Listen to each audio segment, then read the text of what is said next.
Oh, right, we were playing a different thing yesterday. Okay. Mr. Bean Noise, been watching for 4 months. Thanks for making the background noisy just the way Grandma used to make. Thank you, the Great Tober. I believe part of that got cut off because I was stupid with my game capture. So, the plan is to collect skill books, or perhaps all the books in the game. I don't know how this is going to shake out, because I didn't really even look into it. We'll be doing this as Dave the Barbarian. That cartoon from the Disney Channel from 15 years ago? And not because Dave the Barbarian is particularly well read, but just because I don't know. I want to put him in a thumbnail. I just think that having him in the thumbnail would be funny. And we're gonna have to. Really, the only restriction here is we have to use a steel sword enchanted with shock, or a steel claymore, because that's what his sword is.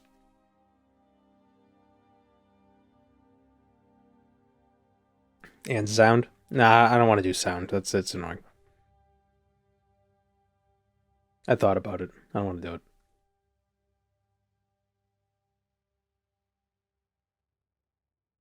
Come on, it's unique. Yeah, I know, but it's annoying. Unless it's sound on target. But isn't that bad? Well, when you have to edit stuff with sound effects or game sounds, you don't want extra sounds being thrown in for no reason, Because then you got to think, if it's going to be a video, will the audience be annoyed by it? And they might. So, will you use all of your cunning to make a megaphone from nothing but a squirrel, a string, and a megaphone? Yes. It's just the tomb whisper noise. Yeah, and have you noticed how infrequently in my videos I have the whisper? I don't have the game audio playing when I'm in tombs. It can be a little distracting.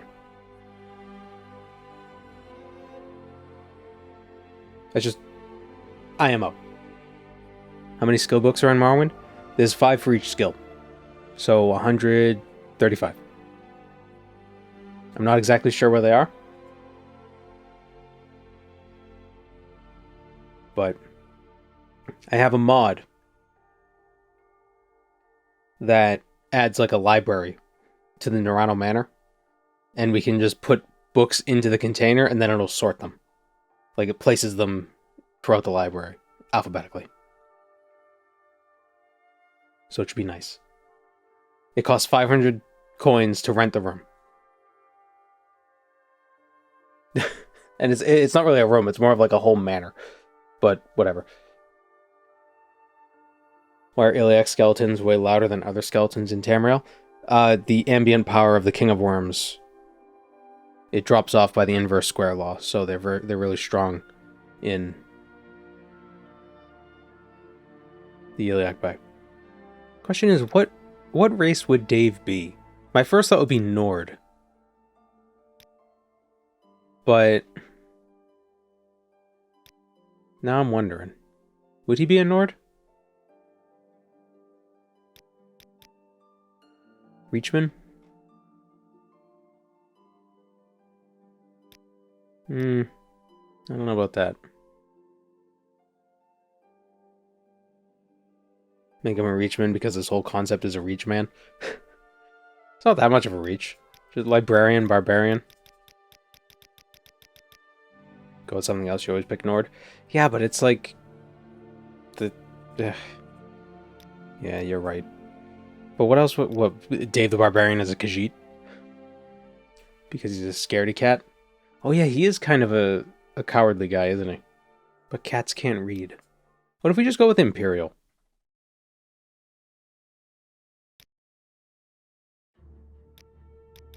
I feel like Imperial's a pretty, neutral sort of pick. I almost never play as an Imperial. Hill Giant. With the 9 eyes. Or the 8 eyes and the 9 pupils. Oh. Wait a minute.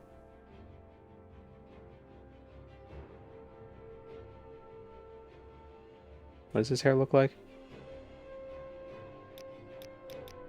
Because he does have a headband.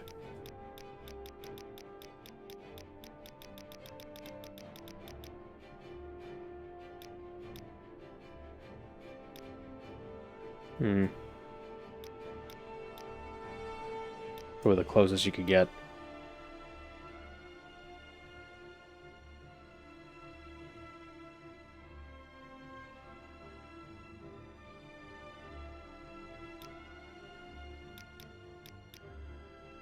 There's this headband, and there's this headband.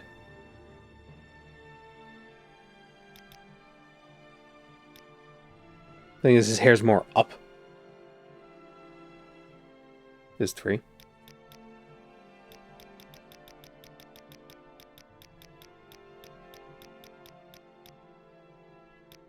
Oh.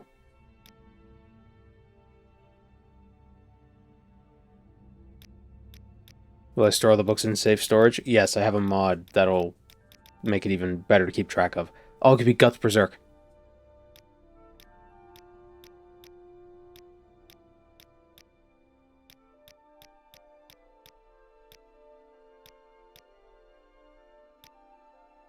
Yeah, I think that works. And of course, we're just gonna pick the Barbarian class, and it's a pretty decent class, all things considered. Oh, it doesn't have sword? It doesn't just have regular sword. Like, maybe we'll just make a class. Is there a Librarian class? There isn't.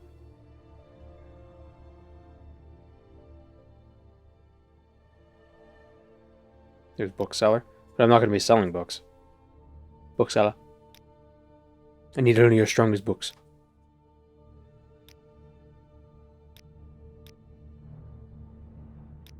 Long blade. Athletics, acrobatics. I feel like a barbarian would use light armor. At least Dave would. He'd probably be light and unarmored.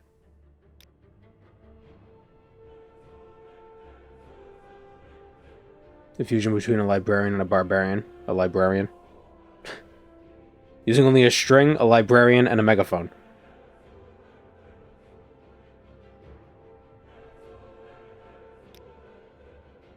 Maybe mercantile?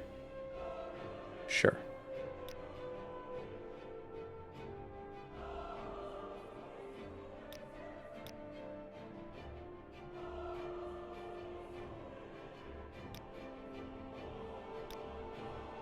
Take armor as a major instead. What's the concept of this run? Skill books? Pretty much. And maybe all the books if it turns out skill books isn't that difficult. I think they'll take a while to get all the skill books though. So.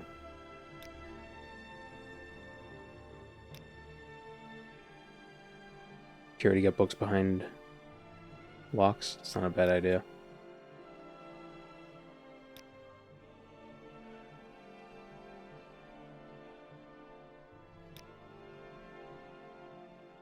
Could take mercantile and just try to get a bunch of money.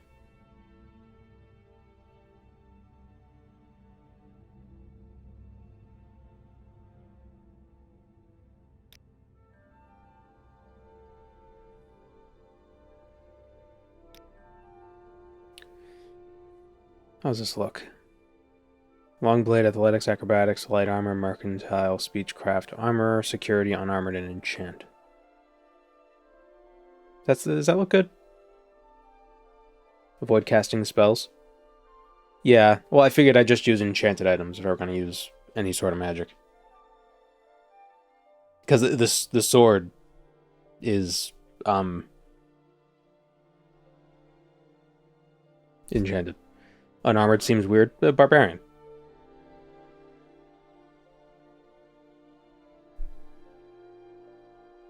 Alchemy for healing. We're just gonna buy pots. Yeah, I'll just buy them. That's why we have mercantile.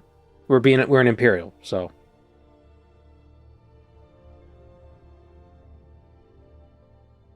Barbarian.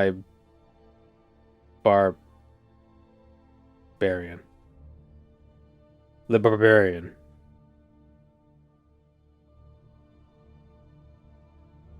Libarian. There we go.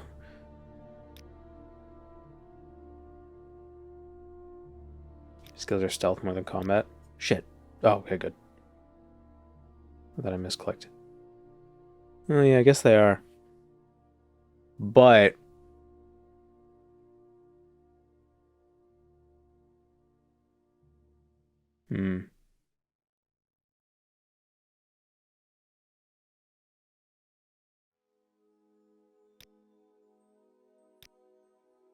I suppose Dave is more of a... Even though he is, like, you know, a big warrior type, he is more of a charisma kind of guy. Dave isn't stealthy, though. Yeah, charisma. Yeah. So I guess the like the very rogue... You are a fool to confront me! You are a fool. Elemental Shatter. Our sign... I think we just take the warrior for simplicity's sake. I'm not too concerned about health, to be honest. This look good? I think this looks good. Dave the Imperial Librarian.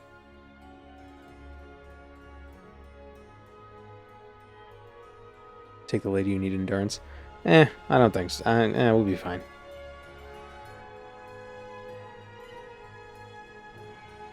I think we'll be fine.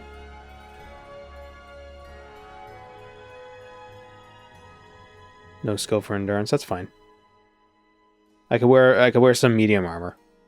Get some endurance skills that way. Keep each skill book in your inventory. No.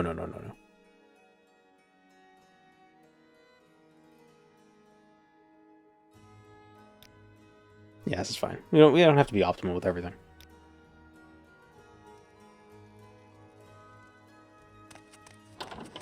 We're very fast.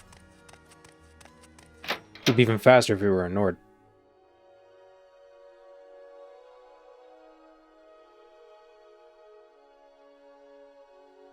Hello?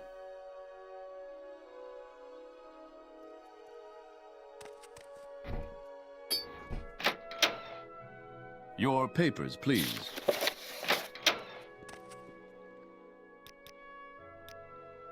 To what do I owe the honor, Cyrodiil? Imperial should get extra skill book points for reading skill books.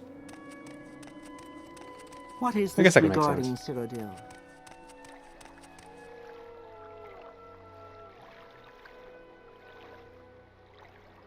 Everyone would pick them if that were the case.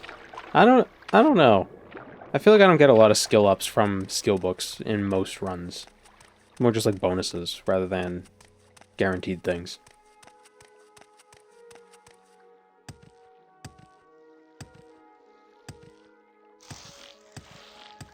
They call you Cyrodiil. You never knew that. Yeah, you didn't know that because nobody ever plays as an Imperial.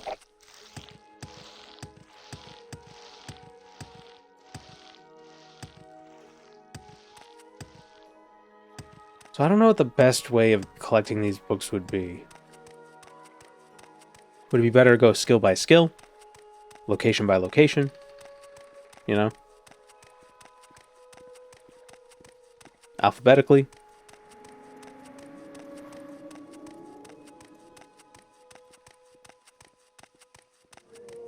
Probably alphabetically by location. Just like pull up a list of things. Why walk when you can ride? First thing is we need Lula. We do, yeah. That's what we're gonna get. We're gonna get our sword. So we need about 10k Where would you right like off the bat, to go? just so we can enchant our sword.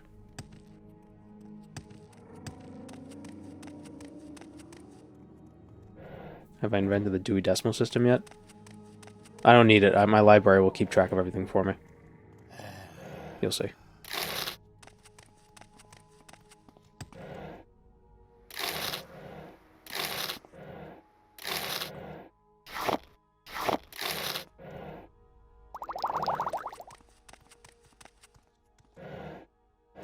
Shouldn't cost that much to do a simple shock and sound enchant. I think it's a little less than 10k. Although when I tried it out, it was I didn't have high mercantile, so it'll be even cheaper than my initial calculation. Cyrodiil?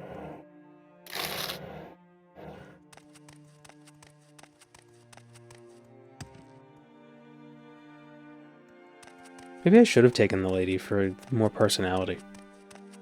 Oh well.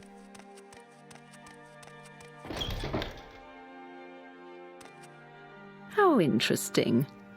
A tourist.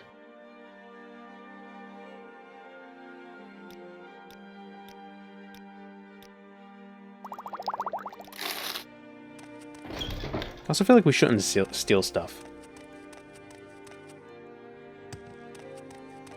You know, Dave wouldn't steal stuff. Well, mod skips the confirm amount options. Well, when I steal stuff, when I take stuff from chests, I just hold shift. And it lets me take the whole stack. Except books. I don't... We'll see.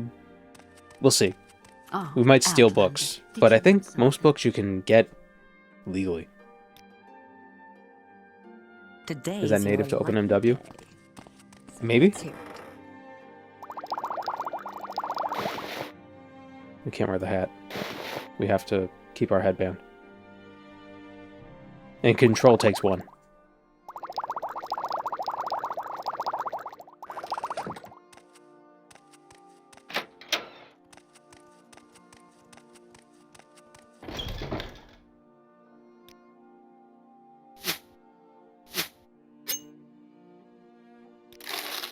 What is... What's the easiest artifact for us to get?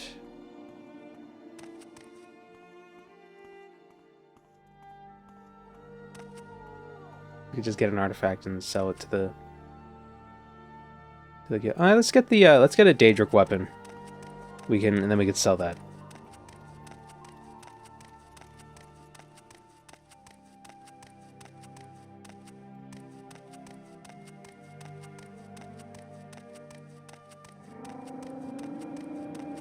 Mask of Clavicus Vial. Yeah, but you gotta kill someone for that. And you can sell that to the museum.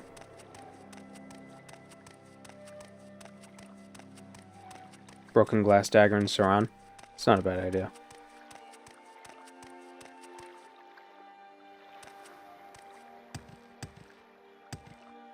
Blade of White Well.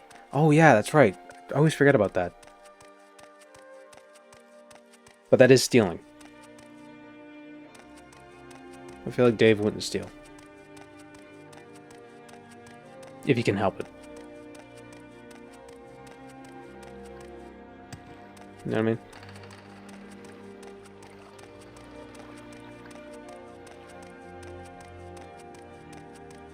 At least we're fast.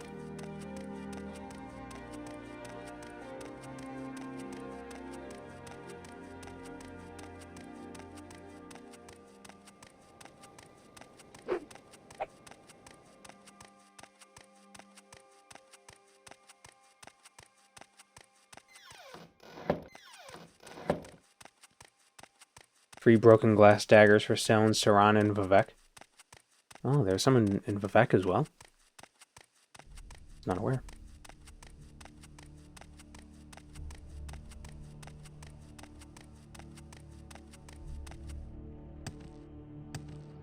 What's our security at? 20.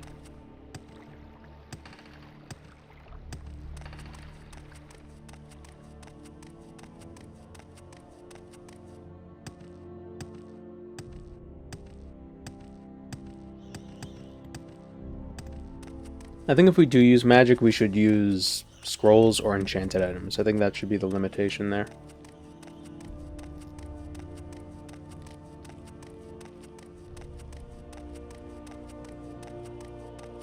We can take the Clavicus Vial helmet without killing him, damage the armor, then pickpocket. Yeah, but then what do I do with it?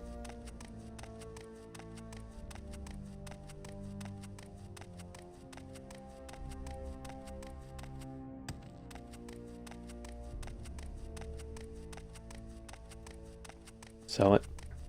Yeah, but it's not like I was thinking artifact for the museum because they give you raw gold. Why did I sell those hammers? I shouldn't have sold those hammers. Blade of White Woe is stealing from the government, which doesn't count because taxes. Wealth beyond. On It's your still way.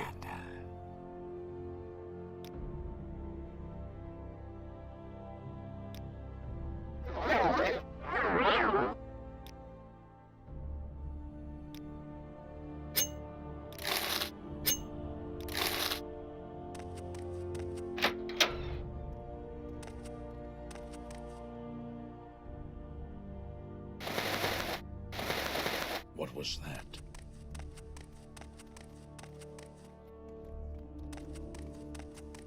Evelyn, good fuck. See you, Radifix. I'm listening. Go ahead.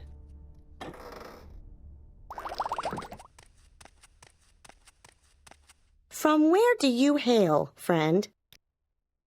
Cyrodiil.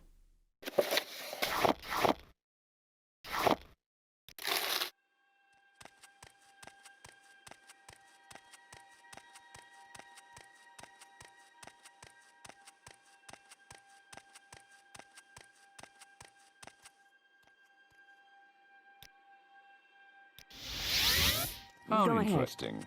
A tourist. So, Telvanni Enchanter at the top of St. Helen. Oh, yeah, the Telvanni Enchanter does have Glass Dagger. Forgot about that. Yes, Outlander? And then we can sell it back to him. Because I think the Telvanni Enchanter has, like, 2 Mercantile.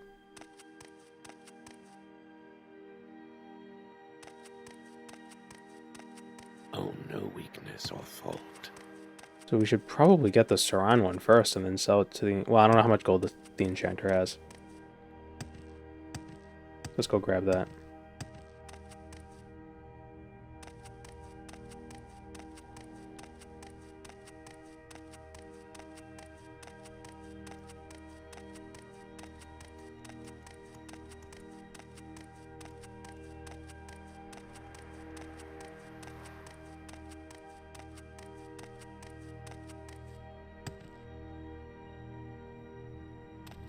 Think I can survive this fall?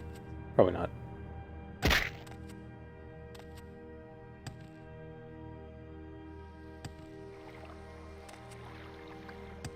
Imagine buying guild stuff from a guy who's got it from the guild chest. Yeah, well, they don't know. It doesn't have a stolen marker, so it could be anything.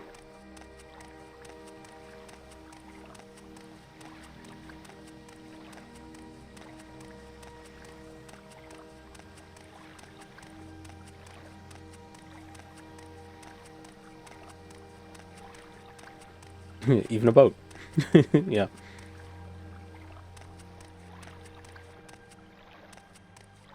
Boat's a boat, but a guild chest could be anything. It could even be a boat. We'll take the guild chest.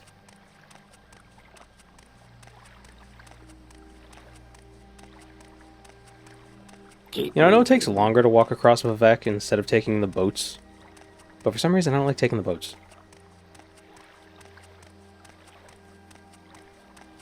Especially when you gotta take 2 or 3 of them in a row. It's like, why can't you just take me from the temple to the foreign quarter? Why do I gotta go up the ramp to the next guy? It's not that far of a distance.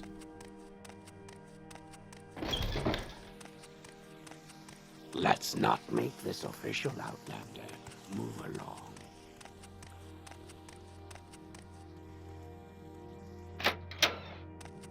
Go ahead, stranger.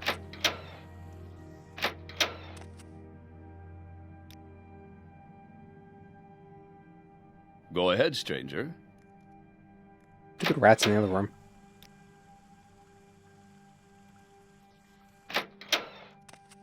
What's this about?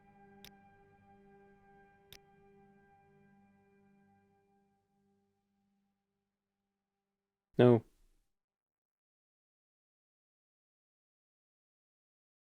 There we go. Glass dagger for 19 gold.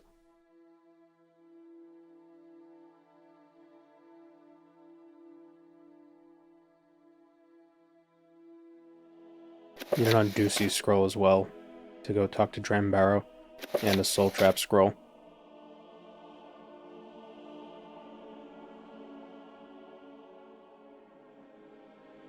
It's a 25 gold dagger.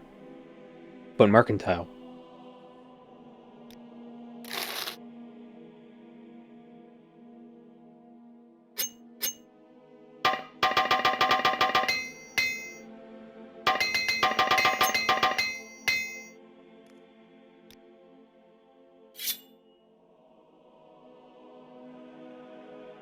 The charm and bribery was a bit excessive. Nope. There is no such thing as excessive in Morrowind.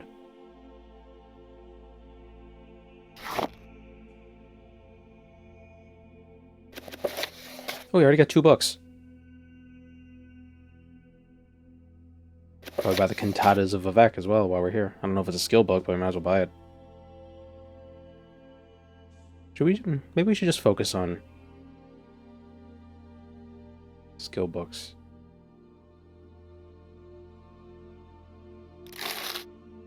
Be hard to keep track of if it did become a video. What's the build we're doing? We're Dave the Barbarian, so we're working on getting Lula first. So we need some money. Quickly, Outlander, or go away. A librarian? A librarian.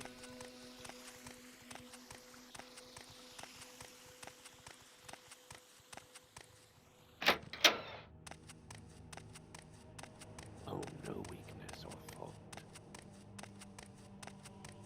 Even just getting the 36 lessons is a bit of a task, so the skill books would keep things reasonable. Yeah.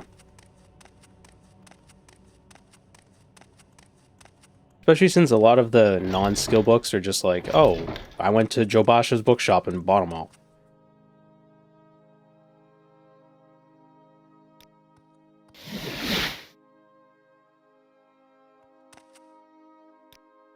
Buy some potions, some levitation potions.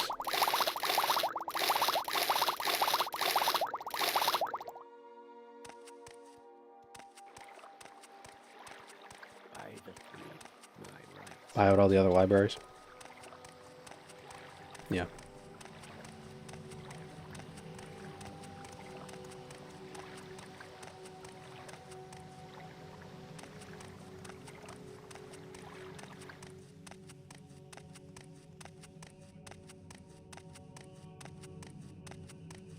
Read them all at the end and see how skilled you get. The trouble is I'm accidentally going to read some of them. Just on my own. I know I will.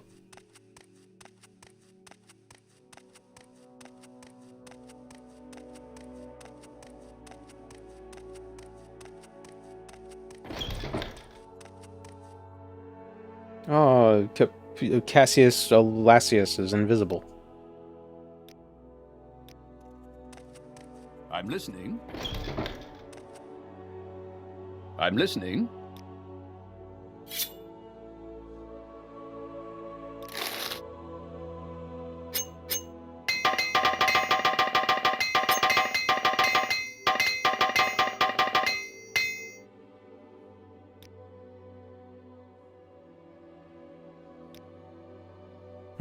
My son is what? That explains why I haven't seen him for days. He's a good boy, just a bit out of touch with things. I really appreciate you helping him out here. I do it myself, but I really can't take time to leave the store. Here, take this and help you along. Cool. 375 gold. Yes? You may speak. So now Suran.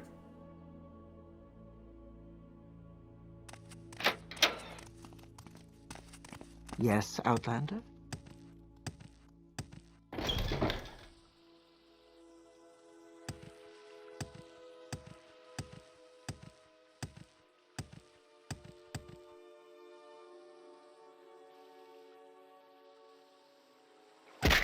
Yeah. His son sounds very mature for a good little kid. Well, I mean, everybody's... No, it doesn't matter how old you are. You're always going to be a little kid to your parents. You're always going to be a little baby.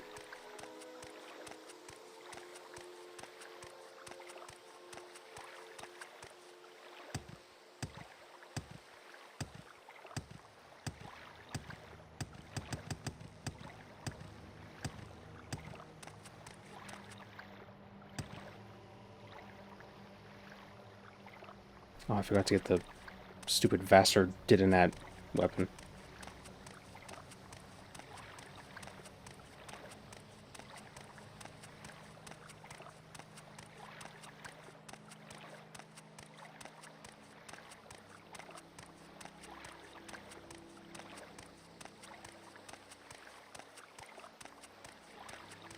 So we should get, what, 9k?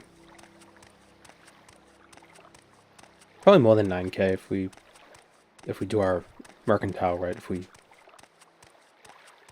If we do that before we sell something, they'll be like, "Whoa, jazz hands."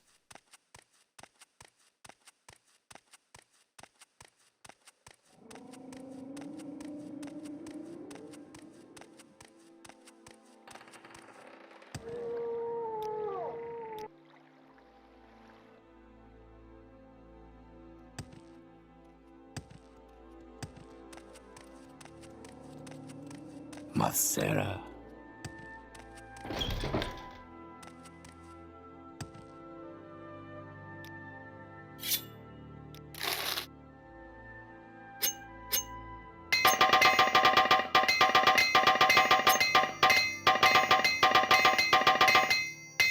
Outlander. One thing, I don't know if Dave in the cartoon was well read. You All may I remember speak. was there was a scene where I can't remember what the context was. I think the dragon breathed fire on a book, and so Dave was pretending to read it, and somebody says, "Your book is smoking," and he goes, "Yes, nasty habit," and he closes the book. And then something happens. That's all I remember. So he has glasses.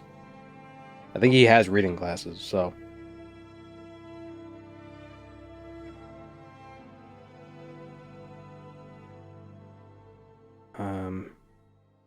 back to Vivek.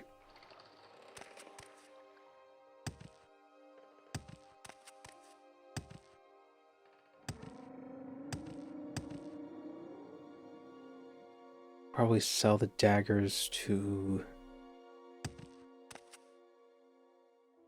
What's her face? The archery lady.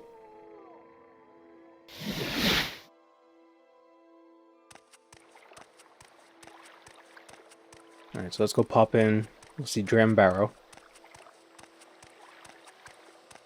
Get a weapon. And then sell it.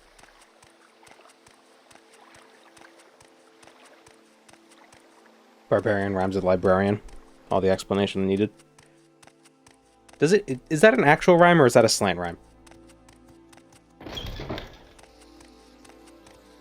Librarian, barbarian. I guess they are actual rhymes.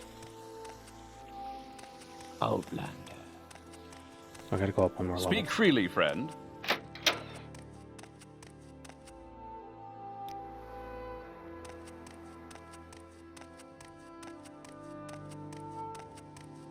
I feel the longer the word is, the harder it is to rhyme.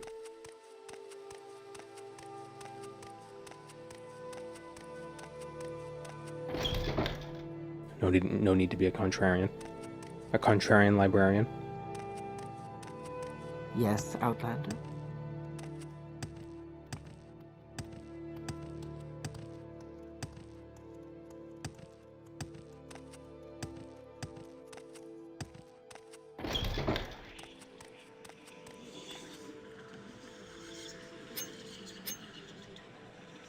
Those don't count as stolen, they're not marked as owned.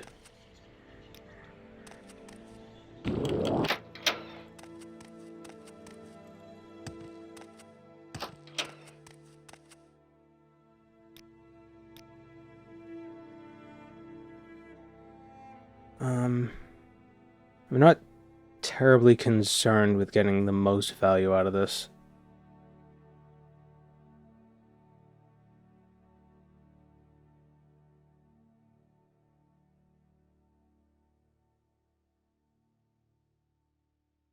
Grab the short blade, it'll be easiest to sell. Outlander. Yes, The Outlander. lighting's colors in your game just due to fiddling with settings, or is it a mod? It might be the lighting. Just because I have classic fall off. So the lighting is a little different. Because otherwise it would be very dark in places.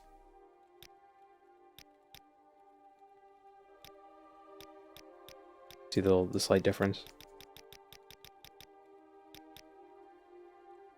Like, this does feel warmer, but caves are really dark. Like, even here is kind of, you know. And as much as I like the more warm light for the game, it makes YouTube videos look terrible because of compression, you know. Also, it's probably part of it's also the interior brightness I have turned up above the default. Like, if you watch my first Morrowind video, it's very dark because I hadn't realized it would be.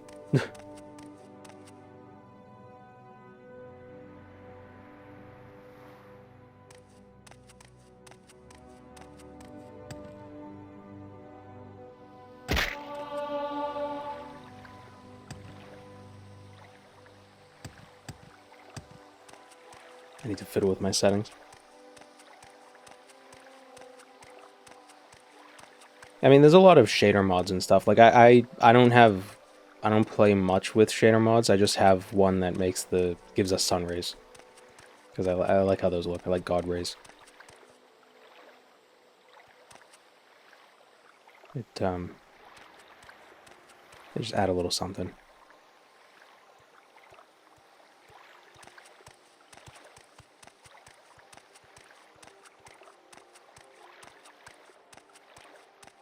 A lot of the shader packs I see from Morrowind, it adds fog everywhere. And not like level of detail, like view distance fog, but just like moving fog just like a little bit above the ground. It's like, why is there fog everywhere?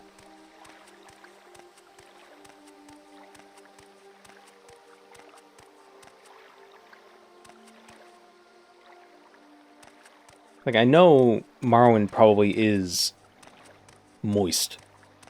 And there probably is a lot of fog. There would naturally be a lot of fog in Morrowind. Due to the whole mountains and valleys and weird weather stuff. But I don't need to see it.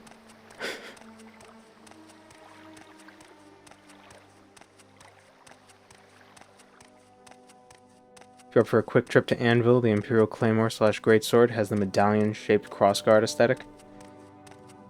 We'll just go with the vanilla stuff. Outlander, what do you want?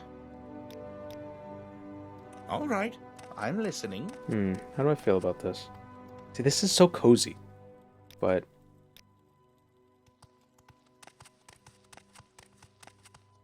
I play on a shitty laptop, so fog is everywhere. No, the fog I'm talking about with the shaders isn't that distance fog. It's the fog that's just like at knee level. There is someone watching me. I can tell. Watch yourself. We'll have no trouble here.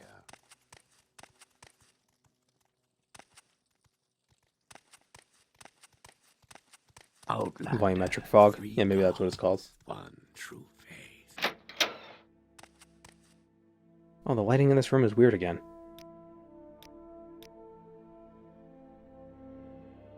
From where do you hail, friend? It wasn't weird for a while, and now it's weird. It's like outdoor lighting.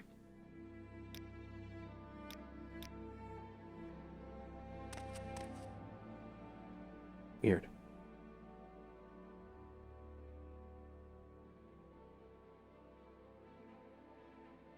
Actually, I kind of like the outdoor lighting indoors.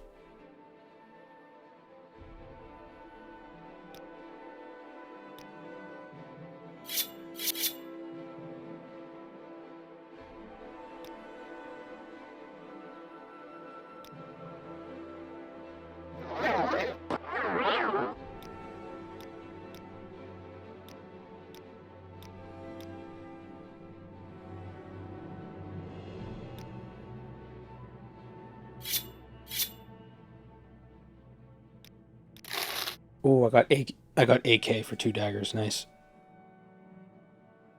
I wonder if I can get. Can we get 6K for 1 dagger? No. 5K? No. 4,500? 4,250? That's too much. Oh, it's because Persuasion. It's my favorite book I read this year. Can't even... Oh man, did I read anything this year? Might not have. I write more than I read, unfortunately. And it's stupid video scripts.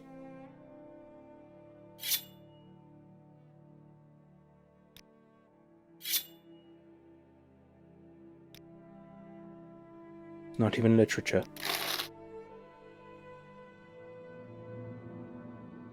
Was it book 5 of Stormlight came out recently, and I haven't even gotten around to that yet. Really should.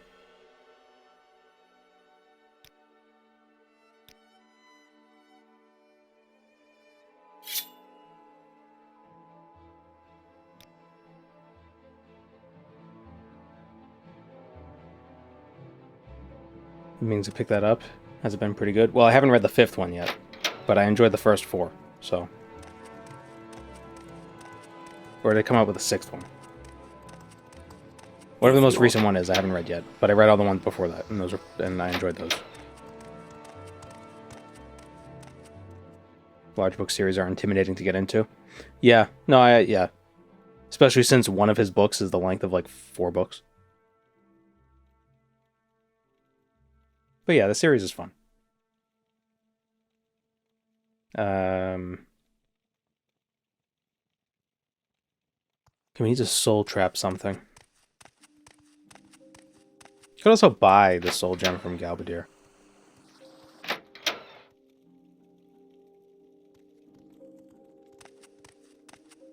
You just trade the Wakazashi for it.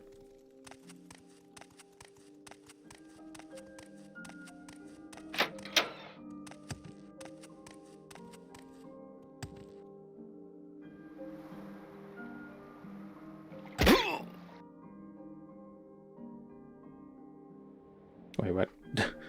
If I try it again, maybe I won't die.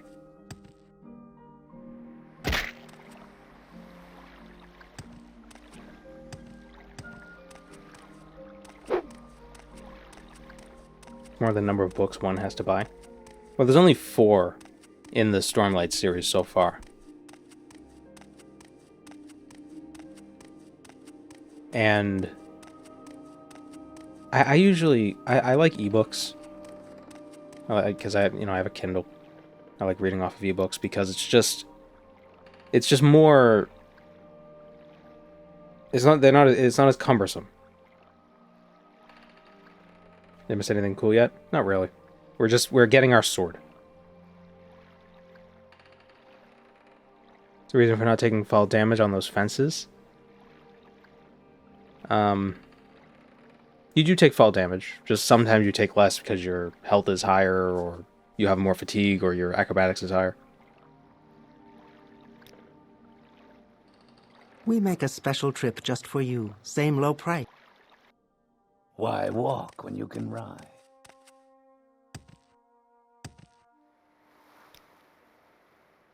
It's not specifically the fences that make you take less damage. It's just the fences are a bit higher up. So if you land on them, you don't fall as far. Ask of me? I prefer to hold books in my hand and also to have a comfy looking bookshelf. No, I get that. I totally get that. I like reading before bed. And what's nice about a Kindle is you could lay in bed and it has like a side light, not a backlight, but a side light. So it's reflected light and not bright light in your eyes. Welcome, Moon and Star. I have prepared a place for you. Thank you, Just Marshall. So it still feels like a book, and you can lay in bed and read. And, like, you don't have to have lights on, you don't have to hold the book, you could just be like, you know.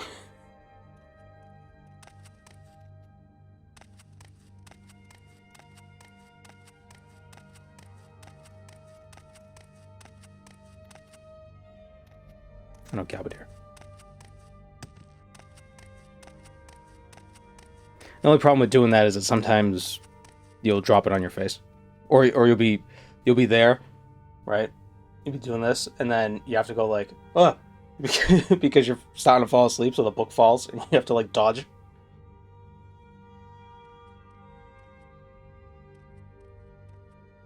What is this about? Jump from the top of the foreign quarter onto the fence and have taken 0 damage. That's interesting. Could it also be possible that you landed on like an incline? So I think if you land on a slope just right in Morrowind, you can avoid fall damage, and I think it's even easier to do in the original engine.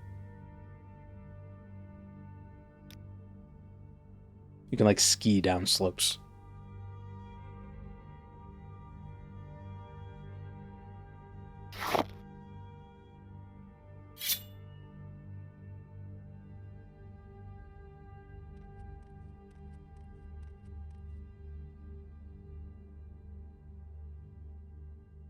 It's an edge bug. It happens in Source games too. Yeah, that was a huge... The TF2, the rocket jumping and stuff was all about like air strafing and skiing on slopes. It was a weird bug with the engine, but it like became a mechanic.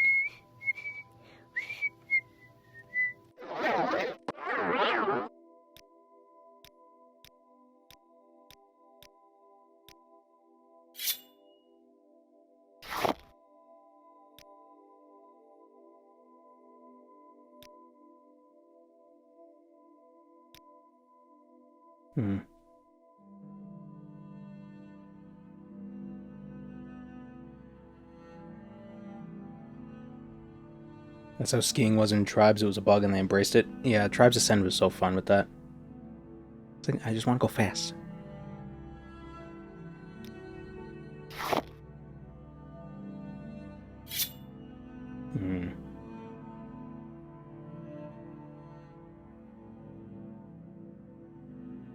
Would there be an easier way?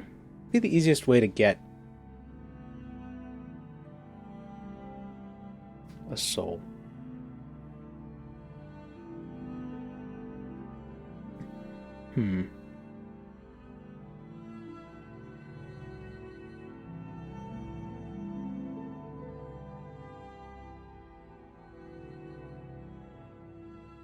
I'm thinking like you can get like a golden saint soul. That could be useful.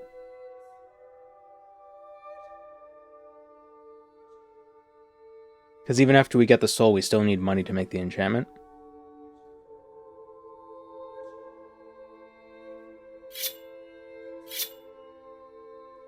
Like, we could buy this soul gem, but then we won't have enough for the enchantment.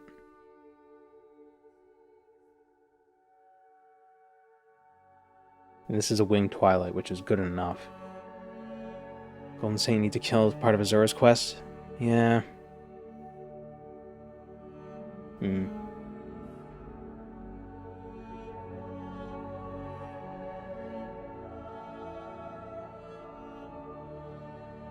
Steal it? I don't want to steal it.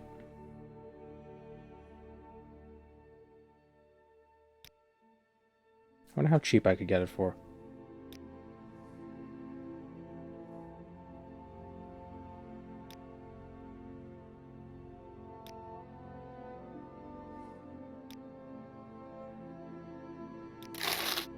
$7K.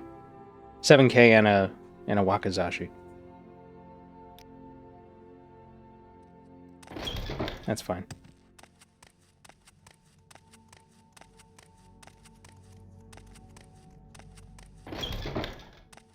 Mathera. Do you have a steel claymore? Yes, excellent. What's your story?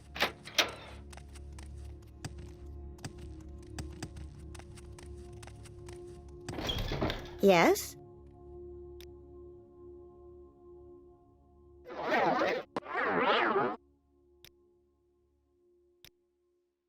Question is, how much will this cost? Oh, that was a plane. Oh, I don't even have the... We should probably get the spells first now. I wish you didn't have to buy the spells. I wish you could just spell make whatever you wanted with whatever you wanted.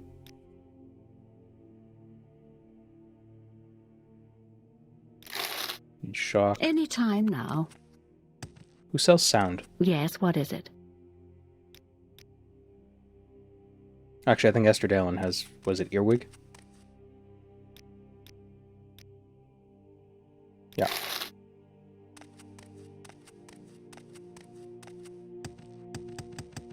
I think we'll do sound on target instead of sound on self.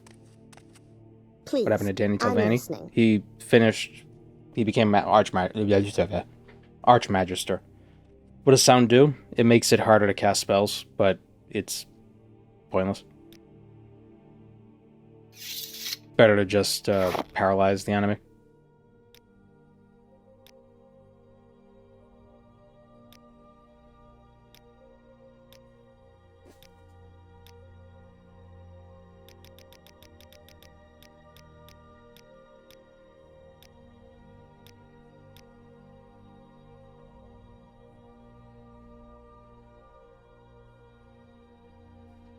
God damn it.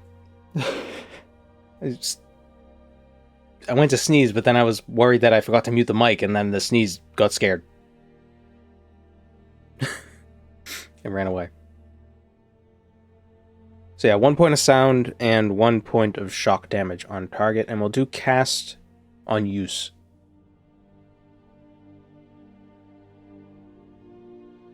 Because if there's one thing I hate more, or if there's one thing I hate, what am I trying to say? I don't like it when you attack something with the sword and it goes pew pew because it's out of charge. That drives me nuts. Yar, it drives me nuts.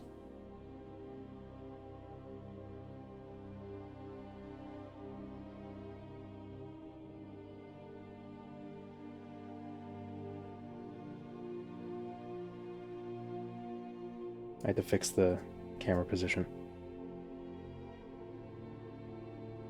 This is Lula. Does she have a full name?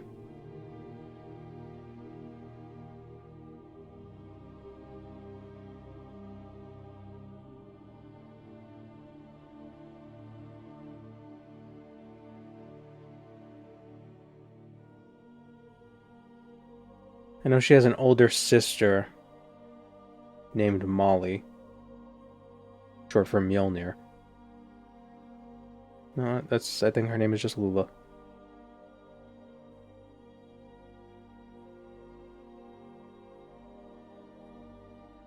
Use Vivek to enchant your sword so it never runs out of charge.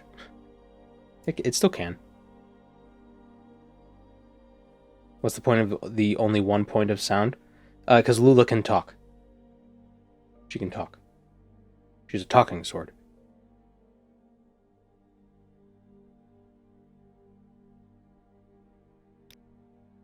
We don't have enough gold.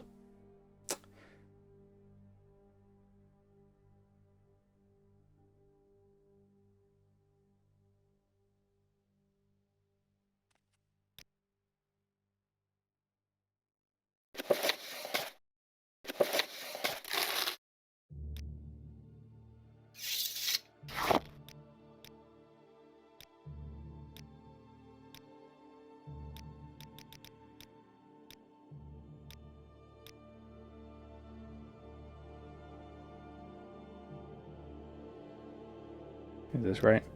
Target, target. Damn it. We're short like 8 gold.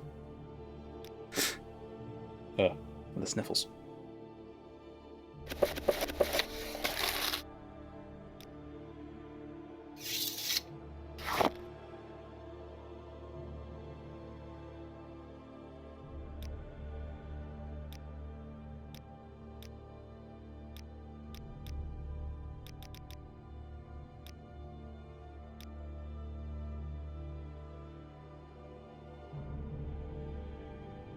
Okay, Lula. There we go.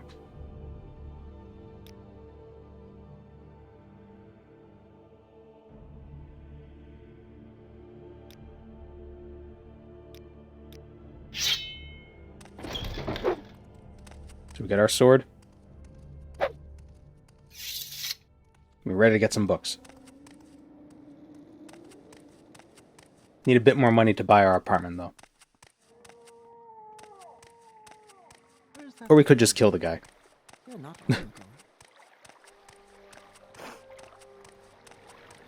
What do you mean this place is owned? See, we could also launch lightning.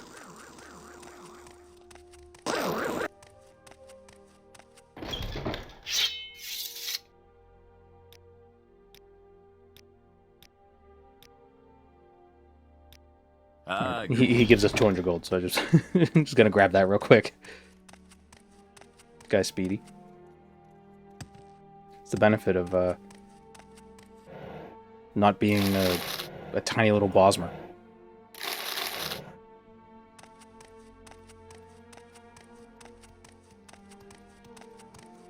The noise of the illusion spell is way more annoying than the sound itself.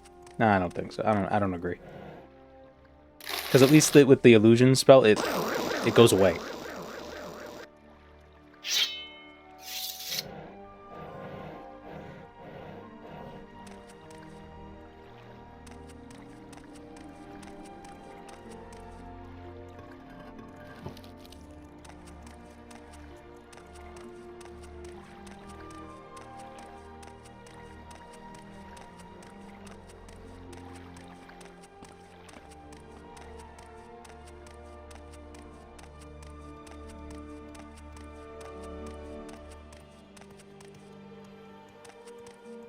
Alright, so skill books, skill books, skill books.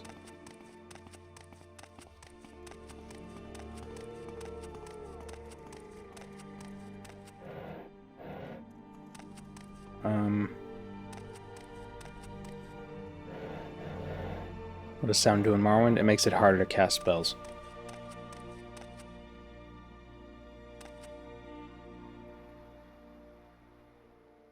Oh, I know what to do.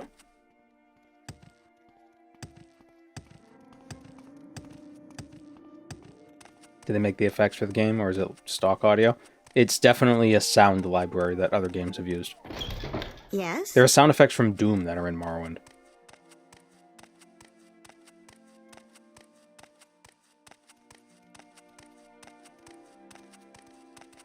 Yes, Cyrodiil?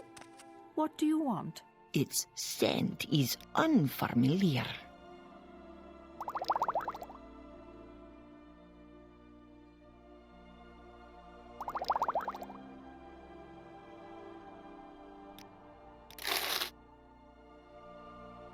You're poor? No. I'm rich in spirit.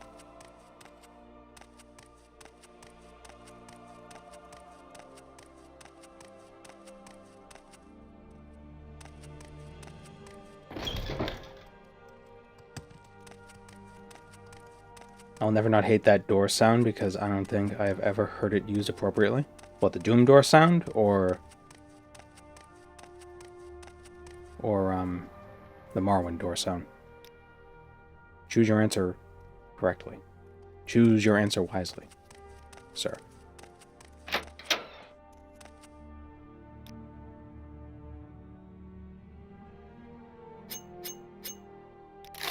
Yes, Outlander?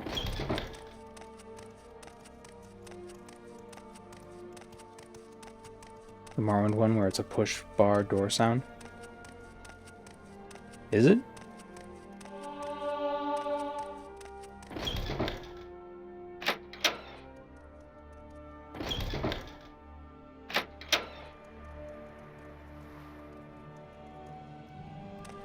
Not that one. Oh, you mean the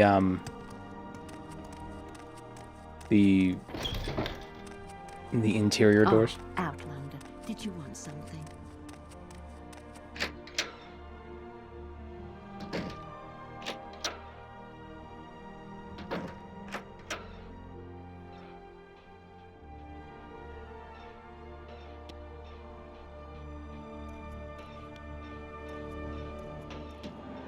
Sorry.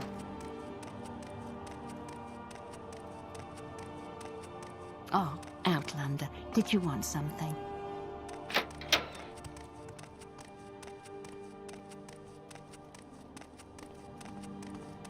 What brings you Okay, here? so let's get our Nerano Manor, and I'll show you what we're working with.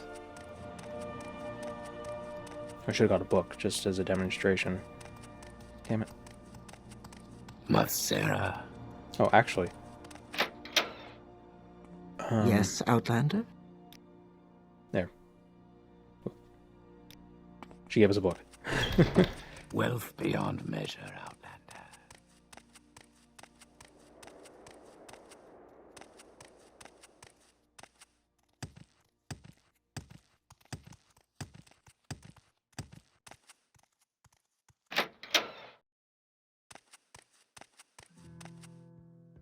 Room for rent. Great price, 500 septims is all I ask, and it's yours indefinitely. I had it built for when I did some adventuring, but it appears that my tongue is my best weapon rather than my sword arm. What do you say, Dave? There should be a comma. I'll take it. Fantastic. I'll feel a lot safer with the likes of you in my home. Here's the key. You will find the entrance over there. Oh yes, one more thing. Be careful of Roland. He's getting very old. Yeah, there's a rat down there that you could train your skills on. You can attack it, and then it'll eventually forget why you attacked it, and it'll become non-aggressive. We're not going to do that. I don't want to attack Roland. He's a good boy.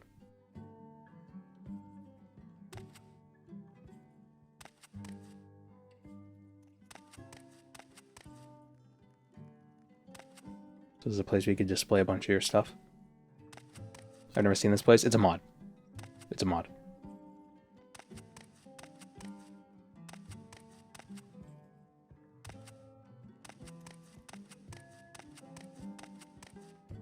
Like you could put there's a little thing for put away ingredients, and it'll just throw a bunch of the ingredients in the drawers for like sorting. It's fancy for 500 gold. Yeah. So shelves, right? We go here, drop a book in. Where is it? It's over here. Because it's Y. So it's nice and alphabetized, and it sorts it all nicely.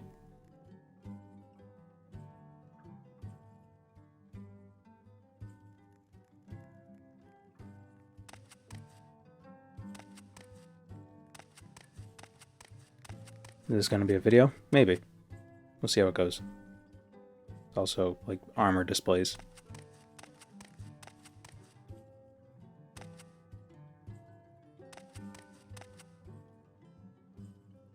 There's also a ring that teleports you back here. Where is it? Ah, right here. Ring of Return.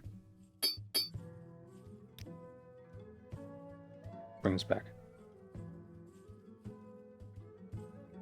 Looks like a mod I played Skyrim with. Legacy of the Dragonborn. Yeah. Similar idea, I believe.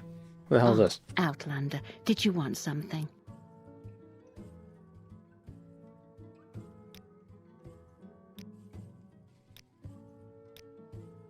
She just has all the services, huh?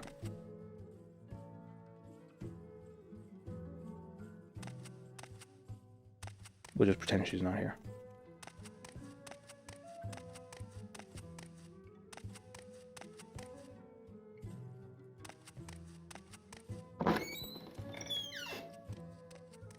Three blessings. So, where are you from? Let's get some skill books. So how should we do this? Should we go alphabetically? By location? By book?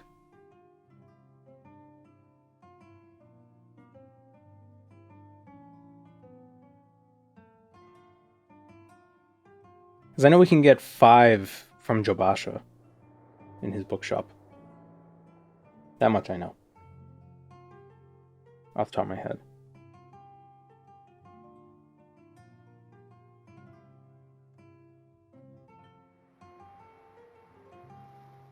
By the Dewey Decimal System. Has anyone made a Dave the Barbarian reference yet? Yes, this whole run is that. That's why my character's name is Dave, and my sword's name is Lula. Go ahead.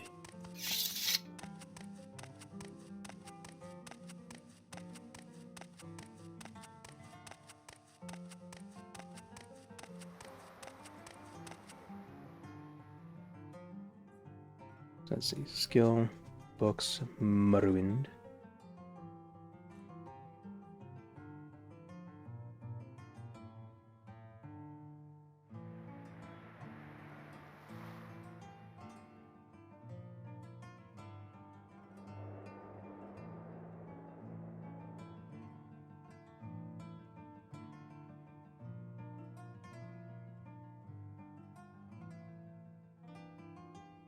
Whenever possible, you should have to find the books rather than buy them.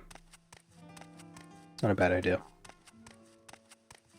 So looking at UESP, it looks like there's a lot of locations for each skill book.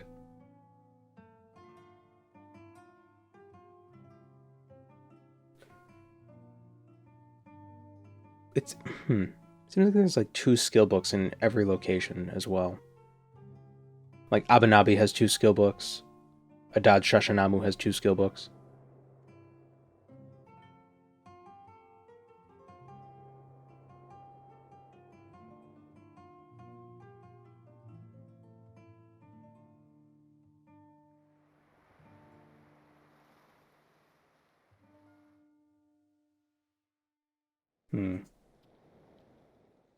Yeah, a lot of them are in Daedric Ruins, yeah.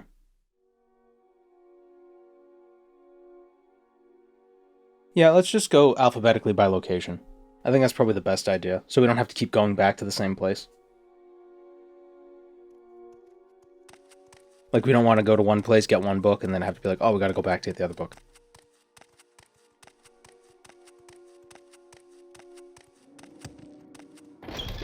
And how are you? Can I help you?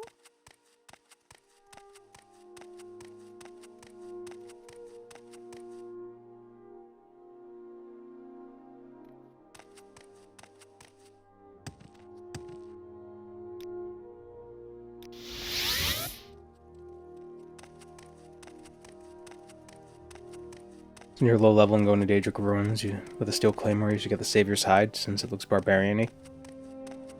Yeah, but can we even pick that lock? What is this about? Without making a 100-point open spell?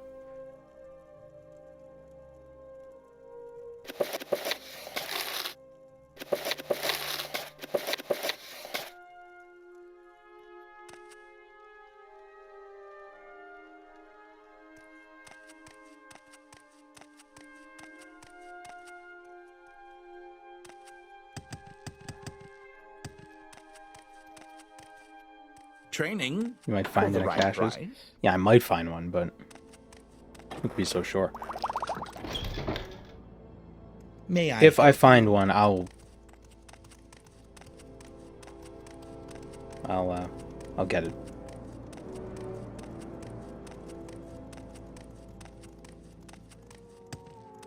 And I know you could, like, cheese, like, loading. Like, you save before you load into a shop, and then you reload the shop. Like, you repopulate the shop. Like, you know, if you do... Oh, let's see what we got. Oh, don't have it. So then you...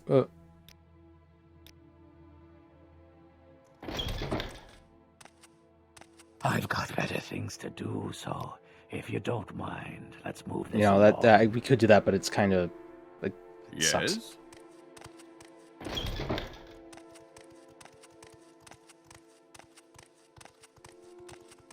Speak, traveler. Why is a giant's toe used in potions? Why a toe? It's the cheese on the toe. You actually pull it out from under. You don't use the whole toe.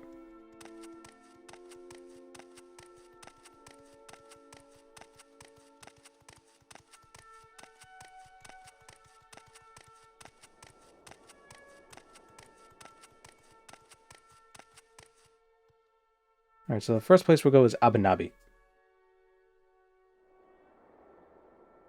Which is where you get Chrysamere, actually.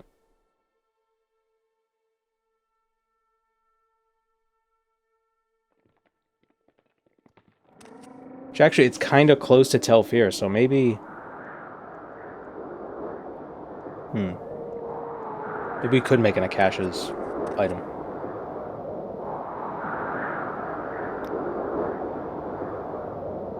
Is this only level up from books? Nope, we're just collecting all the skill books. You are a fool to confront me! Hello, Pixel. I come with a bagel, and I do not have enough to share with the class. Then you should have kept it a secret. May I help?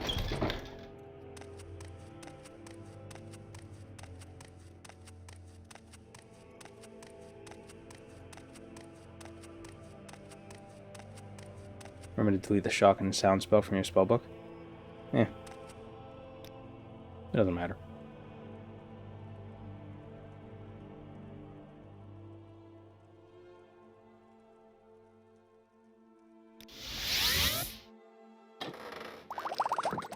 Yes, what is it?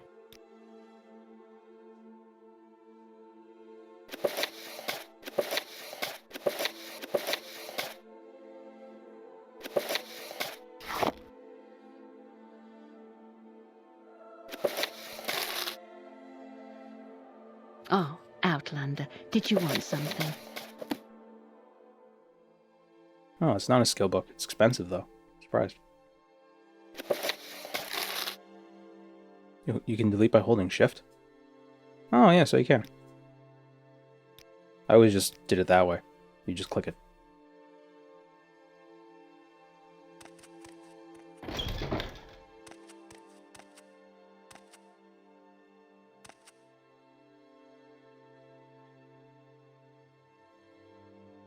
Like Dave the Barbarian pajabbers. Yeah. I'm listening.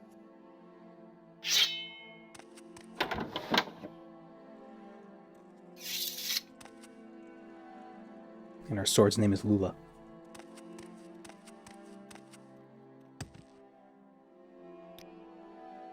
Yeah, that show was great. I apparently only had 21 episodes.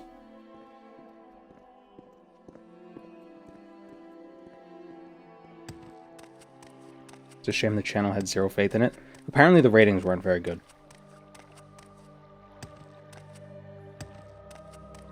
What makes the Imperial the most bookish race? Well, it's because he has a headband, and so does Dave the Barbarian, so that's why we went with that.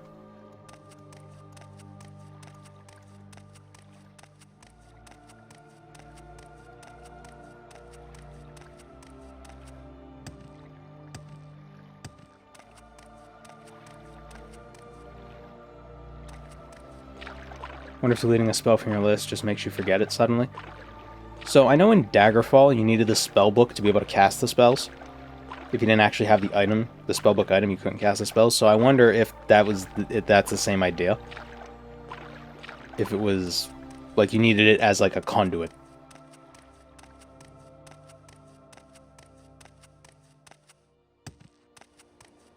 So like you know the spell, but you can't cast it because you don't have the magical book.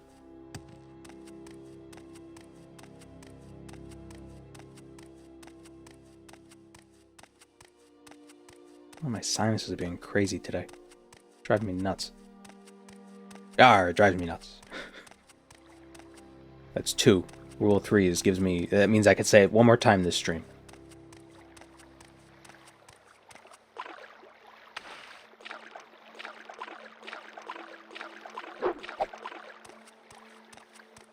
If it's a book, then shouldn't you keep the spells? Well, I think originally... So in Daggerfall, it was spells. It was just a spell book. And you would, when you learn them, you would inscribe them in your grimoire.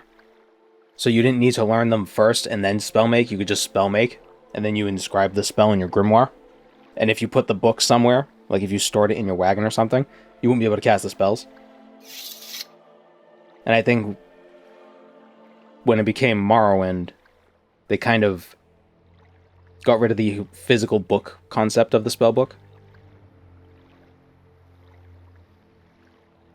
So, you know, typical Bethesda, they dumbed down Morrowind.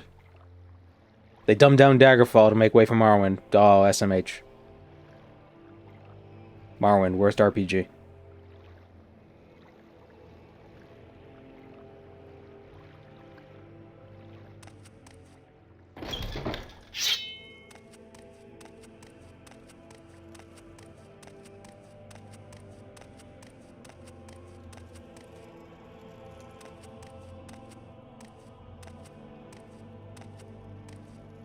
Walk to conserve our stamina.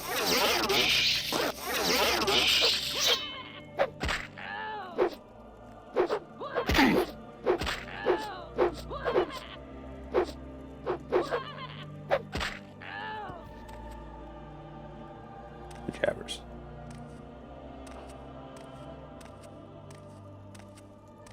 I saw a post on Reddit Oh shit.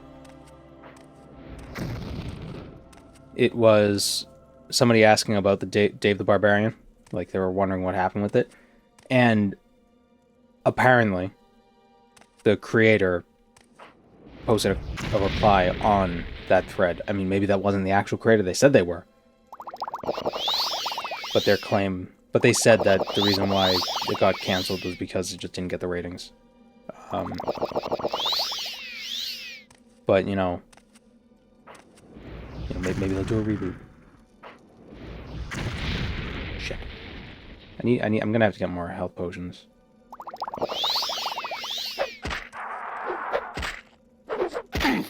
Or maybe armor. Yeah. Hello, corruption.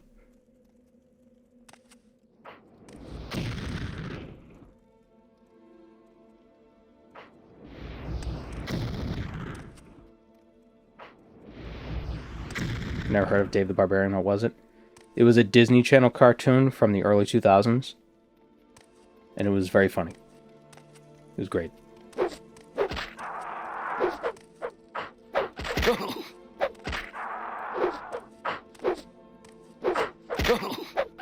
It was very tongue-in-cheek.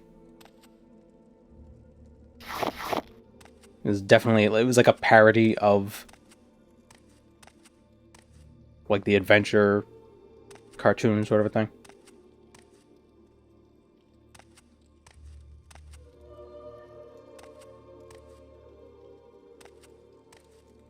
A lot of fourth wall breaking.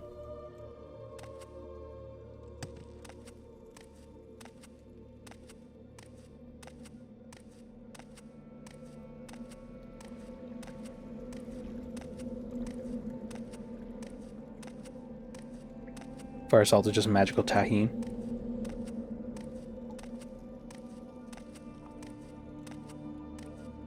Do you think people flavor their salts or their foods with Atronach salts?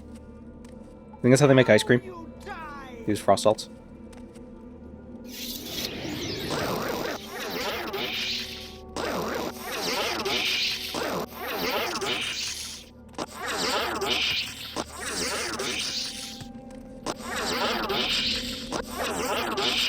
I can't take anymore.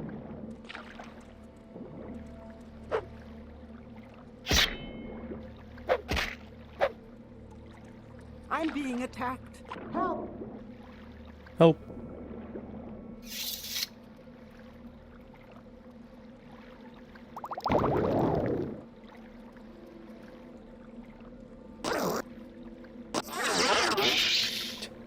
Dummy.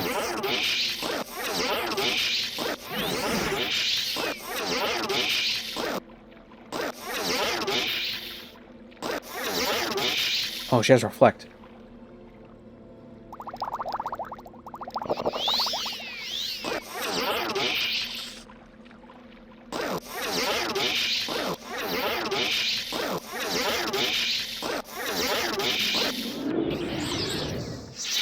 Oh, Bone Walker. Get out of here. Die. Ooh, good.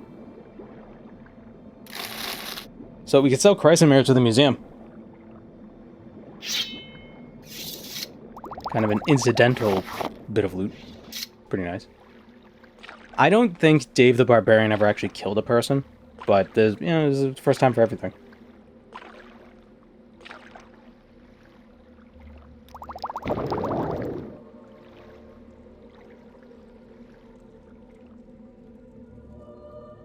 I think he was more fond of, like, theater.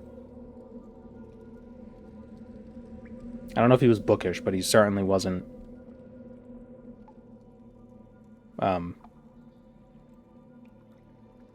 wasn't terribly heroic.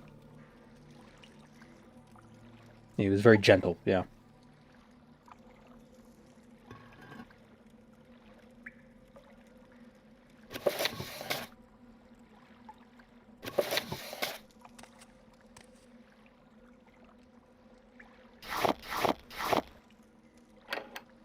It was his sisters that were more tough, right? The Horror of Castle Zur, our first skill book.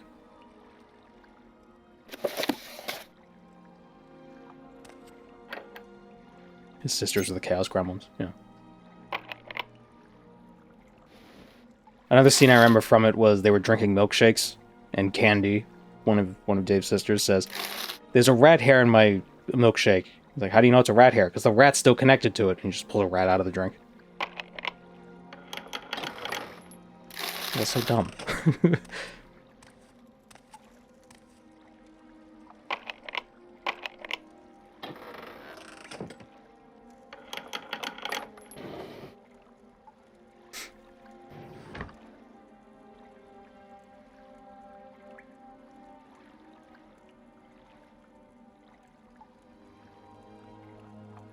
Fang was. His other sister Candy was a stereotypical Valley girl teenager, so she didn't fight either.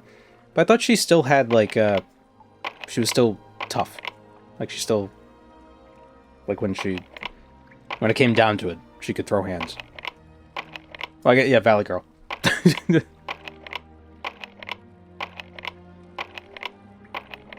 Man. Also, I think the Nerano Manor that we bought also has chests that are always locked, so you can train security on them.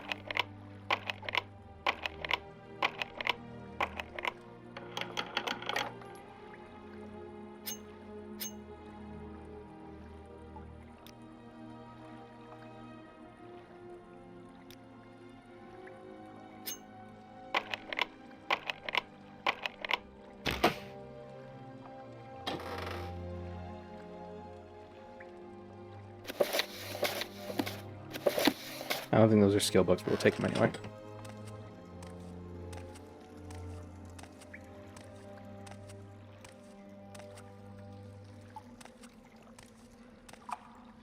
Dagothar does give Dark Lord Chuckles a silly piggy energy.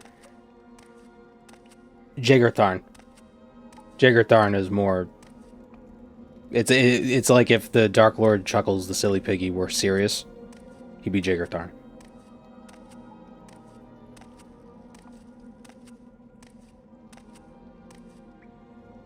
You know what it is? If you've ever watched Dragon Ball Z Abridged, it feels like a similar kind of humor, where it does not take itself seriously at all.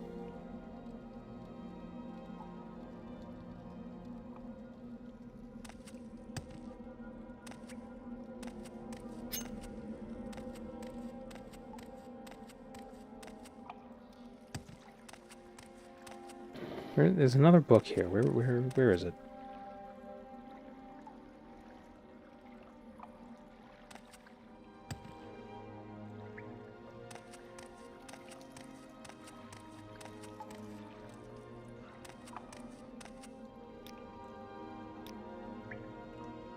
Probably on the other end of the dungeon.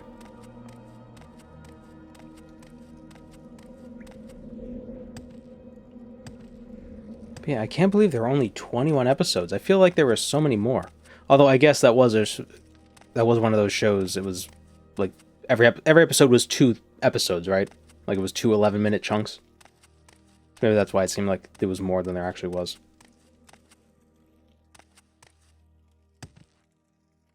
The time traveler from our time, and it's just a super nerdy guy. Oh yeah, and he brought the video games back in time.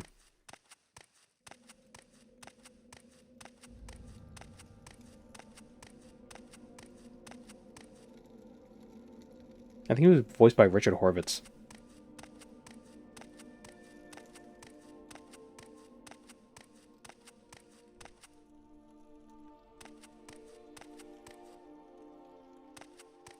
Where's this other book?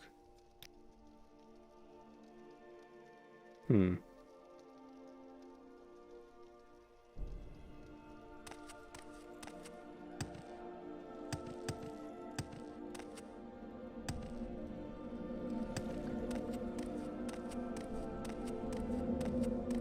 are they going to reboot Captain N and the Game Masters? Was Captain N the one... That was the cartoon with all the video game characters, right? Wasn't there, like, Belmont? Wasn't he in that?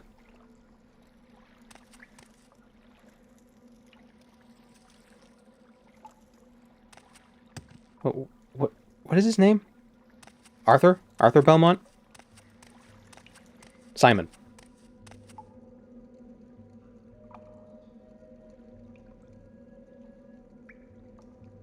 Where is this book?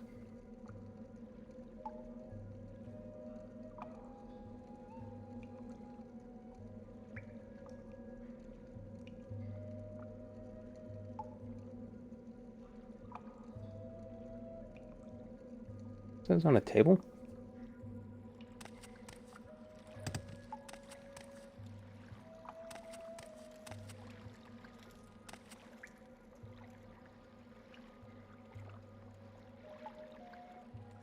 I see no table.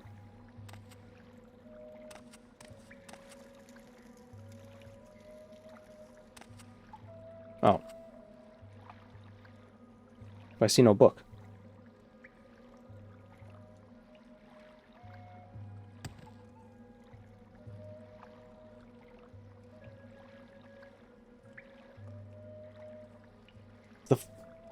The first book, and we're already at a loss.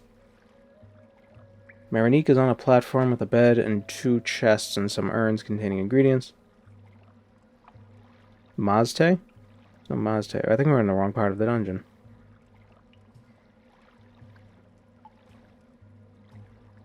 We are.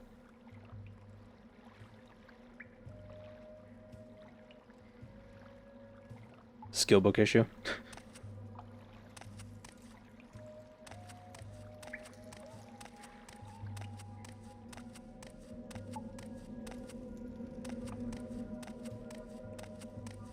Something I really need to get around to watching, speaking of Simon Belmont, is the Castlevania series on...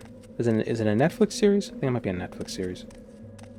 Just because I've seen the clips of Death in that, and he's so... He's just so real.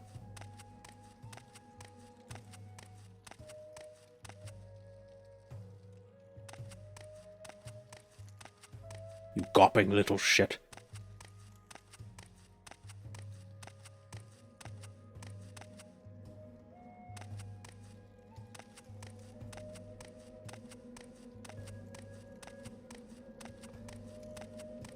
Oh, it's over here. What was the full quote? And he's voiced by Malcolm McDowell, who also voiced Molag Bal in Elder Scrolls Online.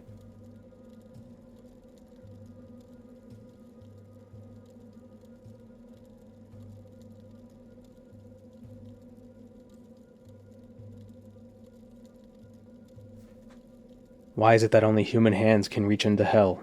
Don't you think that's weirdly fucked up? I can't do it. It's just such a perfect line for death.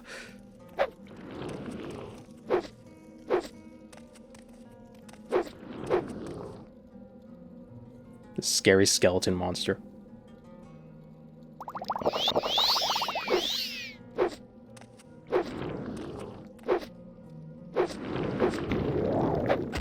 Of course, we all know Malcolm McDowell's crowning achievement in acting is Home Alone 3.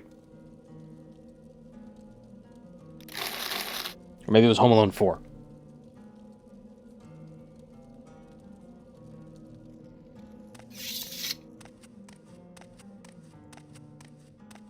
Here it is. Feyfoken.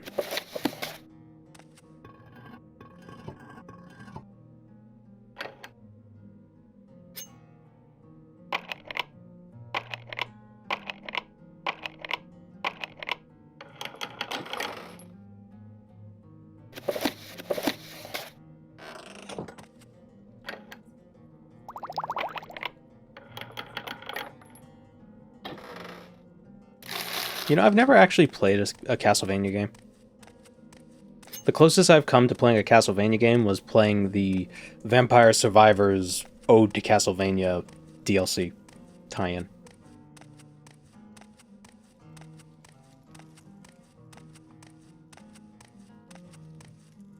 Which was fun.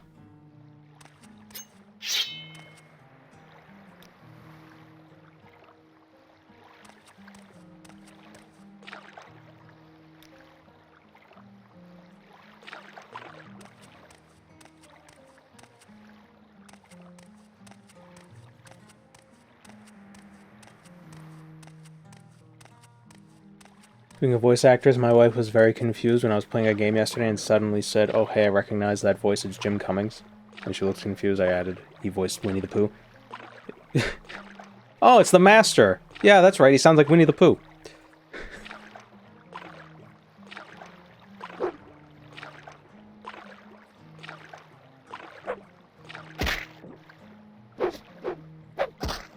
I mean, I really enjoyed Blasphemous, so I'm sure I would enjoy Castlevania. But just one of those things where it's like it's on your list, but it's like not at the top.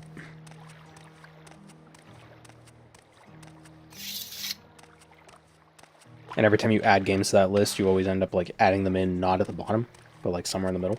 So it just keeps getting pushed down.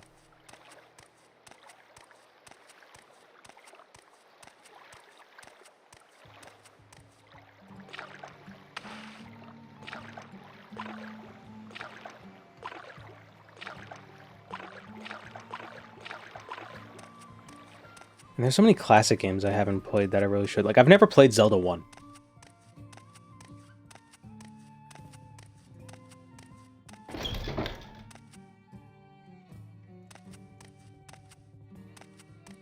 Let me just place a mark here for now.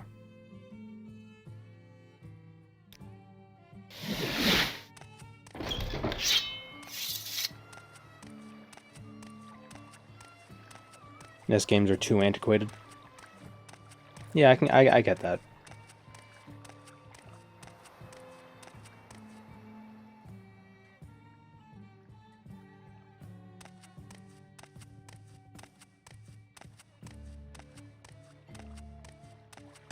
NES games are too aged. Yeah, I can't imagine playing a game older than 20 years old. Crazy.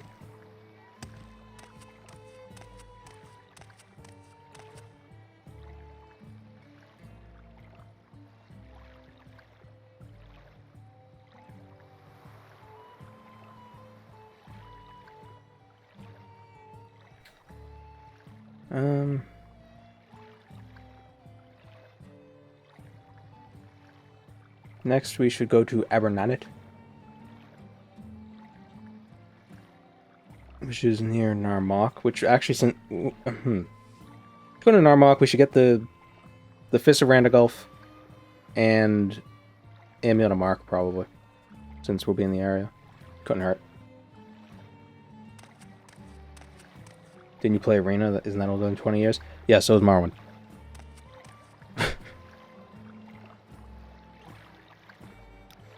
That was the joke. We want to get attacked by an assassin, so then we can go to Evanhart and sell Chrysamere to the museum. Oh, Outlander, did you want something? Who put that there?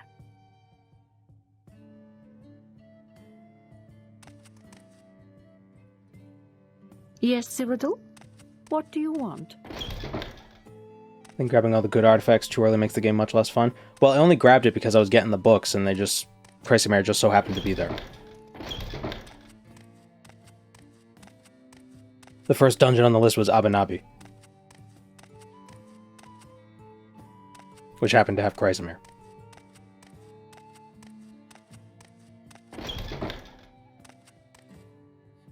Talk is free. What do you want?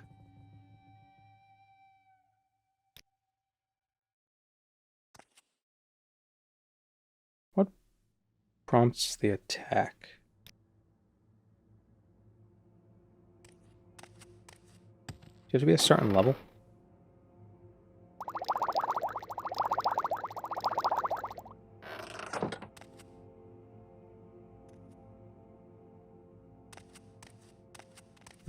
Welcome, Moon and Star. I have prepared a place for you. Thank you, Vanera Wolf.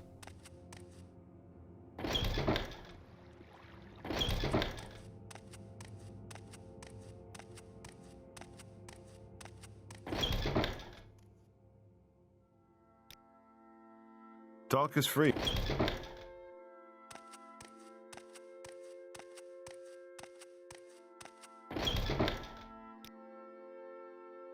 I'm These listening. guys sell mortar and pestle, so I could just get 15 alchemy real quick. They don't. Yes.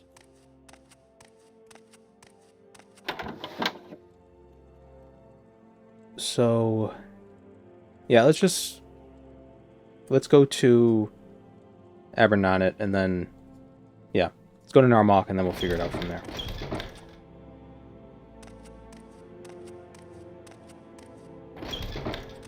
Welcome, friend. Actually, let's go to Greetings. Veritremain and buy an Amulet of Recall. Good day.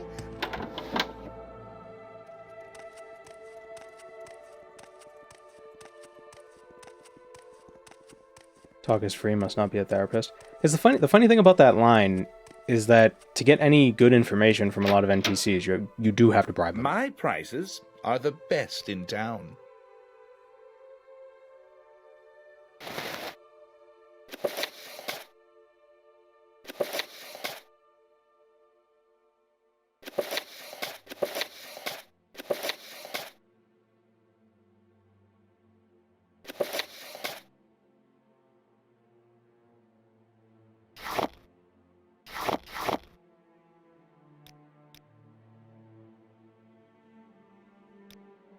Talk is free, substance is pricey.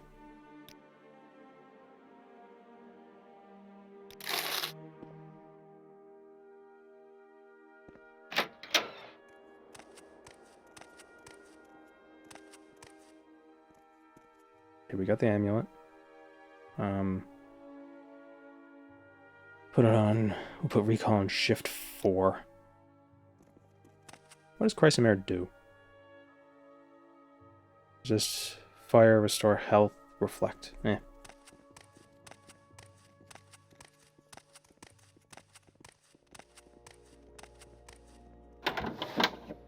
Yes, Outlander?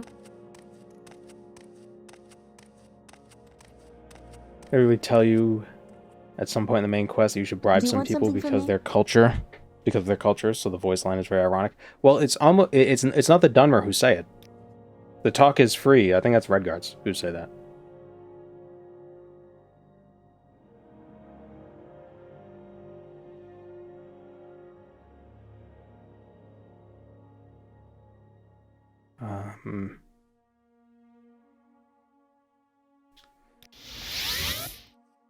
And we need a boat.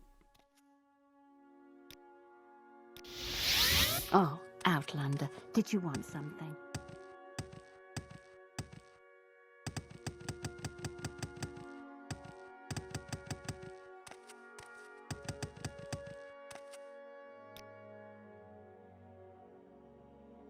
Please.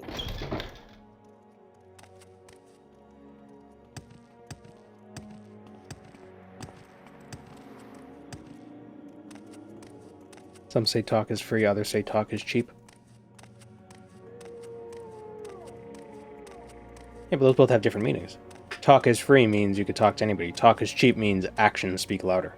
Or at least that's the implication you could get from it.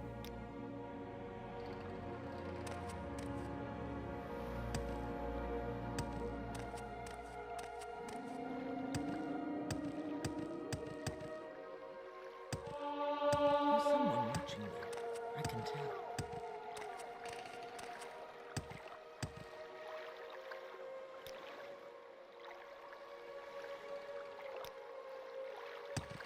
What is this about? I think the idle lines are stranger. For some of these NPCs. There's someone watching me, I can tell. What? Any time now. Who's watching you?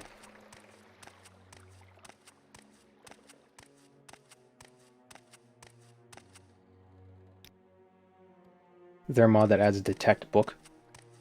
I don't know. I didn't look for one. I have a real life mod called UESP.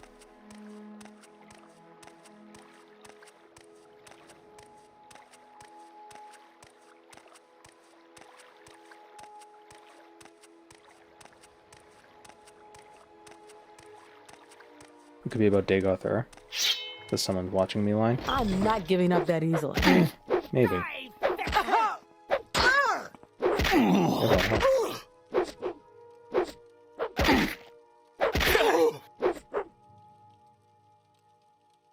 I need armor.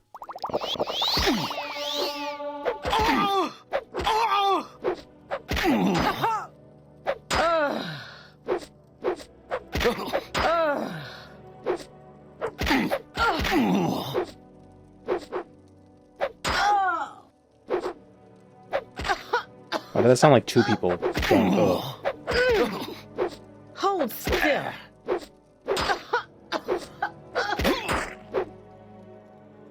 How did I not die? Like, so often I fight these guys and they just brutalize me.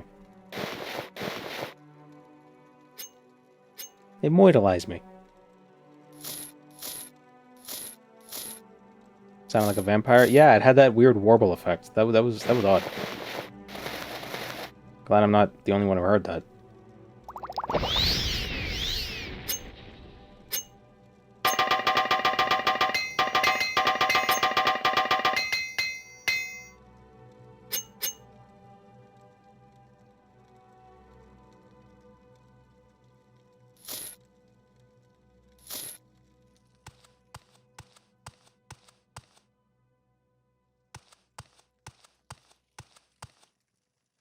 Sounded like vintage porn. Okay.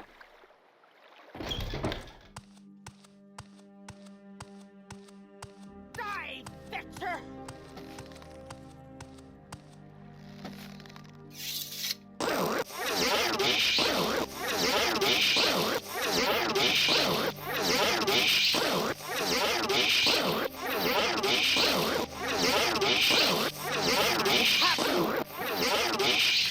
What if there's a setting for the floating health bar that makes the health drain faster, like the actual appearance?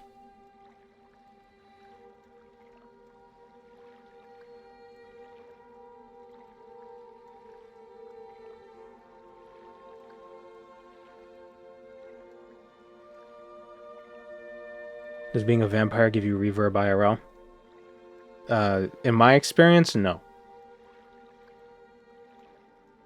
It gives you delay.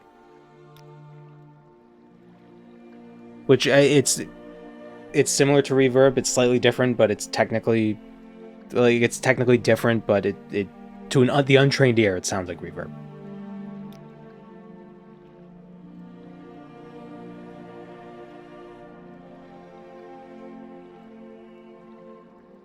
Visualize recently taken damage. Would that be it? Turn it off.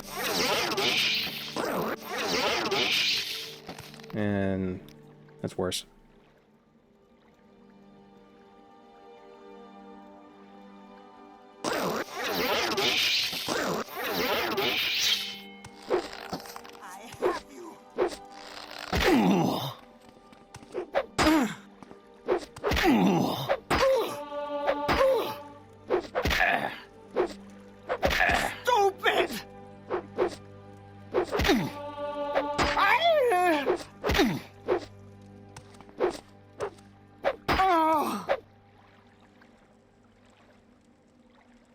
It always annoyed me how inconsistent vampirism is in those games. In Daggerfall it's busted, and Oblivion is pretty bad, and in Skyrim it does nothing. Well, it doesn't do nothing in Skyrim. I mean, there's the Vampire Lord thing. I want to do a video exploring the changes of vampirism between the games, because there are potential lore explanations for why it's different. And that could be interesting to explore. And we're gonna get the Fist of Ranagolf, so let's just get rid of these. You know, the vampires in Oblivion might be Clavicus Vile vampires.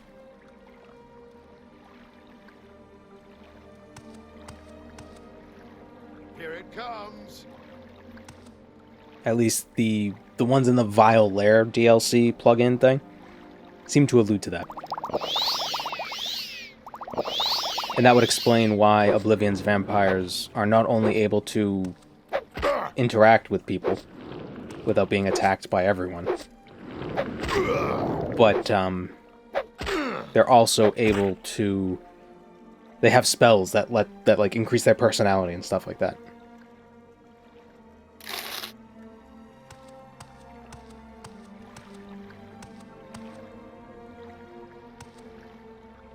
Which is like a very Clavicus Vile sort of sphere.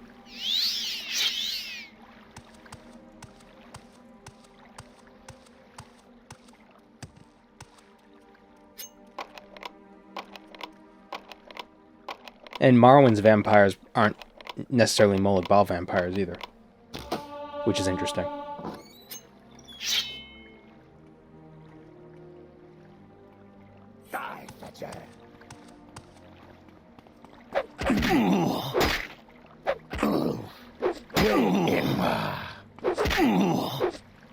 Daggerfalls might be Molag Bal.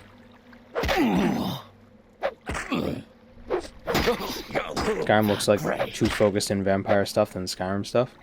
Well, I mean, there's a whole DLC devoted to vampires. Unnamed Book, that's a skill book, and the Ice and Chitin, that is also a skill book.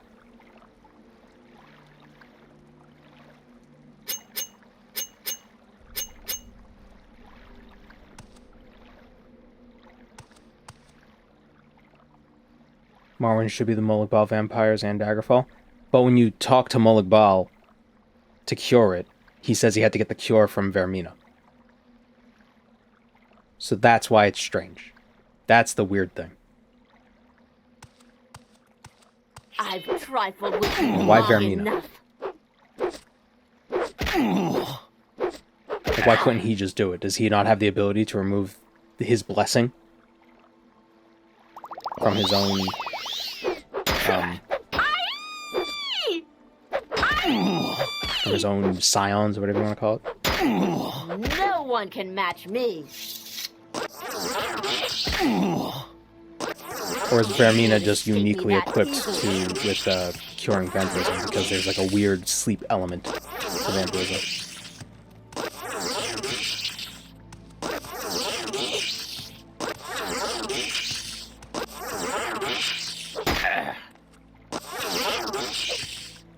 Did I? That sounded like I was a vampire for a second there.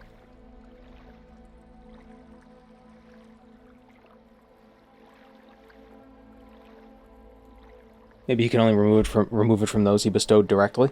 Perhaps. It is possible. I don't know. Like trying to remove a wine stain with wine. Not a bad analogy.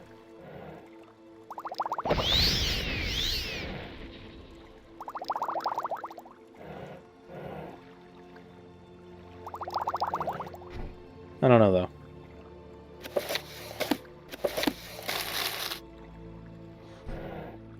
Still seems odd.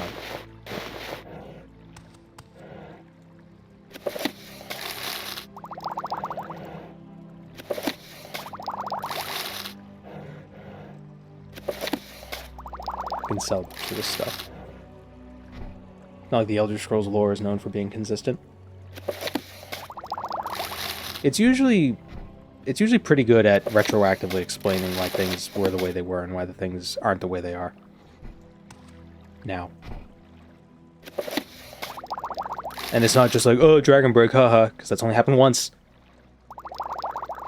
There's only one, well, I mean, there's been more than one Dragon Break, but there's only been one Dragon Break that's explained away contradictions.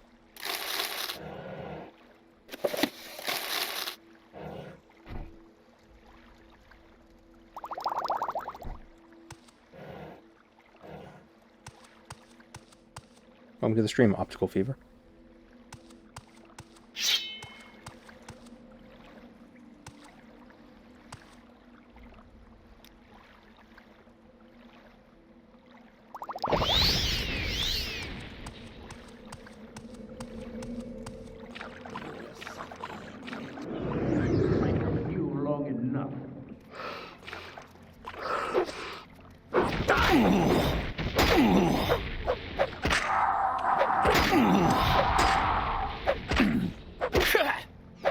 Ah! I didn't realize how much damage I was taking.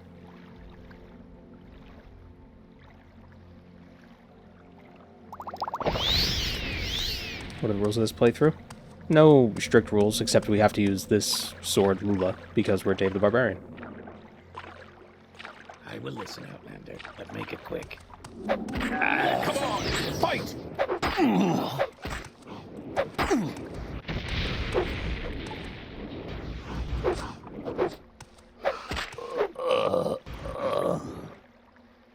Alright, any other mark?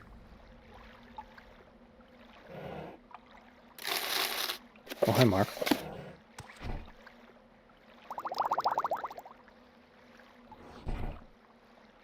I did not hit her. I did not.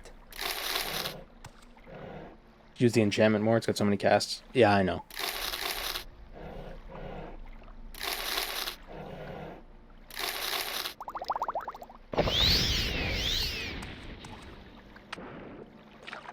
A lot of the lore of in-game things are, well, the lore is that it happened right around the events of the main quest, and some say the person who did it was the main character. Yeah.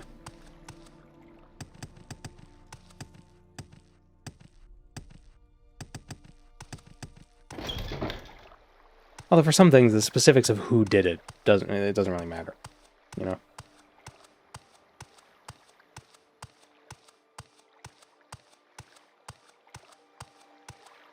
You know, it's like, oh, who helped the Gray Fox and became the new Gray Fox? Who cares? Doesn't matter. Was it the hero of Kvatch? Maybe.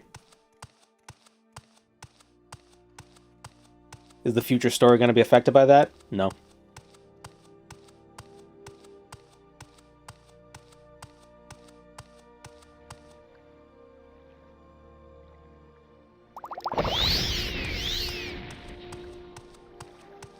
Vivek could never be a divine if he didn't bite Mullig's mace off, like getting exiled from being a saint. Well, he would never be a divine because he's not an original spirit. He could be, you know, a mortal god, but he's not a god.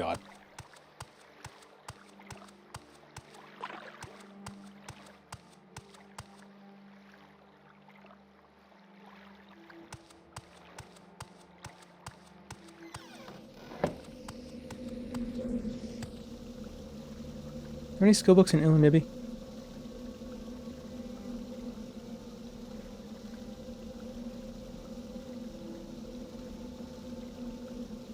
Nope. Just here for loot.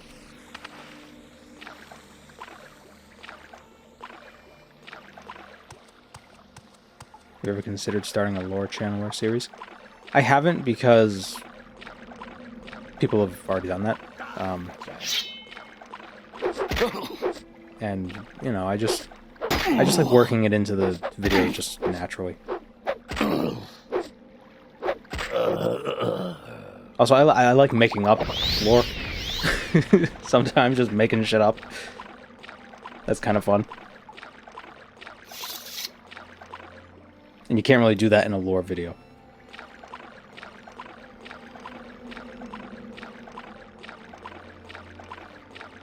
What if there's a lore explanation for why so many artifacts all show up in one area at the same time? I think there are just so many artifacts that they're just always everywhere.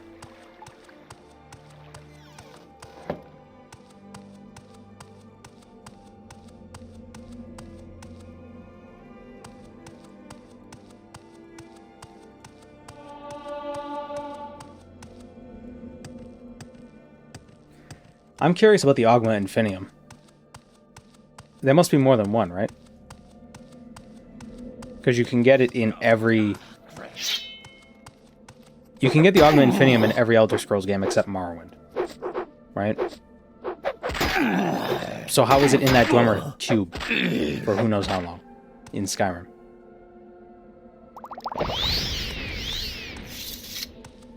I'm guessing maybe there's more than one, and it's like... Or it's like non-temporal, so if it could be in multiple places at once, but it's the same book.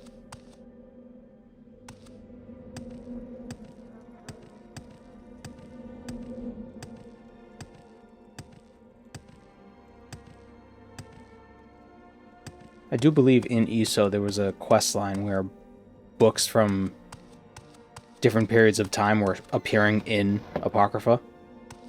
And part of it was like, oh, what's happening? Like, there were books flying in and out of Apocrypha like crazy. Wow, we gotta figure this out.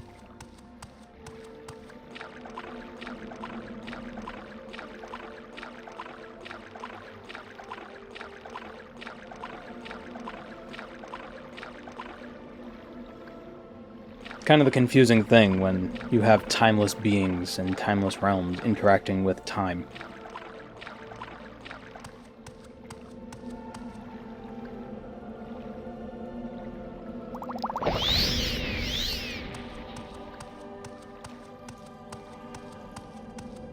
There is no time. There is simply the beginning and the end.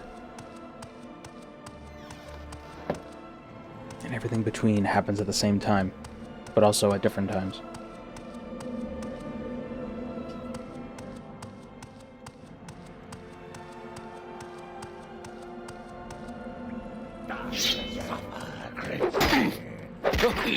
The Dawn Era must have been so confusing.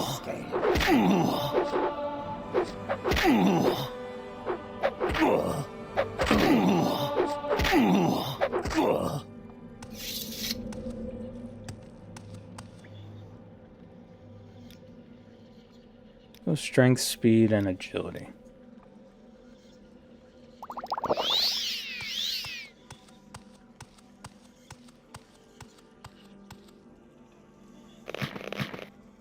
I'd love to see a game that takes place in the Merithic era. Not the Merithic era. Yeah, the Merithic era. Just because that was before the dragon fires were lit. So there was probably just Daedric princes just hanging out.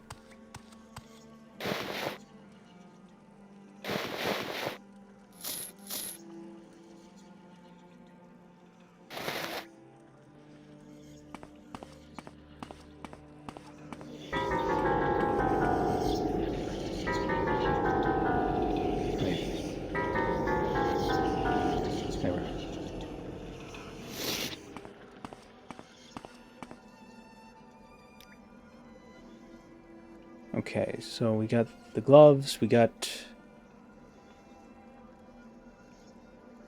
Amulet of Mark, Amulet of Recall. There's another cave outside of Narmok, but go back to town and sell some stuff.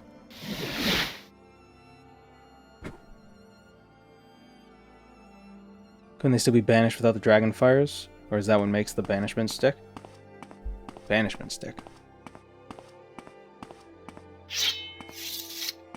I think the only reason why the Daedra didn't have absolute control over Mundus during the Merithic era before the Dragonfires were lit was because they were too busy sort of like fighting with each other to keep them out. Or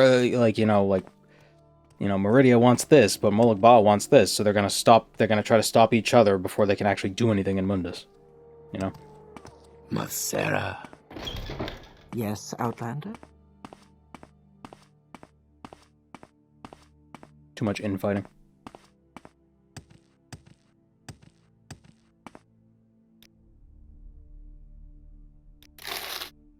Looking for something in particular? Can you ask your question quickly? I must be going.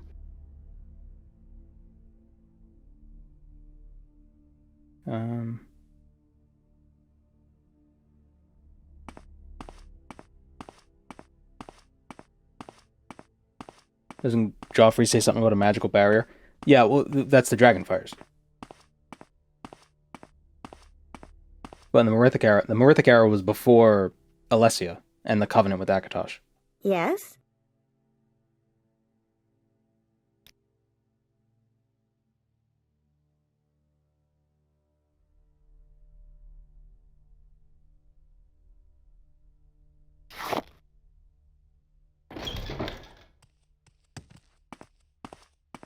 Let me grab something to enchant.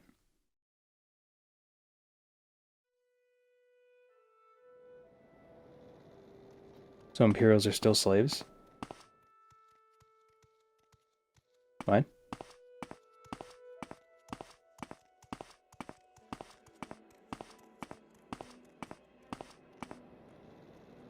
Also the whole thing that So the Sill did, where everyone but Nocturnal agreed to something. Yeah, but that was in... Talk is free. That was the second era. Or somewhere toward the end of the first. Talking before the first era. There were no Dragonfires. Imperials were enslaved by the Aelids. Well, they weren't Imperials yet. They were the Needs. I don't know when the Aelids popped up.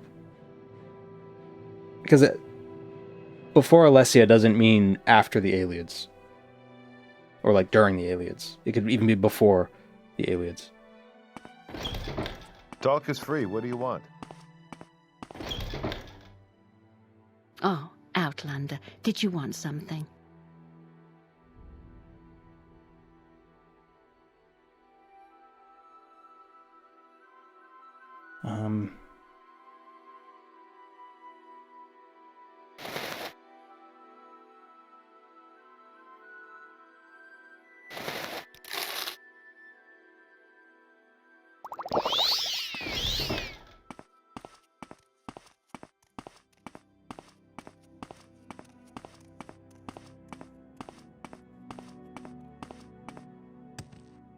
So I said, where's the money in that?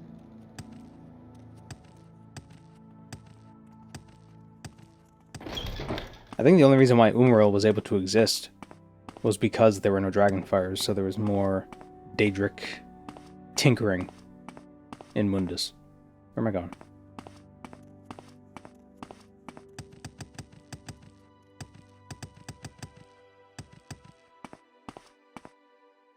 Yes? You can't invade Mundus, but what if my plane of Oblivion and Mundus became the same plane?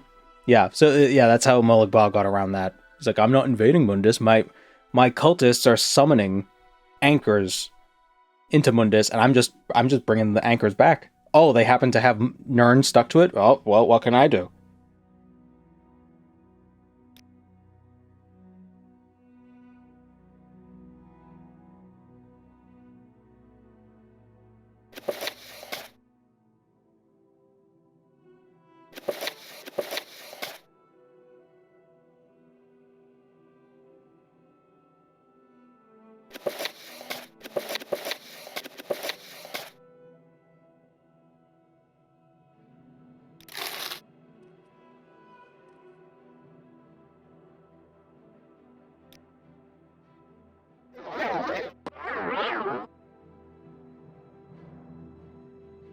It is strange that Vivek didn't seem to care to help during the plane meld.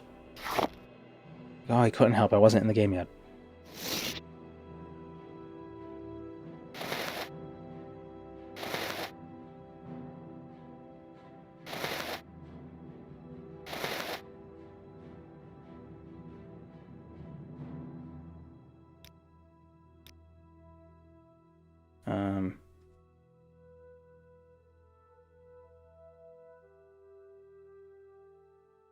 Sell that for $37.50. We buy this for $7.50. Probably buy it for $5. No, $6.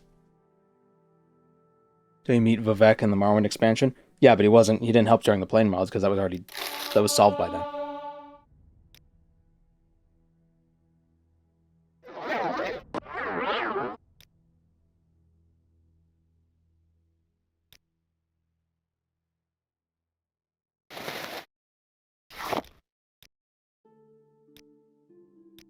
That cost $13K. Jeez. Alright, I'll be right back. I'm too hydrated. I must use the bathroom. Okay. We're back. Gotta rehydrate.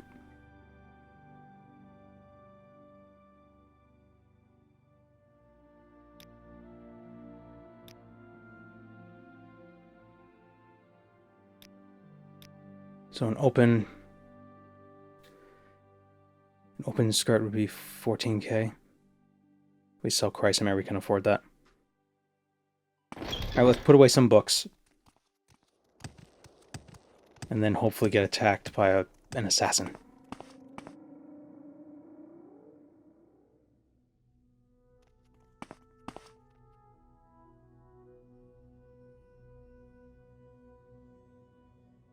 Where's the ring? Oh, here it is.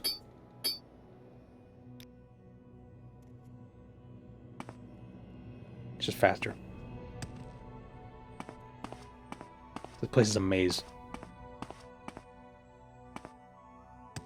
You were a fool to confront me!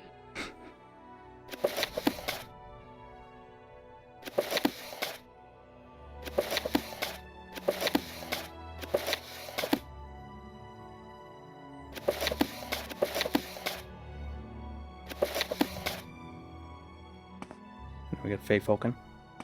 Wish I could read them off this, though.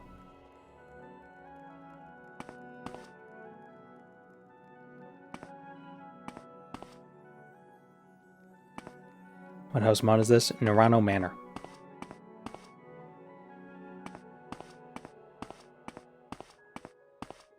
The mod should be, or the assassin should be able to attack you at any moment. No, I know that. Yes, I just haven't gotten attacked by him yet.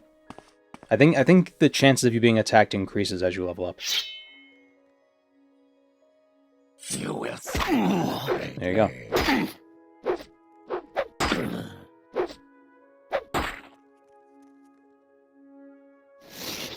Gonna take the dart.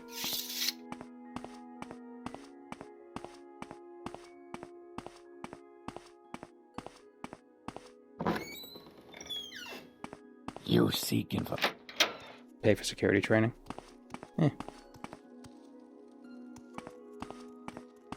Oh, instead use the money to pay for security training instead of making the enchanted item. Well, I already bought the gem. There are many creatures beyond the cities. Good hunting.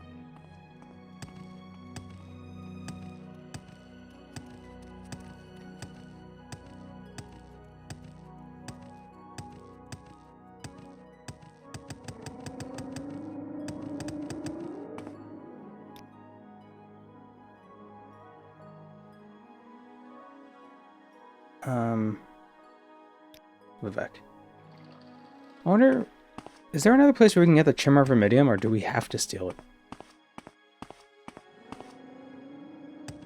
I think it might show up randomly at a higher level. But I'm not sure.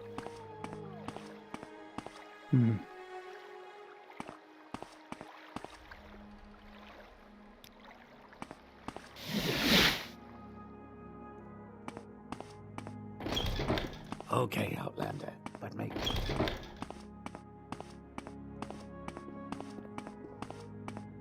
You want something, friend? I know intervention items can show up sometimes at a higher level. Yes? Just in like bandit dungeons and stuff.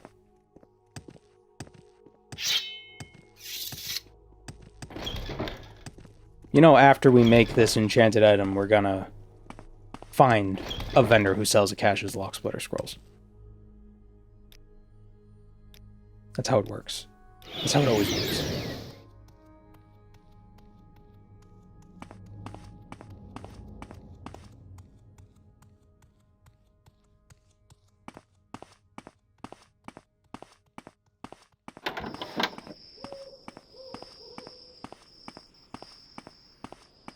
Oh, but Nurmark can stock them.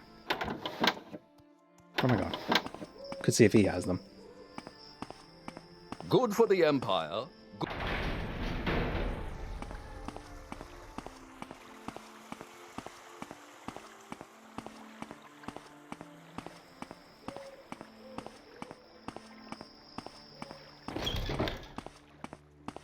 Went the wrong way. Can't remember if Chrysamere is one of the cheaper artifacts or if it's one of the full price ones.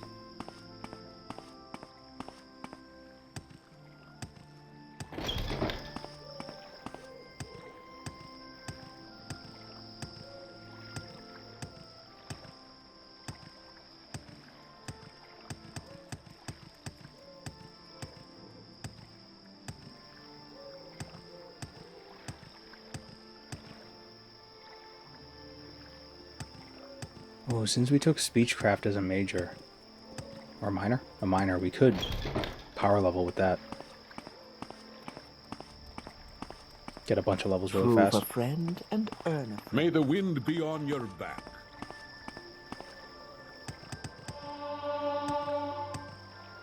I always go the wrong way. Always.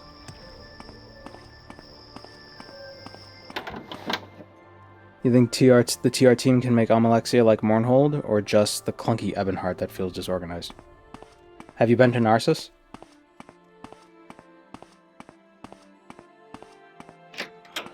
They know what they're doing.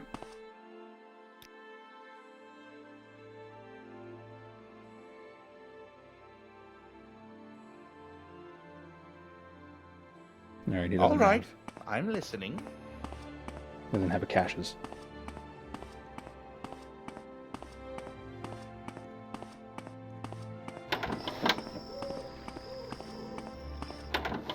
Welcome to the Mornhold Museum of Artifacts. Ah, 30k, nice.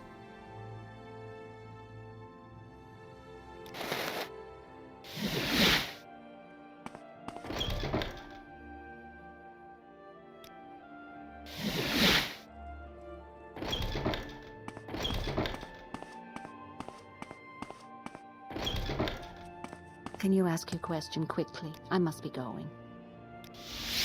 Oh, Outlander. Actually, I'm gonna buy alchemy training just so we can get to 15. Damn it!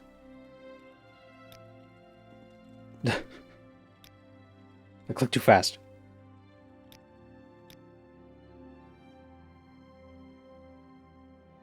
Narcissus is tough. Yeah, but it's still it's not. It doesn't. It still feels really good. Like it feels like a good city. Creeper Shuffle not work with your mods, or am I just not using it? I'm just not using it. Especially since we're playing as an Imperial with Mercantile, it feels more. It's more fun. I suppose I could spare a moment or two. Get the benefit of it. Yes, what is it? We could visit Creeper though if we really wanted to. What does the Imperial need?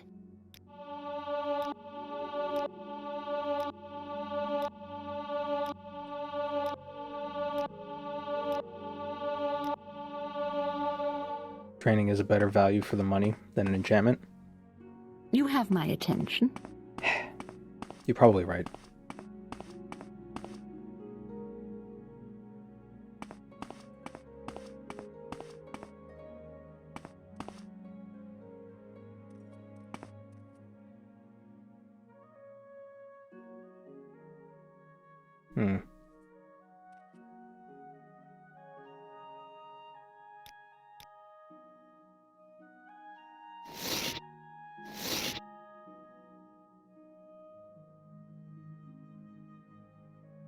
What is this? The master pick, you only need 40 security.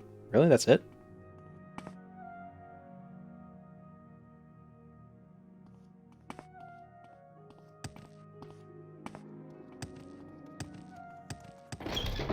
It's 1.625 times. Pick a master. To pick a 100-point lock, you need 62 to have a 1% chance. And agility unlock. Yeah, with this. So that'd be 10, 4, 14. 14 plus, say, 50 security. 64 times 1.625 is a little over 100. That's the glove that gives 20 security. Yeah, I don't want to get that.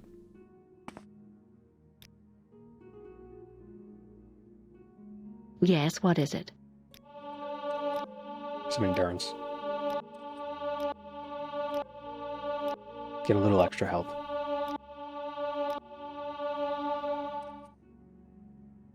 The next time we level up. See, we could.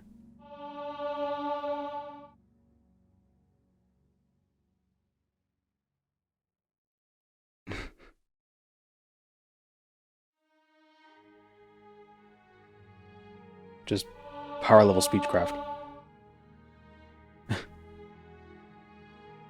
I know before I put it on the scroll wheels, so you just like scroll once and you have your infinite scroll and then it trains. It like admires like 17 times a second.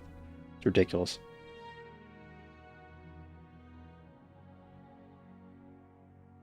I mean, I could just pay for training. But,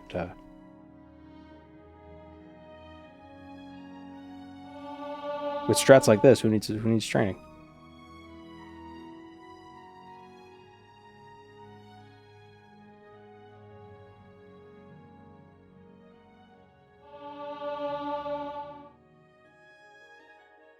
See how fast I can click.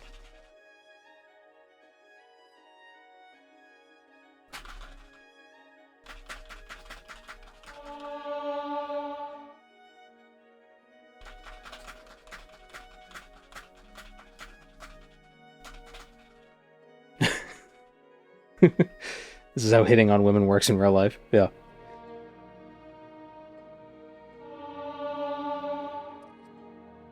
You just click the button right in front of you over and over again.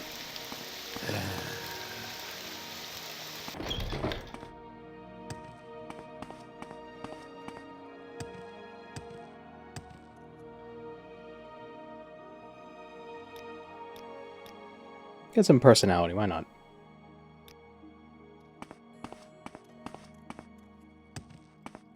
Hello, Jarwin. What can I do for you, friend?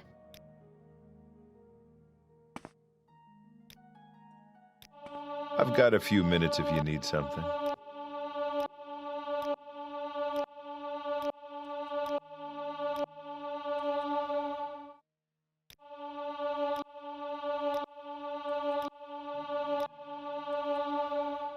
Bought a little bit of training. Masera. Here's the thing though, how expensive would it be to train security up to like 50?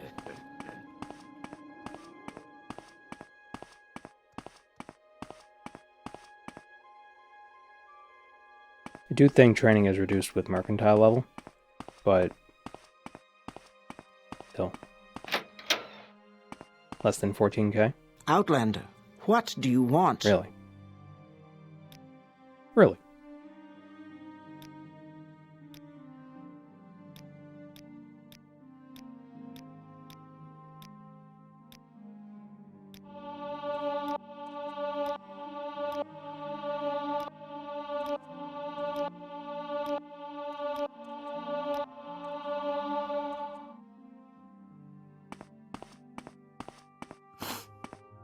Is there a bed? The Pokemon of books. Yeah, this is like the Pokemon run of books. And there's around 150 books, so. How can I be of service to you, Outlander? We just gotta be careful not to summon any of the books, because then we'll get sued.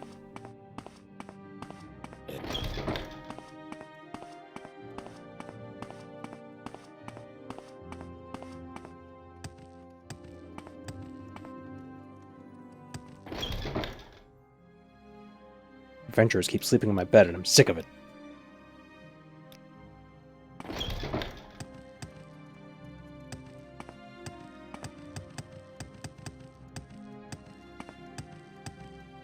I like how she's just in a closet with a fancy chair up there. It's a metaphor. You flatter me with your attention, Outlander.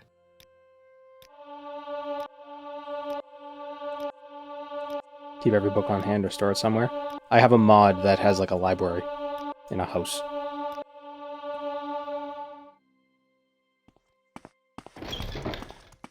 Can't put a book in a ball. I think you're safe.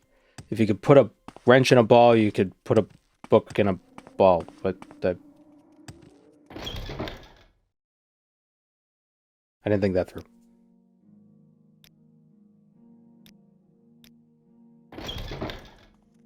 No, my levels aren't optimal. Probably should have got like marksman training just for the extra point and agility. If you can wrench a ball, you could dodge a book. There we go. We are blessed, truly blessed. This is an honor.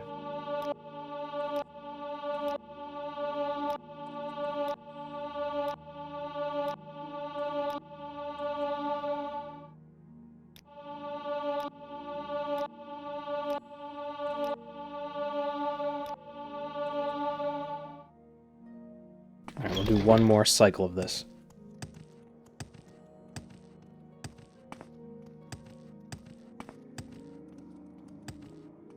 The only problem, though, with training instead of just buying an enchantment is that the training, like, you can't really recoup the money.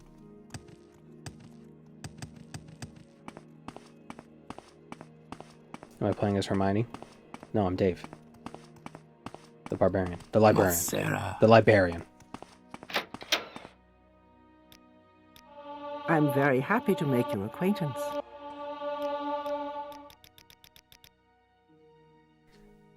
You can recoup if you train with a merchant. Yeah, but if you train 12 times, then the gold resets.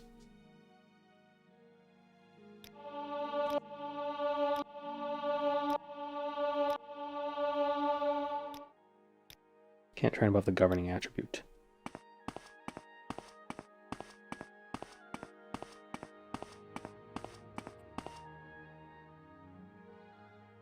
I'm willing to share my insights for the right price. Beds on the second floor landing in the Hlalu houses? Not in a separate room? Really? I hadn't noticed that.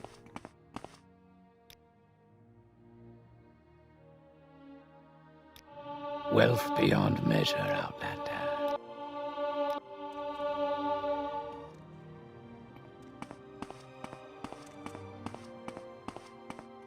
Go up the stairs and then can I suddenly be of bedroom. service to What about this Can room? you ask your question quickly? I must be going.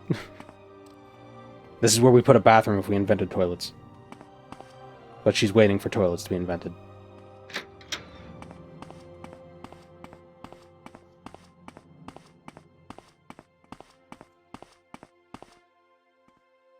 The bed I was sleeping in? Oh, well, that was Clagius Clandler's house.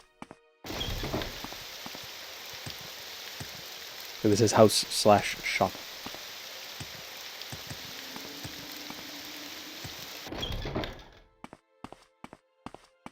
You go upstairs and it's, oh, bedroom. This is his bedroom. Feels like you put a bed in the hallway. Well, when space is a premium. Don't judge him.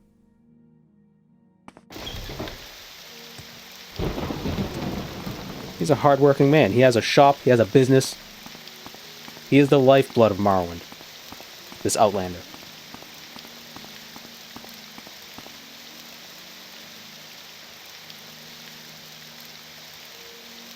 I think we're good.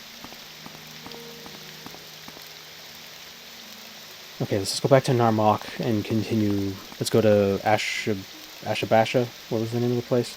Abernonnet.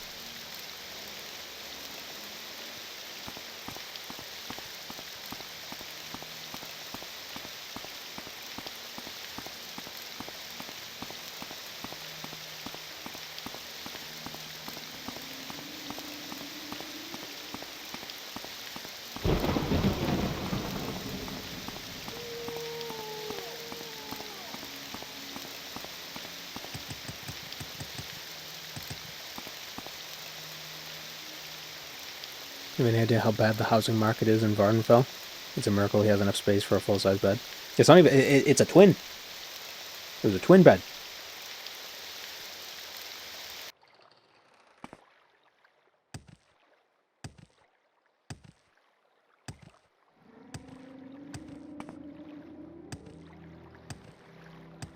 I'd be less... I'd be less upset with the bed being like in a hallway. I'd be more upset that it's like right near a door to the outside. That would make me uncomfortable. Like there's no like airlock or anything. It's just bed outside.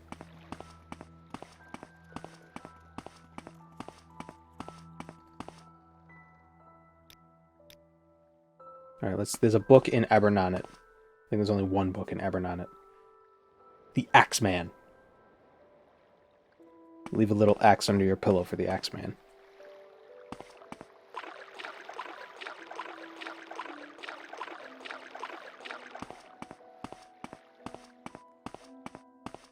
A bed within 5 feet of an exterior door is diabolical.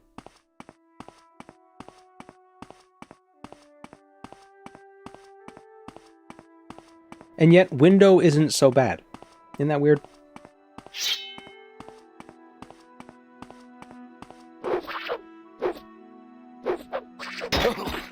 I feel like there are... Wait. Oh, it's... okay, I was confused. I was like, where are the trees? Because we're in the wrong place. It's like felt weirdly barren. Like, this isn't Narmok. It's like, no, it's not. We went to Hlawad.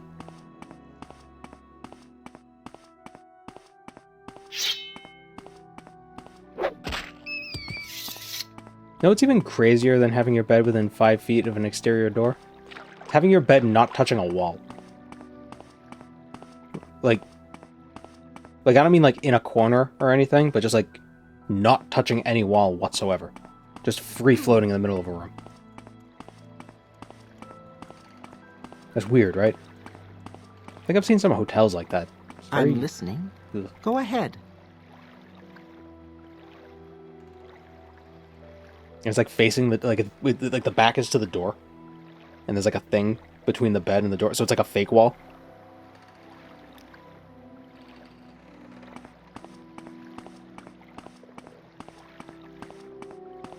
Gives big sacrificial altar energy.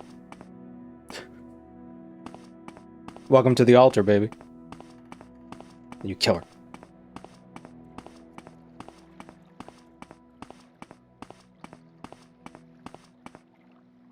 If you want the ultimate Dave the Barbarian shirt and don't mind an instance of console, try this ID.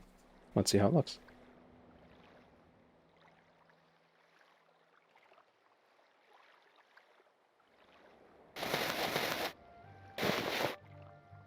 Eh.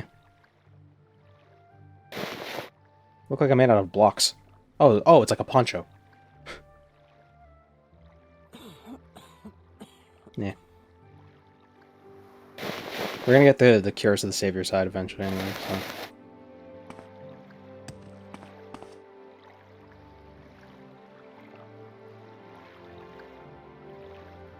I feel like I'd fall off the bed no matter how I laid on it.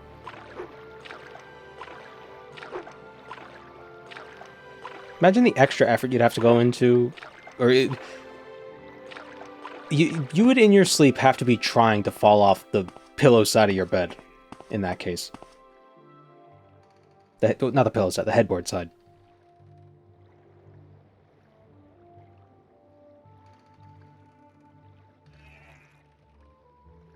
Oh, it's on that island down here.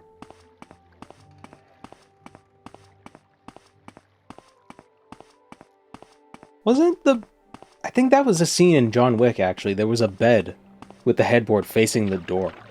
I was like, of course you're gonna get attacked by an assassin. That's like... Of course this place was built by assassins. The stupidest friggin' thing.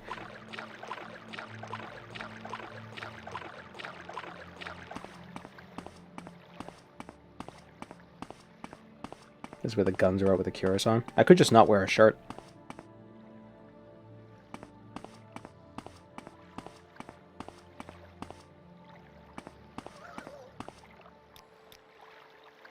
There it is.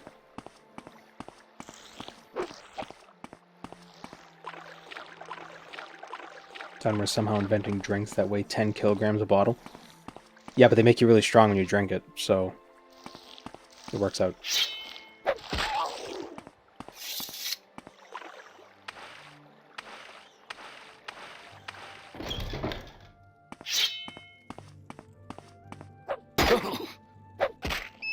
The basics of Feng Shui.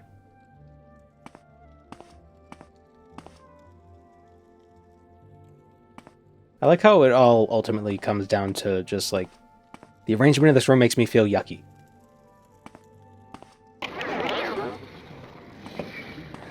It's not even like, oh, it's because of the spirits or whatever. It's just like, no, I don't like it. Now you die! I have you!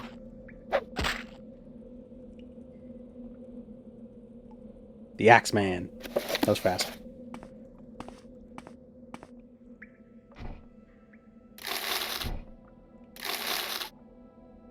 Fighter ring? Yeah.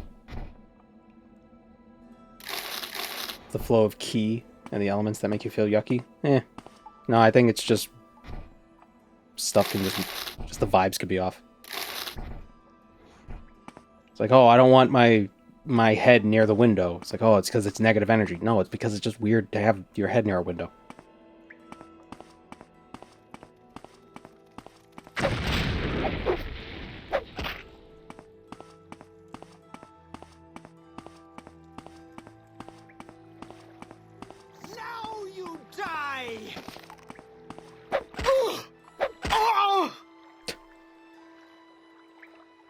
Indarin. I know that name, but I can't remember where I remember it from.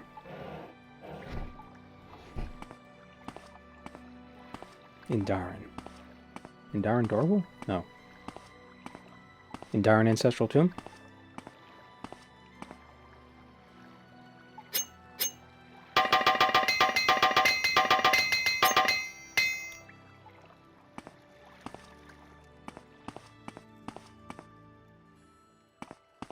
What about Telvanni bedrooms? Fungus Shui?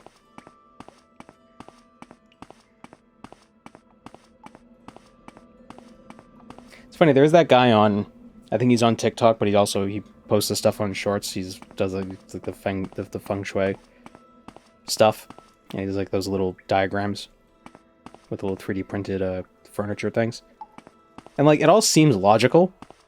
Like the result, like the ultimate result of like, oh, you should put this way because, you know, whatever, and give you space here and this, that. It's like, so it all makes sense, so you don't got to put all that the mysticism behind it. He's like, this arrangement makes sense because it makes sense. If you want something, now's the time to talk. Shall we travel together? Okay.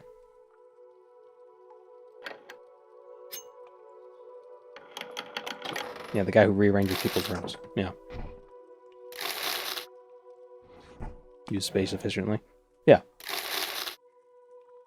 What a crazy idea.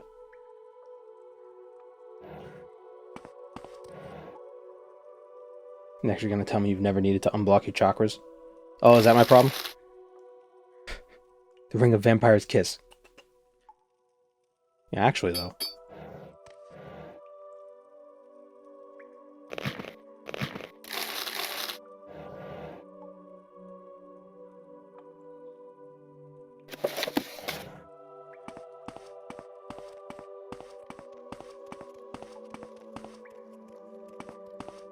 That mysticism isn't weird or a stretch, it's just how things work.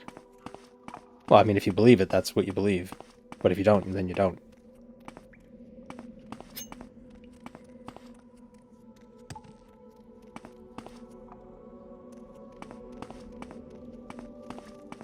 I'm very pragmatically minded. You know, you don't gotta add the spiritualness to it for it to make sense. For me. Thank you.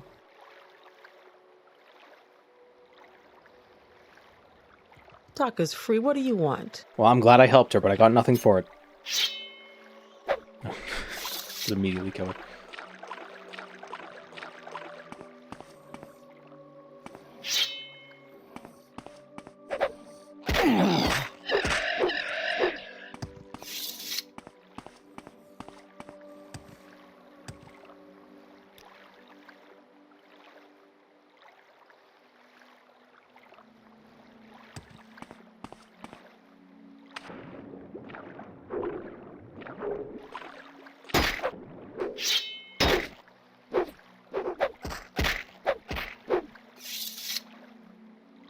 I think what comes down to, for me, though, it's like there's a lot of overlap with these things, with like the healing chakras and the crystals and the woo and all that, and I'm just like, ugh, I'm not dealing with this.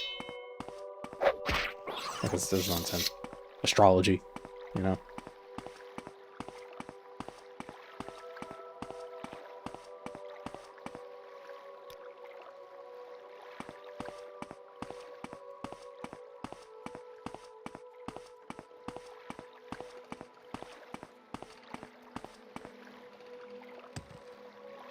So we got the Axeman. Where next? Adad Shashanamu has 2 books. Seems like every place has at least, or like, not at least 2 books, but like, they never have more than 2. Adad Shashanamu is right near us, isn't it? Ashalmimikala? Yeah, it's south. There's probably some books in Ashalmimikala as well.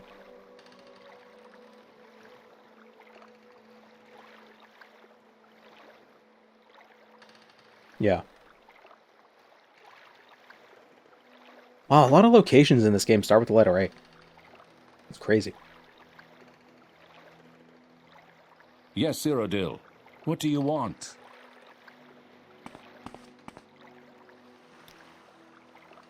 What is this about? You look like a new character from RuneScape. I don't have a goatee.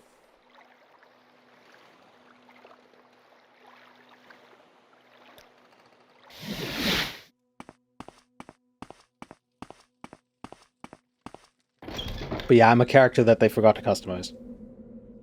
They were just impatient. They were just like, okay, let's play the game.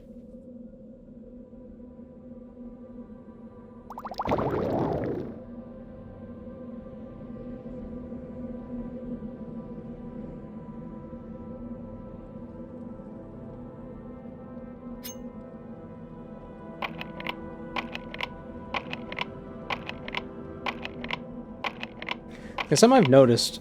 You know how a lot of games you want to hide your helmet because, like, for whatever reason, it just feels like better, like fashion souls, fashion escape, whatever you want to call it, fashion scrolls. In Skyrim, is it just me, or do helmets look cooler than faces? Do I still post videos on YouTube? Yeah. Why wouldn't I?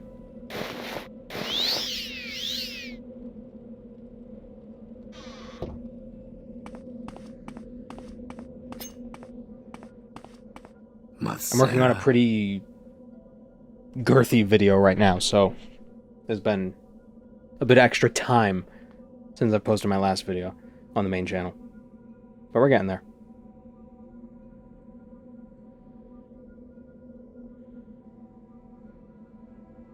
Are there any books any skill books in Telfir? In the Corpusarium.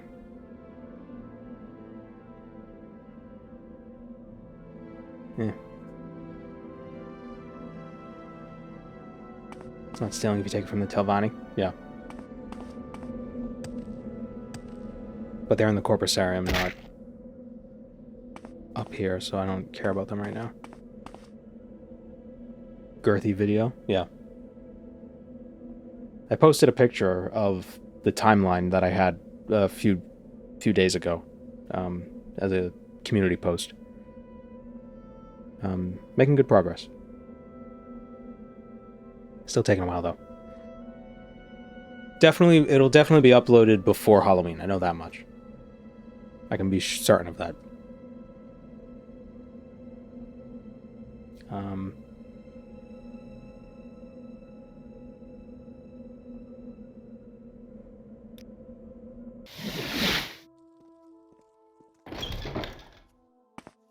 Do you want something Am I from America? me? Yes, I am. I am from the United States. What's your social security number? Are you susceptible to any diseases? I suppose I have a moment. What is it? The Daedra quest video? Yes.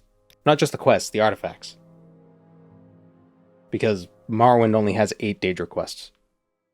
9 if you count Blood Moon. And I did. Have I ever been to a Turkish prison? Yes, but not as an inmate. So.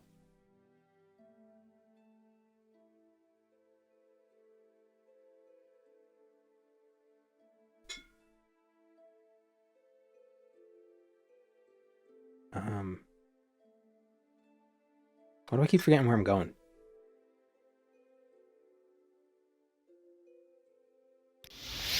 Do you need something?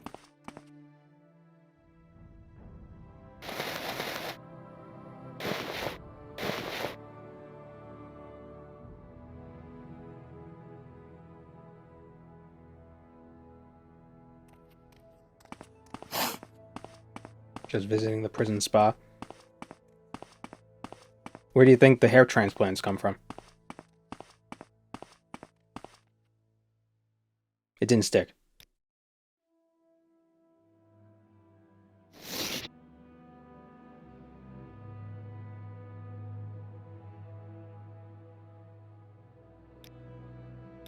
I don't know if I...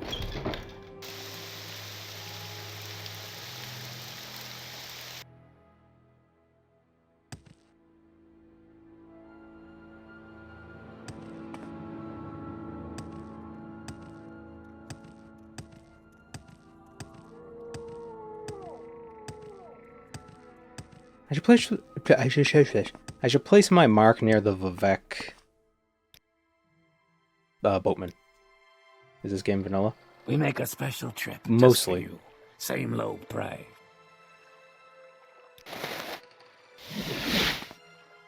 At least if there's a mark here, I have quick access to a boat.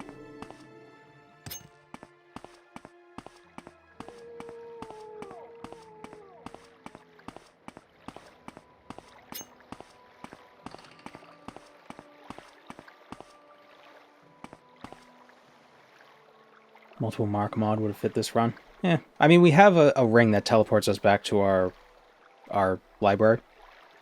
So we kind of have 2 marks. You know, that's fine. I'm listening. Go ahead. So we're going here.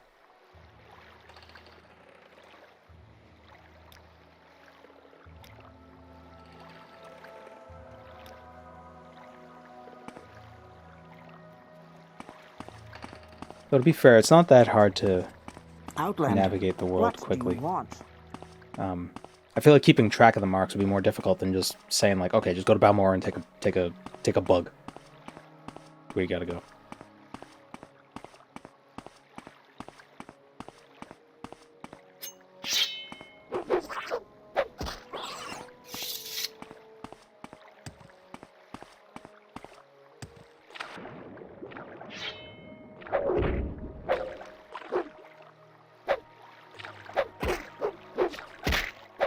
Mark this and mark that. He has a surname, and it's Recall. No, it's Sorethi.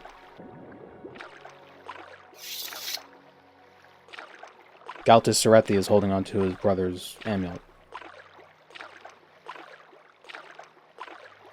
Well, not anymore. We have it now. You were a fool to confront me!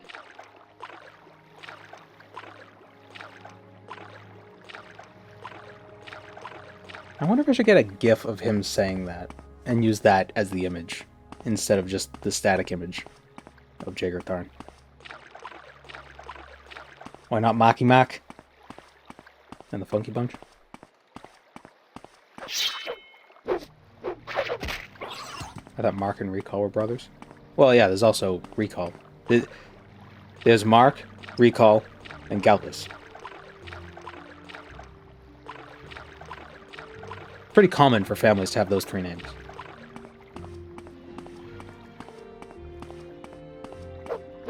Read a GIF and a static image are not that far apart.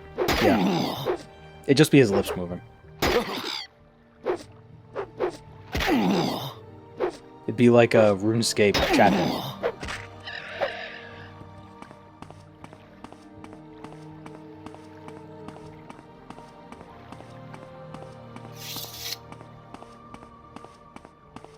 Or not an original Zaya chat head where only their lips moved.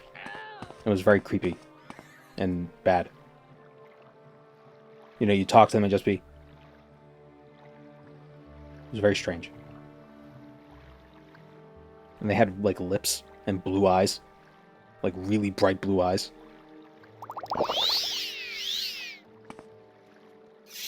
Perhaps they were a white dragon.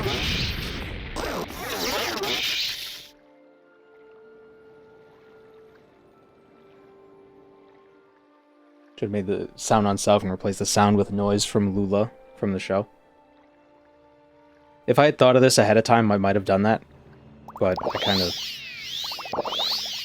like last minute, like, oh, what are we going to do today? Oh, we'll do this.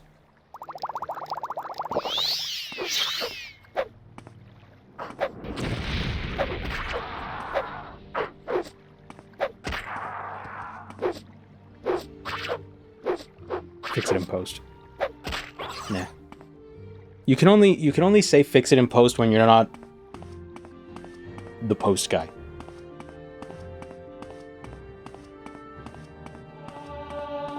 XP only comes from books? No. Don't press your luck. You're on your honor. No, we can get XP from anything. We're just collecting the books. I like collecting stuff.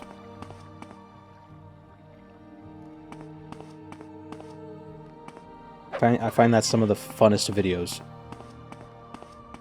You're just collecting things.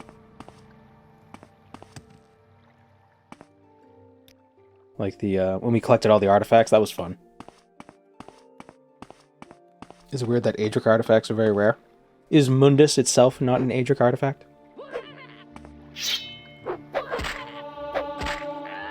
Did I see Gobbo's soul collecting vid? I've seen it, but I haven't watched it. Like it's popped up in my recommendeds multiple times. Surprised you didn't get the boot to blending speed. It makes things too fast. No mercy. And it makes editing harder because I'm like zip zooming everywhere.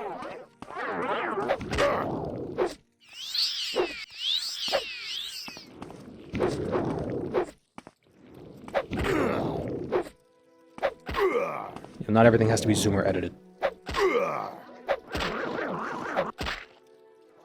And I've actually been enjoying walking.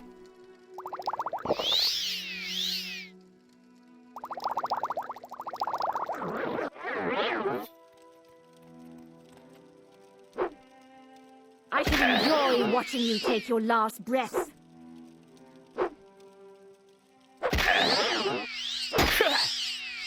It's over for you!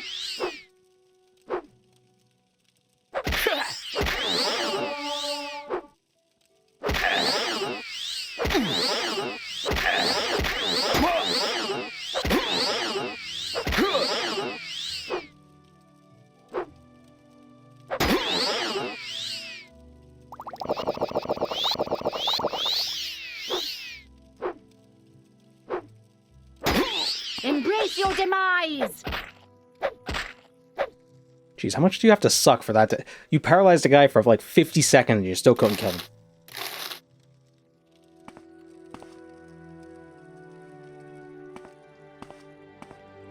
I drank all the willpower potions to resist the paralyze. Did I see Magu's video where he collected every book in Skyrim? No, I didn't.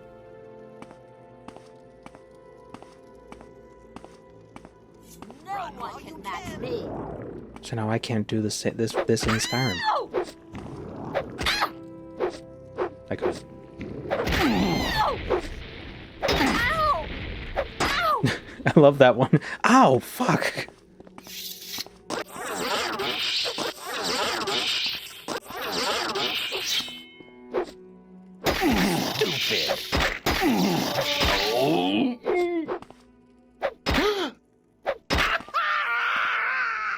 I learned to read mostly in video games, text boxes and stuff. Yeah, I've heard that a lot. People learning like English from Morrowind.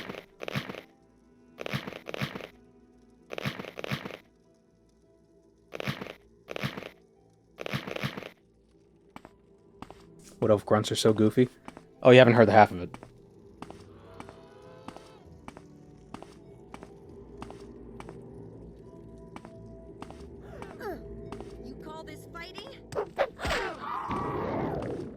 But yeah, there's something about walking in Morrowind that's just... Like, you walk around normally and then you can use shift to sprint. Quote-unquote sprint. At least walking in dungeons. Kind of fun, because you can enjoy the dungeon. You kind of get to, you know...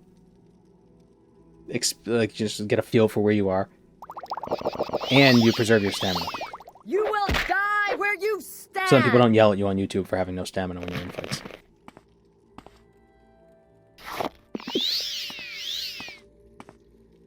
Although I that might be different for me.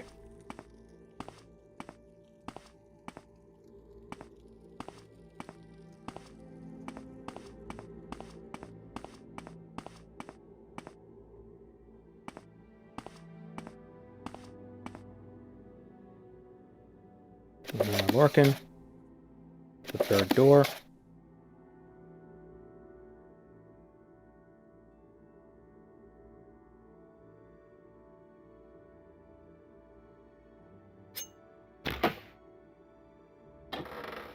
Black out the stamina in combat. Yeah. The black bar is the stamina.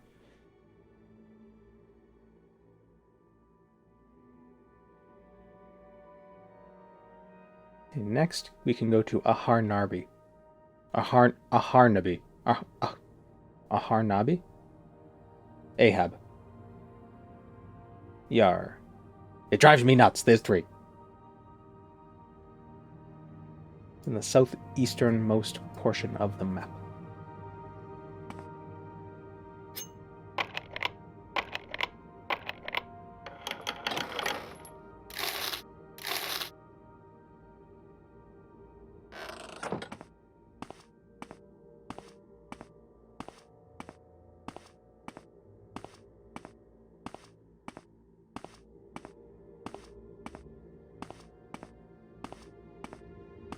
It's interesting because I feel like walking in Morrowind, or like walking it through dungeons in Oblivion and Skyrim kind of sucks.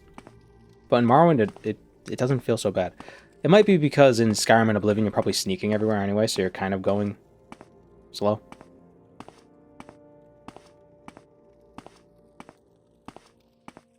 So I guess the idea is the same.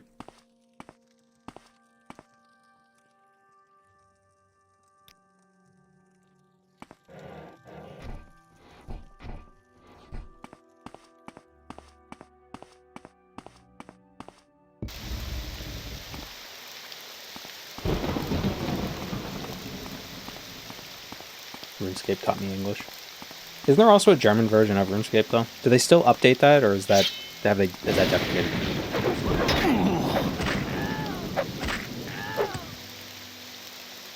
Also because Morrowind dungeons were designed to be walked through both ways, while Skyrim has one-way dungeons. Well, I don't know. In Morrowind dungeons you could also just teleport out of.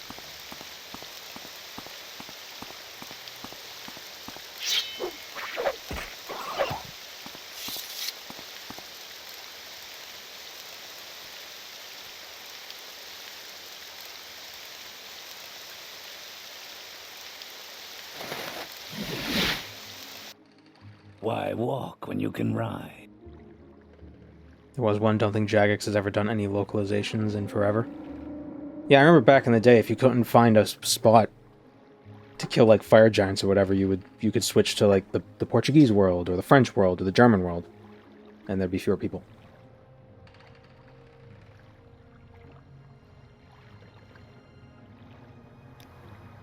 That's how I learned that lobster is Hummer in German.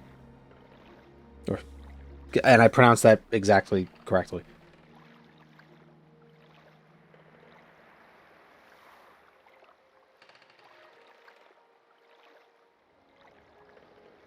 Moldmar.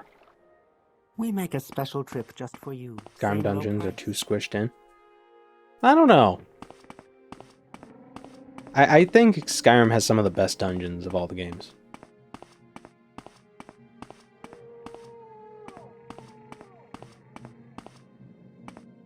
Like I think I think Skyrim's worst dungeons are on par with some of Morrowind's best.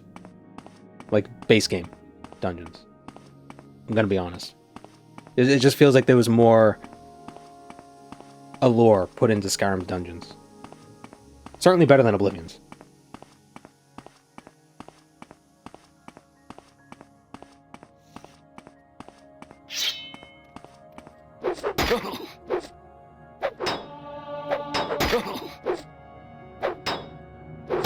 Admittedly, there are a lot of like, oh, Draugr, you know, a lot of Nordic crypts. But all the Nordic crypts do have different layouts. They don't feel as copy-pasty.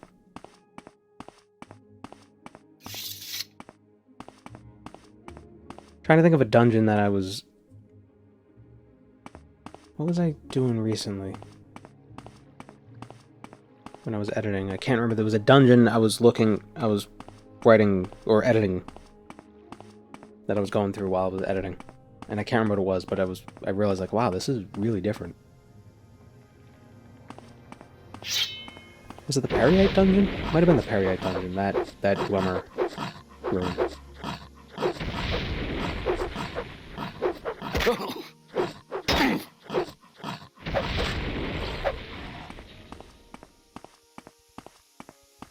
Black Reach is still a good dungeon, even though people call it bad. People call it bad? I thought people just called it just overwhelming.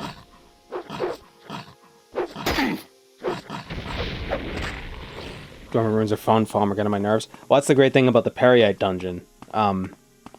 Bachardims? I think it is. Maybe. There are no Falmer in it. It's just the Afflicted and Dwemer robots.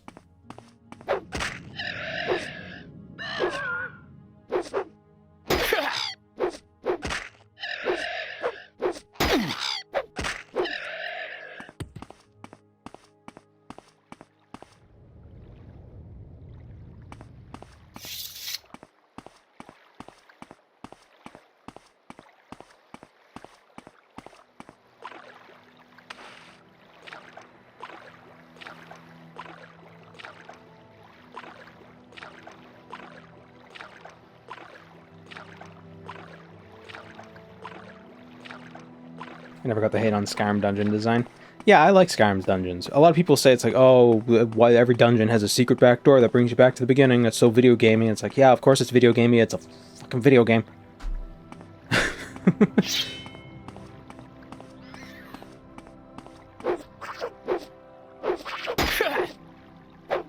Honestly, I wish I could just fast travel out of the dungeons when I get to the end. Then they don't have to make them loop. Do like what they did in Elden Ring, where they put a little candle at the end that you just touch and you just get warped to the beginning. I'd prefer that. Or like you touch it and it'll let you fast travel out of the dungeon. Why can't I fast travel out of insides?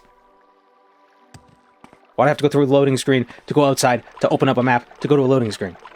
To go to a dungeon so I can go to a loading screen to get into the dungeon. Just let me fast travel from inside one dungeon to the inside of another. Damn it.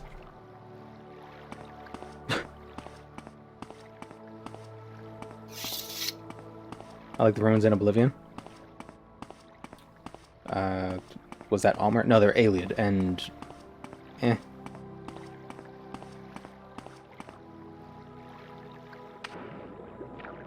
The only problem with Oblivion's Ayleid dungeons were that... And it was... Really, it was just the problem with Oblivion's combat in general. Everything was too tanky, and zombies had like 5 times more health than everything else in the game.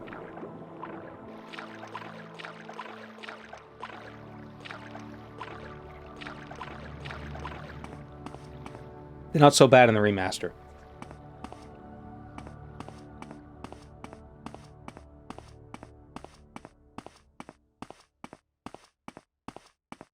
But it is funny how Morrowind's dungeons aren't designed to have loops or anything like that. And yet it's still faster to get out of a Morrowind dungeon than a Skyrim one.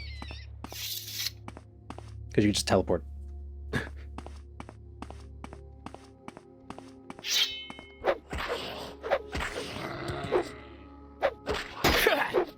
I do know the arena playthrough would have been miserable if I didn't have that mod that teleports you to the beginning of dungeons. I wouldn't have been able to finish that without that.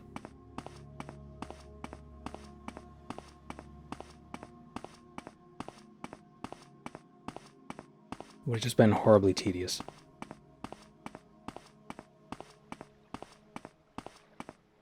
Miserable? No, it would have just been longer. Well, yeah, that's why it would have been miserable.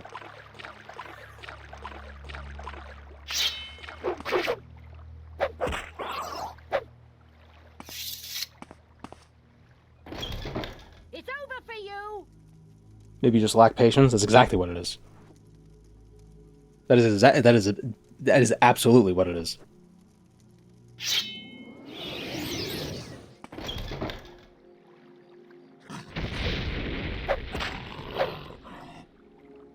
I have a disease, don't I? Yeah, Whitbane.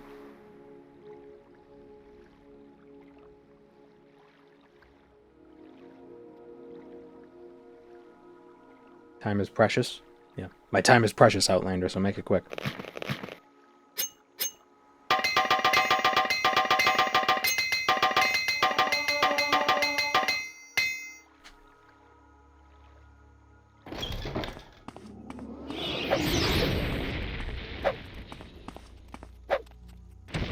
Damn it.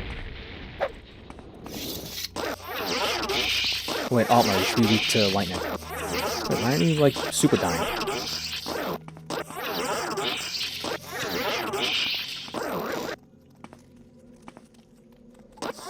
No, move, Bonewalker. God damn it. Ah. This sucks.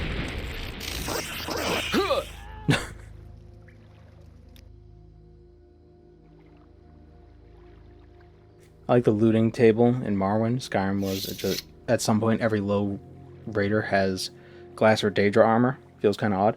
Did that happen in Skyrim? I thought in Skyrim I never saw any bandits with Daedric in Skyrim. I saw that in Oblivion. I never saw that in Skyrim. Maybe I just didn't. It's possible I just didn't play Skyrim enough to notice it.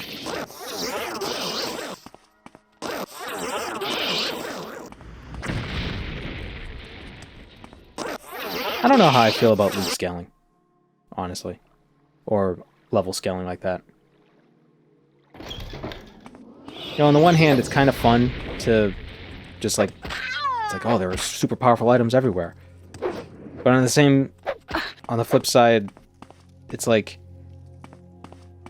everything might get too easy. That's a problem with Morrowind, is that after maybe like 20 or 30 hours in a run, if that, even that, everything just dies in like 2 hits, and it's trivial. At least if stuff scales, there might be like some kind of a challenge as you fight them. Like, it's not just, you know, look at them and they die. It's a tough balancing act. As long as things don't feel like damaged sponges, I don't really mind how they handle it. You know, as long as it's not like the original Oblivion's scaling. Really, what I care more about is I want quest rewards to level up with them. You know, I don't want to feel like I have to put off quests like you would in Oblivion.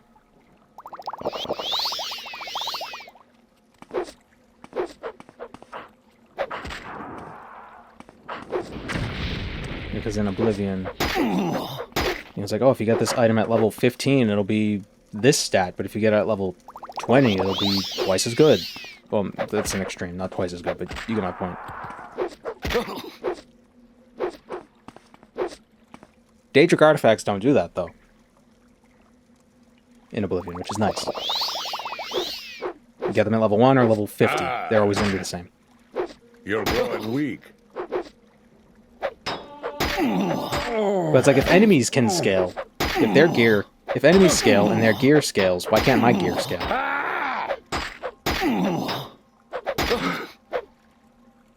Like, even if it's in like level 1 to 4 is A, level 5 to 9 is B.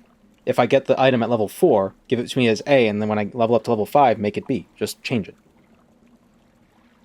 Knights of the Nine adding the armor rack to re-level. It is huge. I couldn't get that to work. Or at least I couldn't get it to switch from light to heavy, or heavy to light. So, I don't know.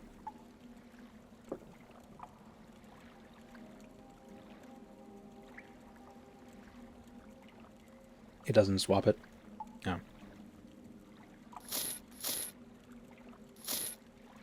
It only ups it to the new level bracket?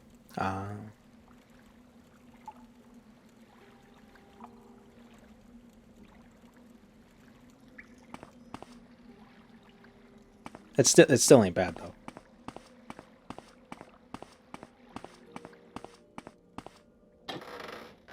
Die, fetcher!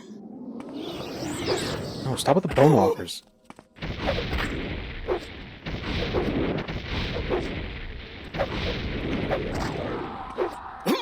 Damn it.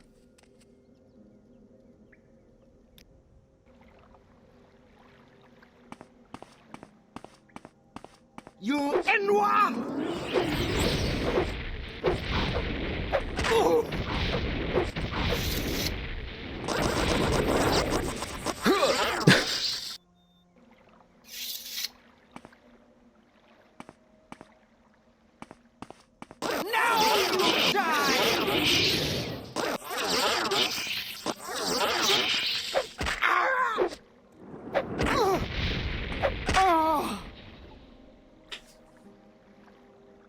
I need health potions.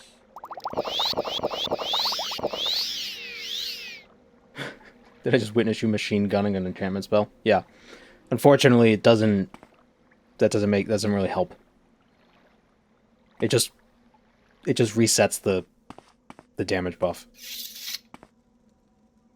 A game at dinner. Is that the book we're looking for? I think there's 2 books. A game at dinner and Sithis.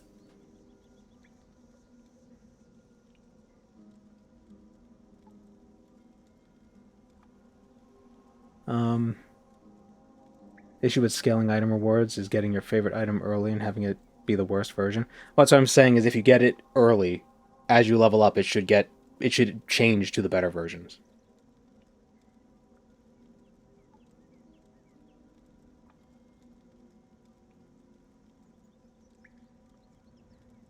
Are you still thinking of doing the skill books as an anthology video? Are you going to split it up by game if you hit the others? I think I might do them separately.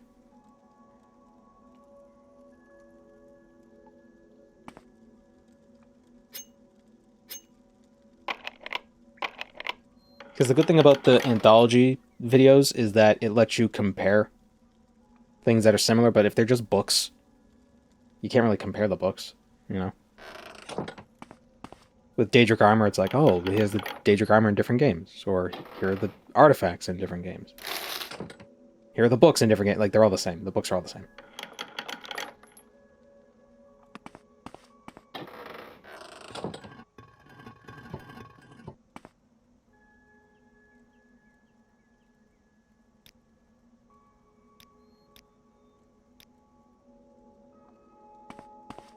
Unless the book changed from game to game. Yeah, and I don't think they have. The specific skill books might have changed between the games. Like, maybe Morrowind has a book that Skyrim doesn't. Like, I don't think Skyrim has the 36 lessons. But, eh.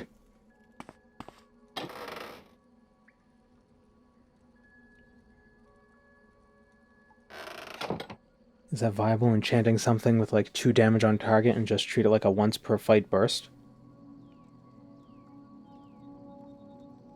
Well, then it would only do 2 damage. So the way... So this weapon, it does shock damage 1 to 16 points. It's for 1 second. So it'll do that. It'll do 8 points of damage over 1 second. If I cast it before that 1 second ends, it'll just reset it, basically. So it won't do the full 8 damage.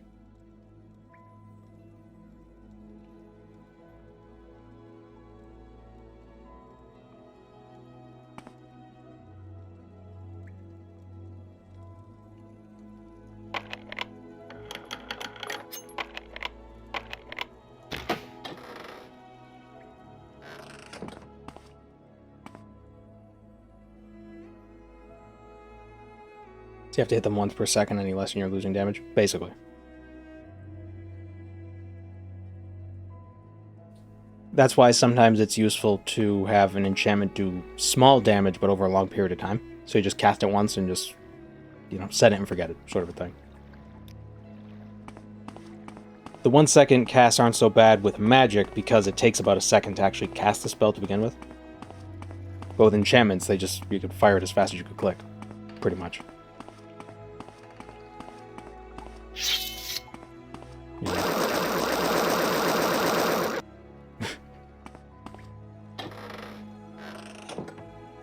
Here's Sithis. Alright. There's an MCP option to give enchanted items a 2-second cooldown. Yeah, in OpenMW, you can turn on animations for enchanted items. So you have to do the whoosh to cast it.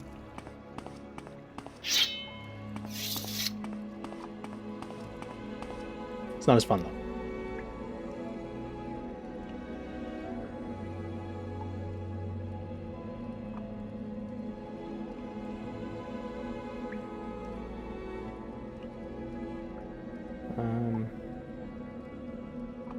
What's next?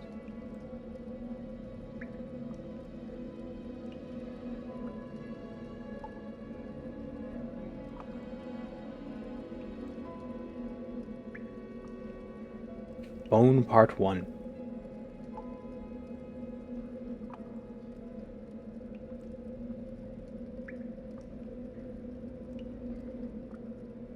It is west of Satanine.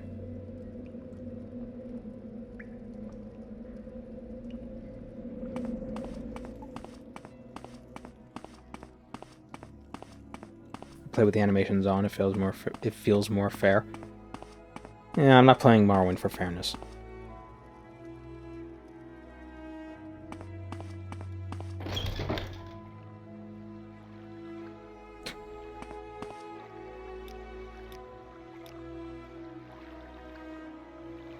I should have just teleported back to the house.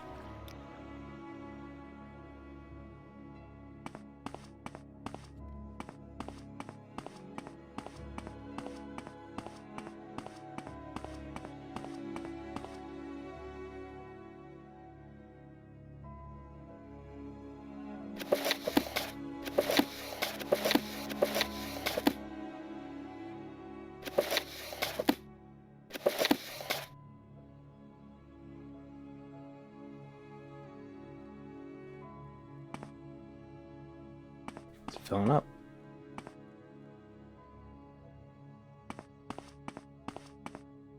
I like this little...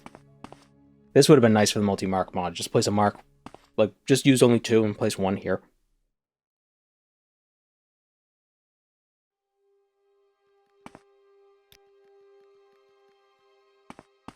Oh, so this is the rat that you could beat the shit out of. And it forgets why it's mad at you. And it can't die. Which is very, very sad. And here you could train lockpicking if you wanted to.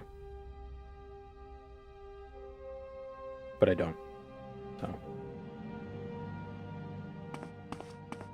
I just need it for the library.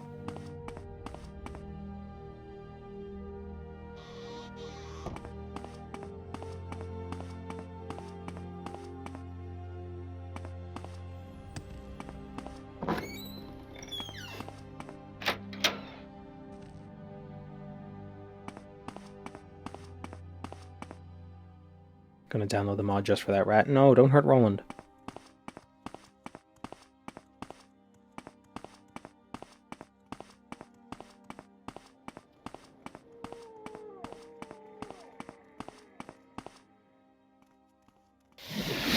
Keep forgetting about recall. We make a special trip just for you. Same low price.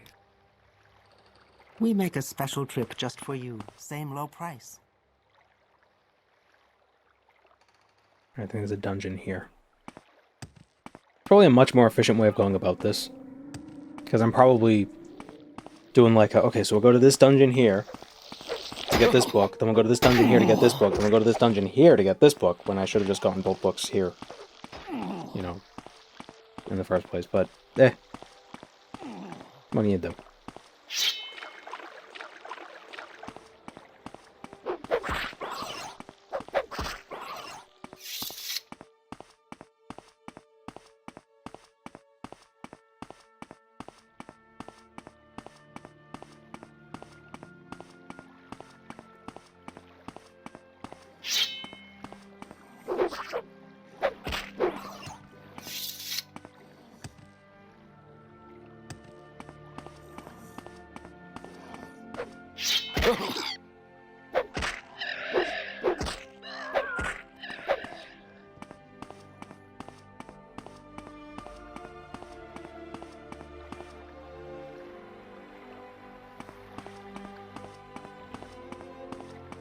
When does Red Mountain erupt? I think it's about 5 years after the end of Morrowind? Or after the Oblivion Crisis?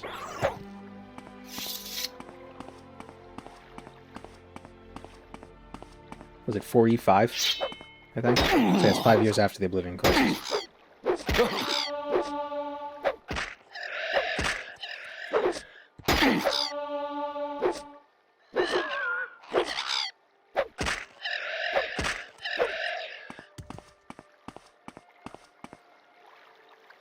Knowing that Vardenfell is doomed adds a certain mood to this game. I feel like it's already doomed right now. Like, meteor or otherwise. Place kind of sucks to live here.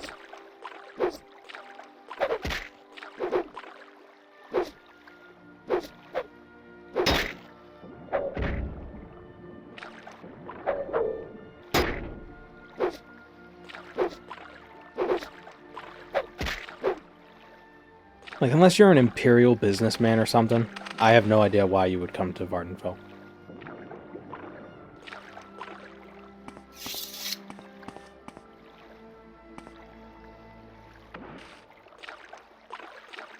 Was it canon that it was doomed when the game was made? I don't believe so.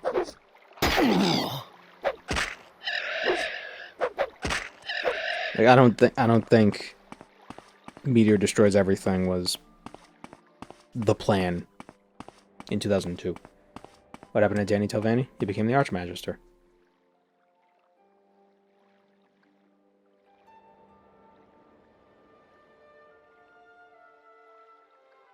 Aharu Nardus.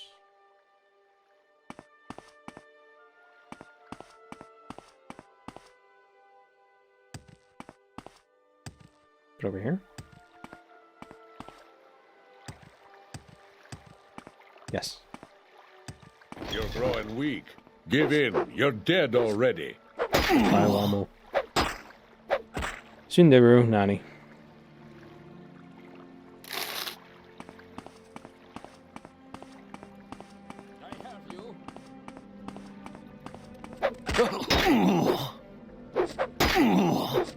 This is pointless. Give in. Wasn't the Red Year... Didn't that... That was the books, right? The Lord of Souls? Those novels that... Oh no. 40 years after the events of Oblivion. Okay, never mind. I think it was explained what happened in those books. With the Soul Engine holding up Bardao and then it crashing.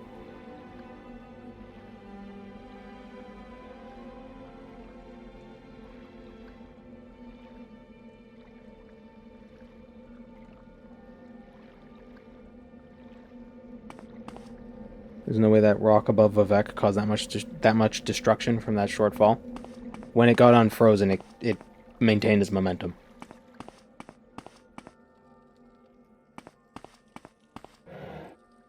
So it came in really fast, Vivek froze it, and then when Vivek was gone, it kept going. It was just frozen in time, it wasn't frozen in place.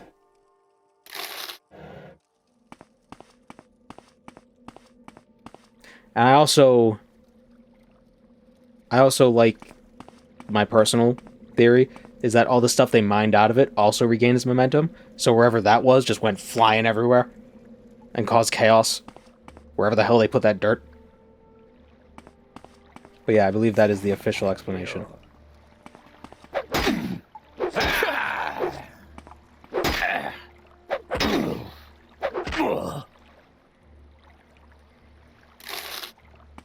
It could also be like a scale theory thing. Like, it could be a 2-mile wide rock that's, 15,000 feet up in the air, That would cause damage. If it just went from 0 to hitting the ground. We could actually do the math if we really wanted to. You will bring me great honor.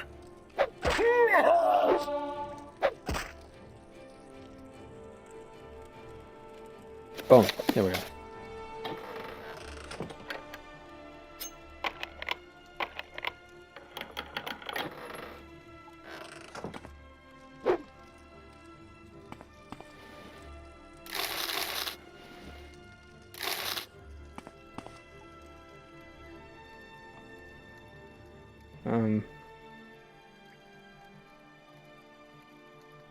So something... Okay, so if we go with 9 meters, or about 10 meters per second, 0, if it's at like 15,000 feet, which is 4.5 kilometers, it would be traveling at 300 meters per second when it hits the ground. 300 meters per second is... that's like Mach 2. I think there might... air resistance might play a factor at that point. No, it's a little above Mach 1. So, a little faster than the speed of sound. Going from 0 at 15,000 feet.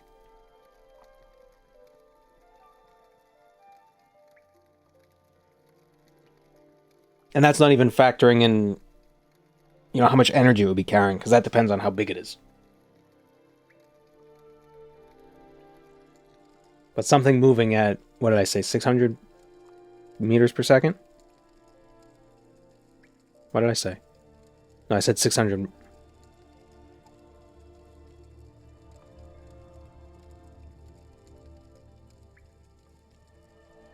said it was like 300 meters per second? Is that what I said?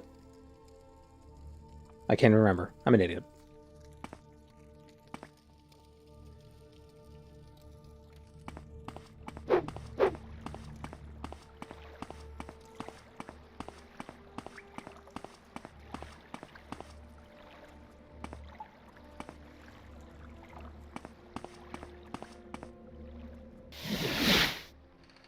Where would you like to go?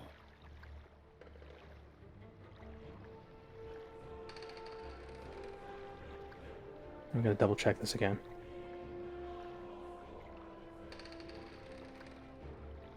Say it has an initial height of 5 kilometers. So its final velocity would be, yeah, 300 meters per second, or 1100 kilometers per hour. 600 knots. So yeah, 313 meters per second. So...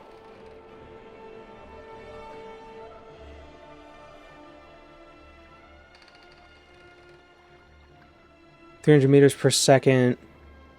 300 times 300 is 9,000? 90,000? 9,000. Wait. 90,000. 9,000. 90,000. It's 90,000. So 90,000 divided by 2, 45,000 times the mass. So whatever the mass is, multiplied by 45,000. And that's the energy it would have. So what would the mass of a giant rock... I mean, it's also hollow, but maybe it's not that hollow. It'd basically be like the meteor that killed the dinosaurs. How fast was that going? Or the comet. How fast was the comet that killed the dinosaurs? Going a lot faster. 20 kilometers per second. As opposed to 300 meters per second. So that's about 60 times faster. So it would do 60 times less damage. Let's say. Which, the comet destroyed the planet. So, 60 times less damage destroys an island. Although it wasn't necessarily it wasn't necessarily Bardau that destroyed Vardenfell. Bardau caused the volcano to erupt. And that's what caused most of the damage.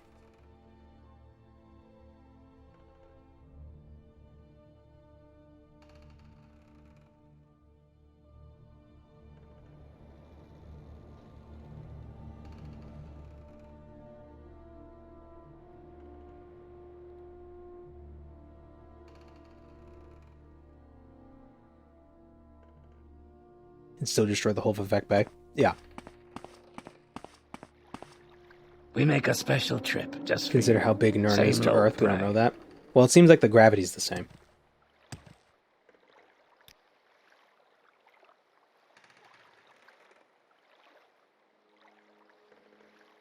So the size doesn't really matter at that point.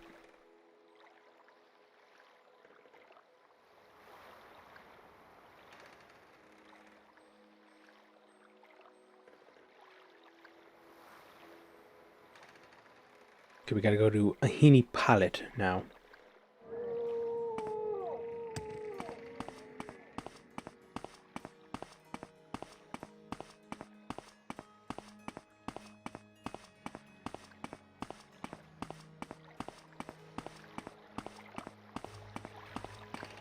Also, we don't know where Bardau came from. Some sources say it's Sheogorath, others say it just showed up out of its own malevolence.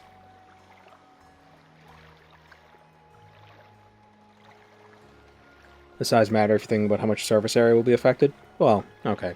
Yeah, I suppose. But since the gravity is the same, it's probably the same size. Assuming gravity works in a similar... Assuming gravity and mass are related in Mundus.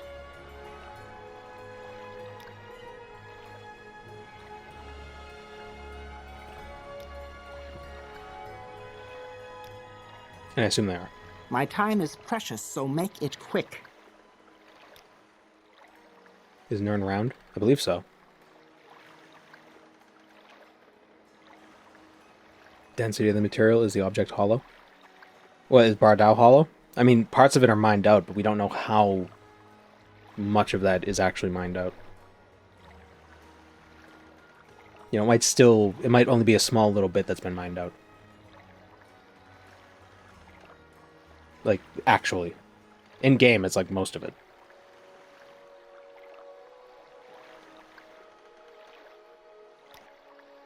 Is outer space part of Mundus, while being distinct from Nirn? Yes. Mundus is the plane. Nirn is the planet.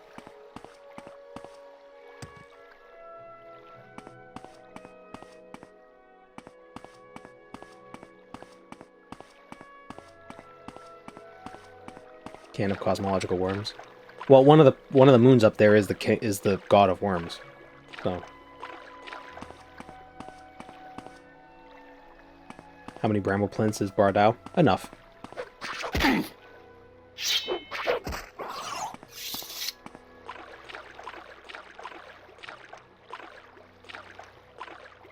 You can't see that moon anymore. It eclipses RK every 8 days. So wherever RK is, that's where we'd see the moon. I don't know if it's that they're actually in the game though. You can see the light from the Revenant though in Oblivion. RK the planet? Yes. And the Divine. Possible.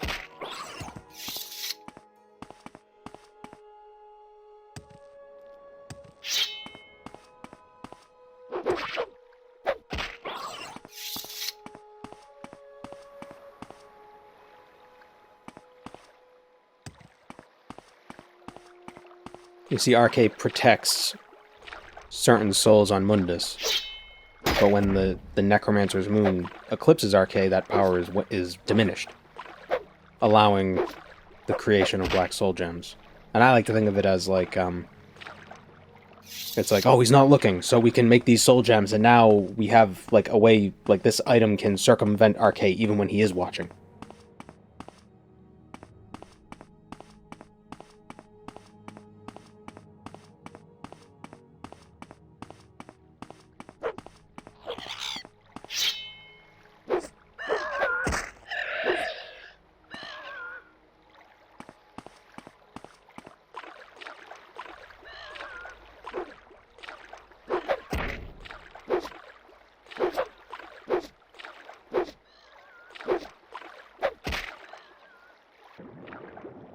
How many options are there to give them Intel 2 and Daggerfall?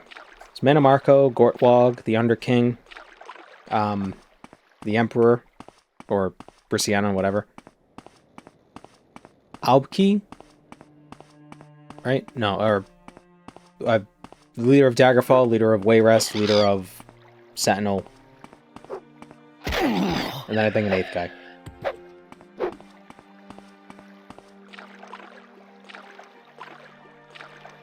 What if you rotated Bardau upside down? Would it shoot up? I don't know. Maybe it can't be moved like that.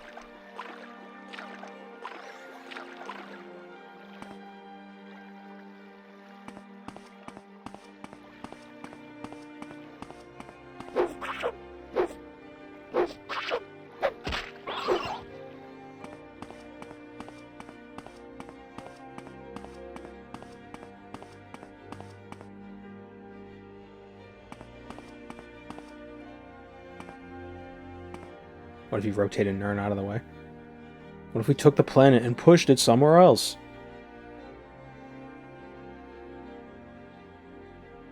So I don't think there's anything Vivek can do about Bardal. Except hold it in place. You know, he uses it as a threat. You know, keep loving me or else I'll drop it. But he says it like, oh, if you stop loving me, I'll have less power or whatever. I don't think he can actually do anything about it.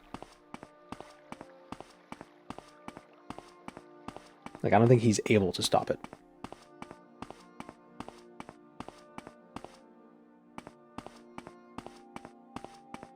But rather than admit that, he just holds it up and uses it as a threat.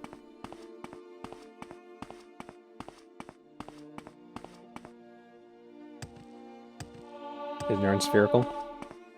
Yes. I mean, we see, like, cosmological models of the solar system, if you could call it that, the Nernal system, and their spheres.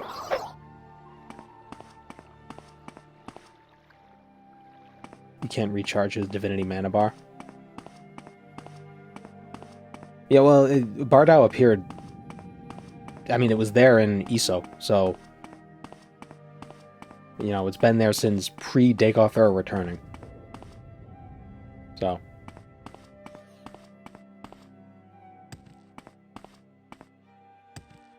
Where's this dungeon I'm looking for? Ahini Pali. Oh, it's on the other side of the mountain.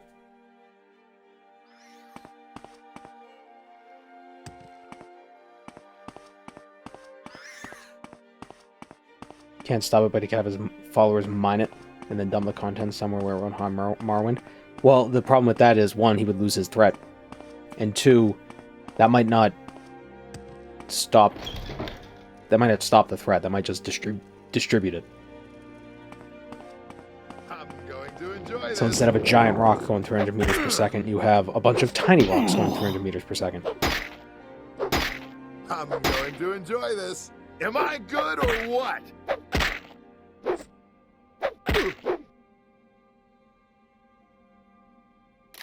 I mean, that might not...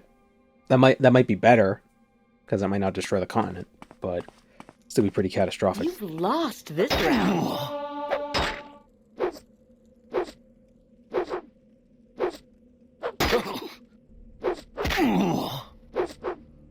You won't escape me that easily. Ow! Ow! The sun is a hole in the sky, but also a massive body at the center of local space. No, Nern is the center of Mundus.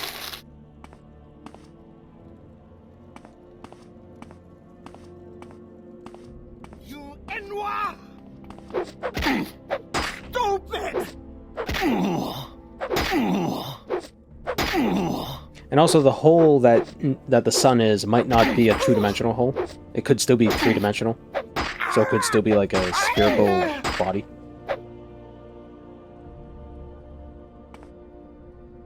You know?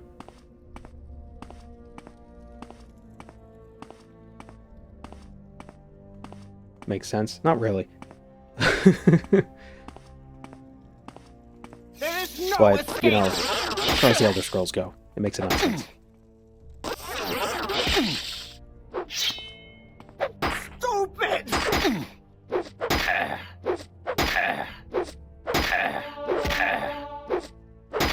Oh my god, he made the same noise. Have I seen the draft of the new UESP logo? I didn't know they were drafting one.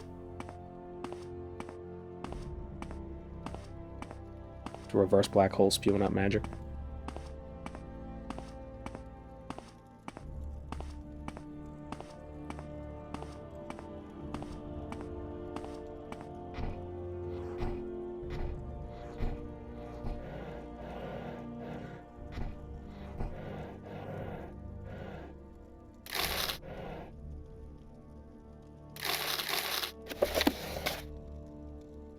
Is the sun a source of magicka, though? I believe so. Magicka comes from Aetherius, and the sun is a hole into Aetherius. Check out the new UESP logo. UESP draft logo.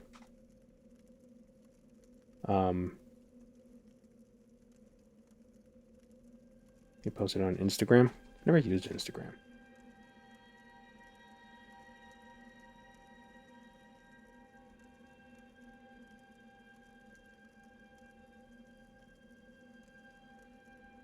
What is it? This cosmic...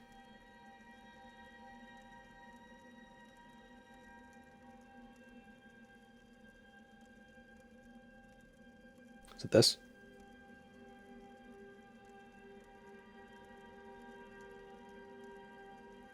Seems a little busy. Like, I like the details, and I like that it kind of shows a bunch, like, all these realms of oblivion and the towers and whatnot.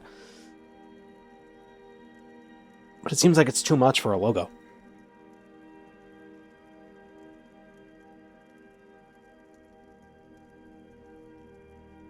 Like how it looks like there's a giant straw in it. Just sucking the planet. The Somerset Tower. There's the Cyrodiil Tower. There's the Durrani Tower. There's the Throat of the World. And there's Red Mountain. The towers.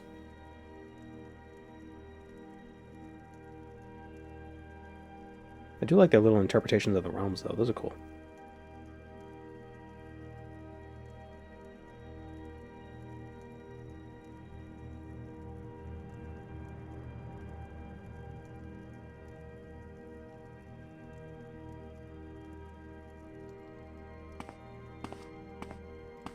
It is funny how you go to the Adamantium Tower, the Adamantine Tower, in Daggerfall. And it just looks like a building. It's just a brick, it's just a stone building.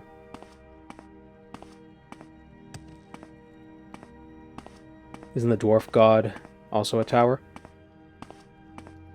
Yes. The Brass Tower. But I don't... That's weird, though, because... Like, it wasn't around at the beginning. But maybe it was, because it is a weird time thing. So maybe its creation made it retroactively always exist. The Numidium.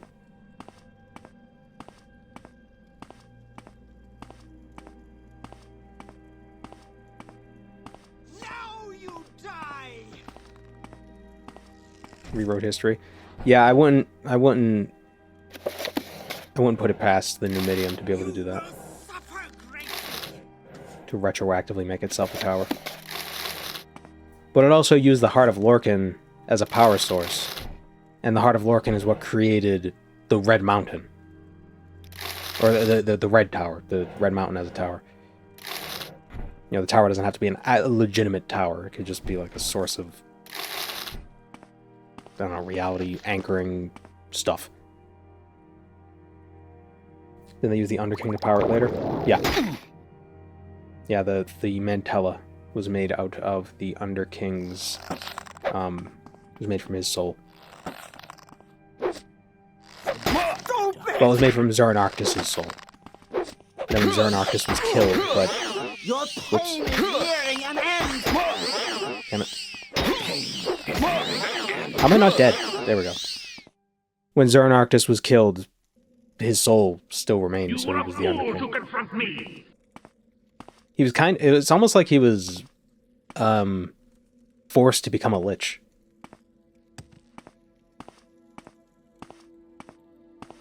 Throat of the World is a tower too? Yeah. Didn't one of the towers fall? One where the Red Guards come from? Well, there was Yakuta. They might have come from a different Kalpa. Possibly. But the question is so that's part of their myth. Their mythos is that, like, they, like, escape a realm and go to another realm when they die or something like that. So, like, is that actually true? Or is that just part of their creation myth, you know? Surrender your life to me and I will end your pain.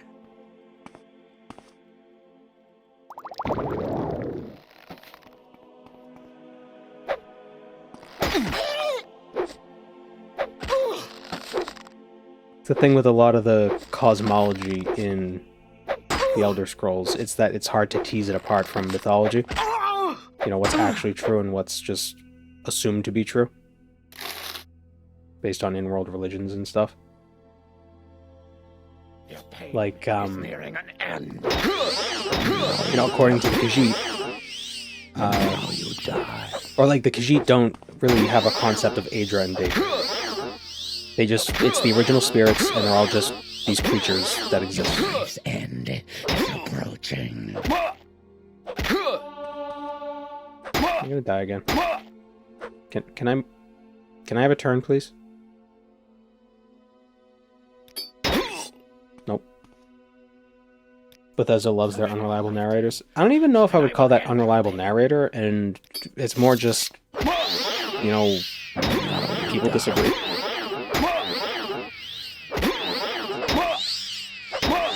I mean, and how could you have a reliable narrator? Now you die. You know, you're talking about, you know, pre-reality reality. Surrender your life to me. Is Yakuta supposed to exist? I think part of it does.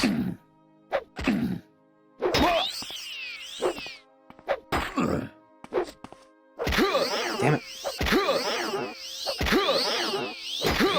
It's near.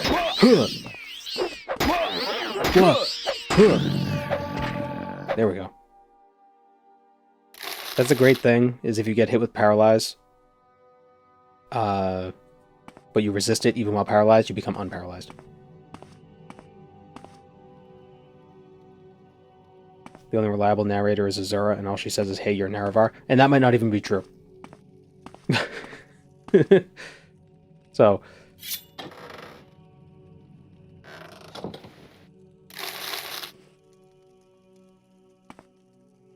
Azura in the box. Speaking of which.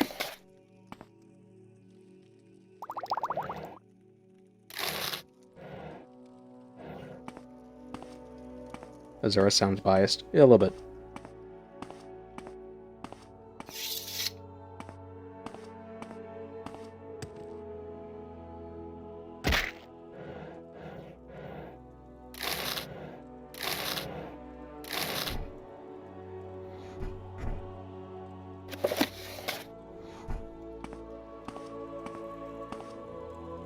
Are we still diseased? I think we're still diseased.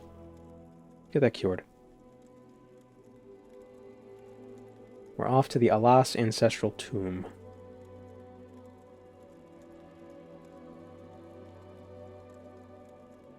Which is...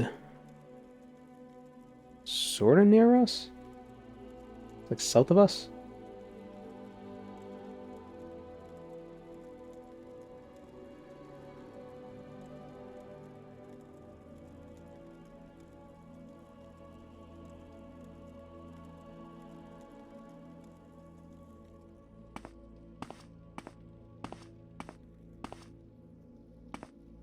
There's no objective source of truth in Mundus. The gods don't speak, the Daedra are evil, and the gods among men lie.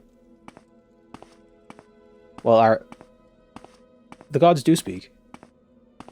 But why do you assume the gods aren't evil? See, that's why I like the Khajiit interpretation. They're all just original spirits. They all just do stuff.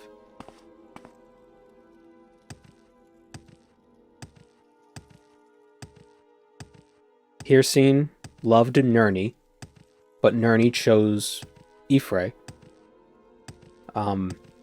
Y'ffre struck and killed Nirni when he was corrupted by Namira. So Hircine, Azura, and Khenarthi got together and they killed Y'ffre and used his bones as a burial cairn for Nirni. So, like, Khenarthi, who's Khenarthi? It's like, oh, it's somebody else. That's just another original spirit, or hero, or whatever. Y'ffre, he's not a Daedra or a divine, just one of the original spirits.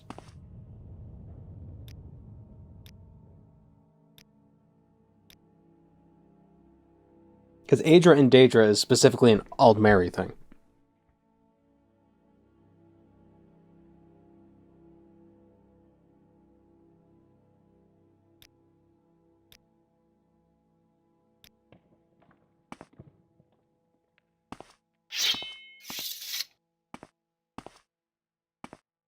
There are potentially infinite number of princes out there. That too.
Where did I say we were going?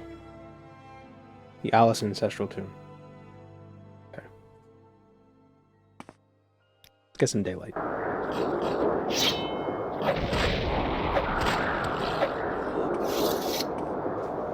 Someone in chat referred to the entire Mythic era as being one big dragon break.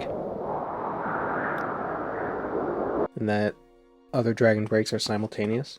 I like that. I mean, I guess technically, if you want to say if something occurs outside of time, then it could occur at the same time as other things outside of time. But causal time didn't exist until the Merithic era. The Dawn era, like, everything was happening at the same instant, you know? So it's hard to know, like, what happened first, because everything was happening. It was after that point where Akatosh was like, let's make time.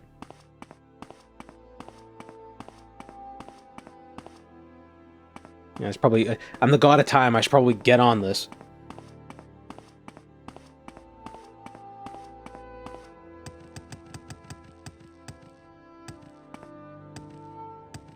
But there was also that 1,008-year-long dragon break. During the Merithic era. So that's a weird one.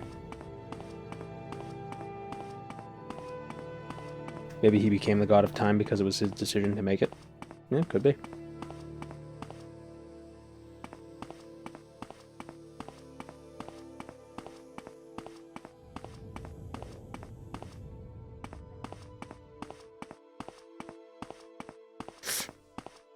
I like the theory that the original spirits kind of switch roles between Kalpas. So, like, in this Kalpa, Molag Bal is the Prince of Domination, but in the next one it could be Stendar.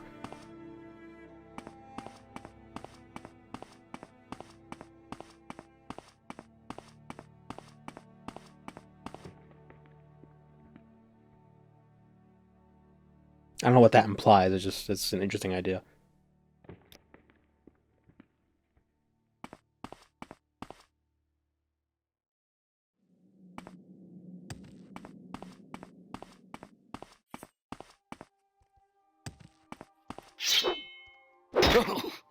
If Kalpas are infinite, isn't reality itself a dragon break? No, because the Kalpas are largely distinct from one another. Although, if at the end of all the Kalpas, everything that's happened between the Kalpas becomes true at the end of time, and it turns out all the Kalpas were just separate instances of one big reality, maybe. But as far as we know, it's Kalpa, start, end, start, end, start, end. It's not all of them start, and then all of them end.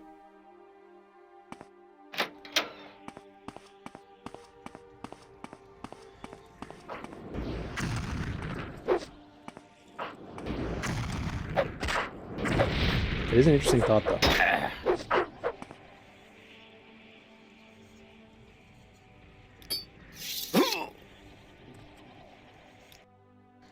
Lig still exists out there somewhere, too.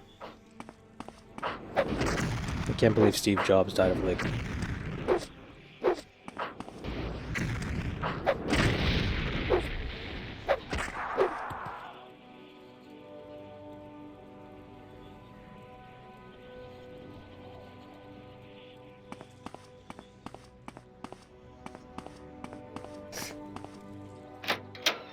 You're talking about the cycle of time and causality itself resetting. They can't happen after each other? Well, unless there's, like, super time. Who the hell is Steve Jobs? These nuts. No, it's not how. That's not the meme.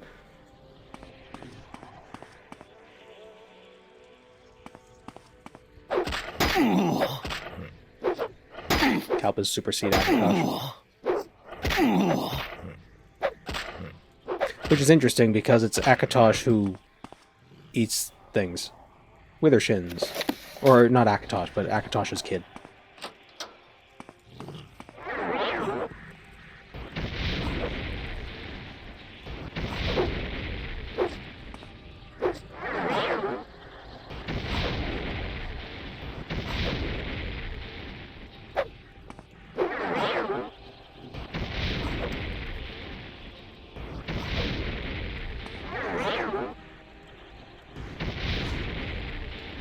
The only Withershins we need? Yeah, that's all that's here. Alright, we're leaving. I hate hungers.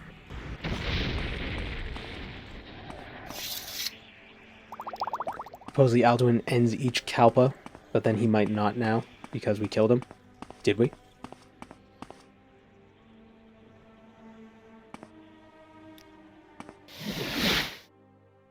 Akatosh didn't send the Dragonborn because Same low price. Alduin was going to eat the world. He sent the Dragonborn because Alduin wasn't doing his job.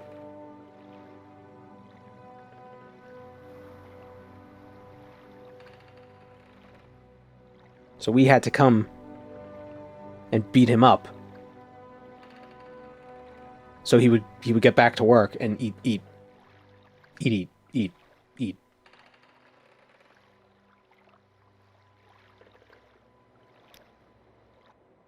Where would you like to go? So really, we doom the world. Eventually. When Alduin recovers, he's going to come back and he's going to eat everything.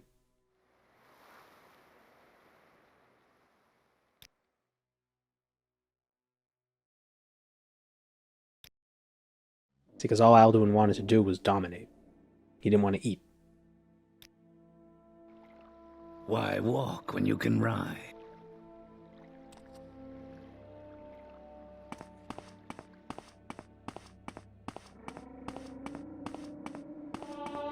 Getting imprisoned in an Elder Scroll by mortals like a chump. Well, he was just sent forward in time. Using the Deus Ex Machina scroll.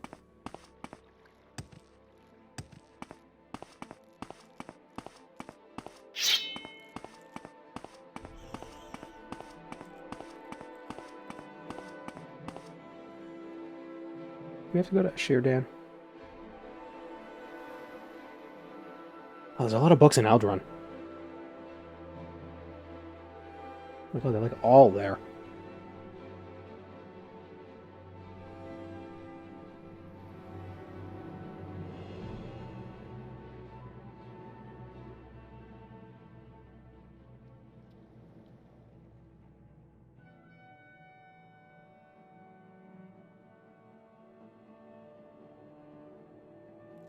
Off to Aldredania.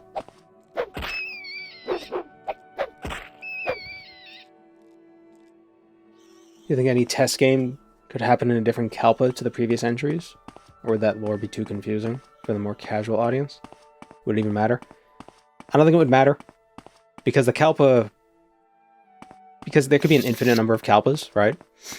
And Kalpa A and Kalpa... You know...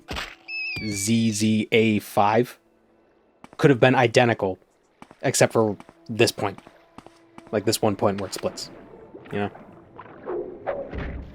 So Test 6 could be in a different Kalpa that was identical to the Kalpa up to the end of Skyrim. But they branch. You know?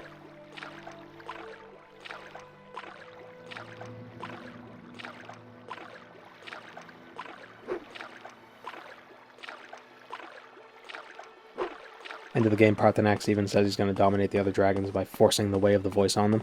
Yeah, dragons... Well, I mean, dragons are aspects of time, and what is time but the ultimate arbiter of things?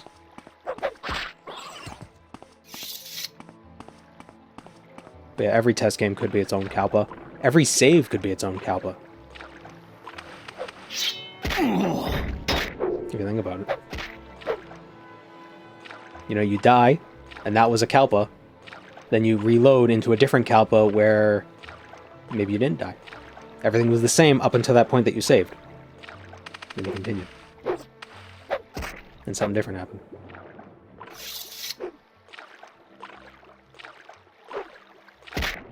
I've heard you reject that theory before. Yeah, reject, accept. It's all fun to just imagine. I don't like the theory that reloading saves is Kim. It's funny to say, funny to joke about, but I don't actually, I don't think that's it.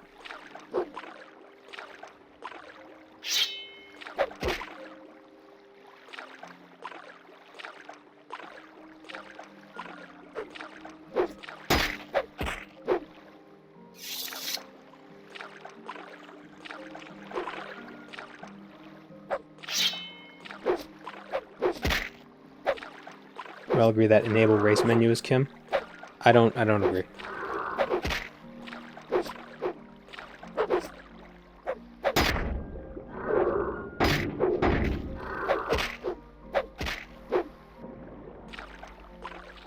Are Kalpas as inconsistent as Kim? I don't think so, because a Kalpa is an actual concept in, like, real-world religions. Kim doesn't really have a definition for the most part. It's vague.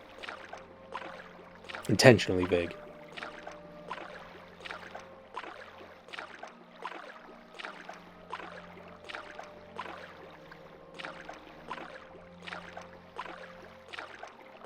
I still... I like the idea that Kim doesn't grant you any powers. It just allows you to understand the full breadth of your powers.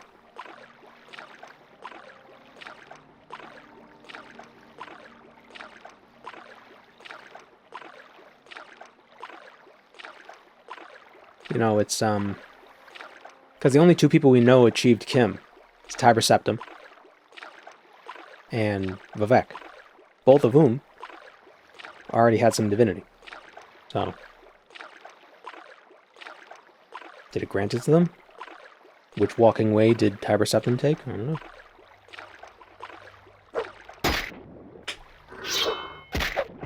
I also have been toying with the theory that Talos is actually mostly Zerun Arctus, not Tiber Septim, not Hjalti Earlybeard, not the guy who did the conquering, but the guy who was killed by the guy who did the conquering.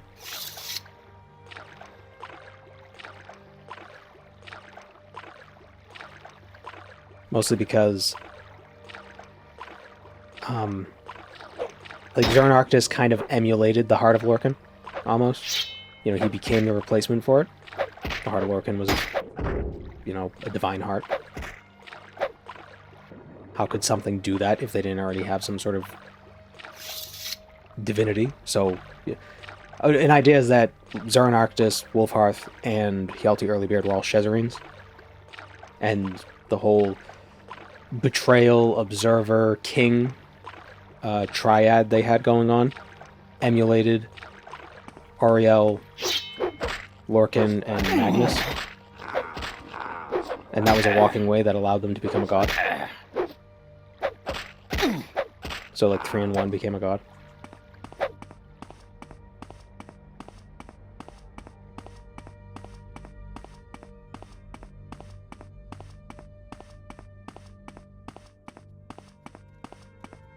They're a quest giver in Morrowind that's strongly implied to be Tiber Septim, just visiting. Yeah, Wolf.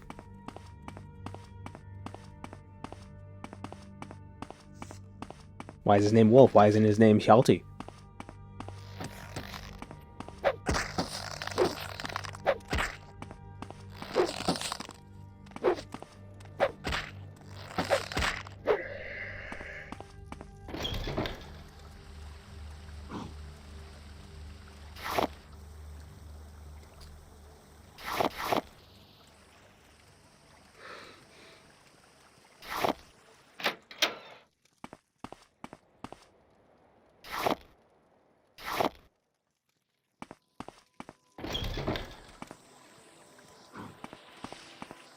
I must have not properly uninstalled that necromancy mod. Oops.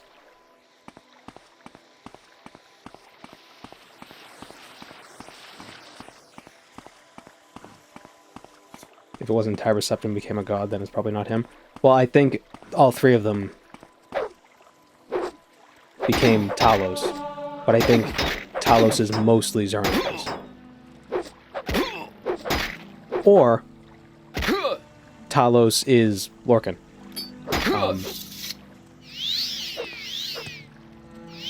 Whoops. What? Are they reflecting onto me? Since when do skeletons have reflect? Oh, it's absorb. Wait, it's absorb health on self. Why the hell does this ring exist? What? You just gotta suck yourself?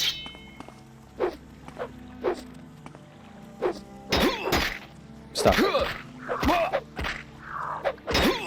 Damn it.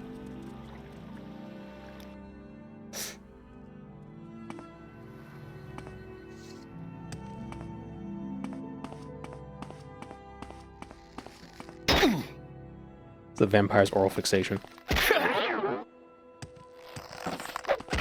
Maybe Hjalti was just an old word for wolf. Well, because the three people were Hjalti Earlybeard, Xernarchus, and Wolfheart. Wolf.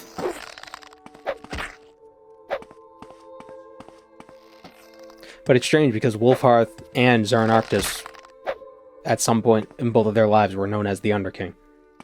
So that makes it way more confusing.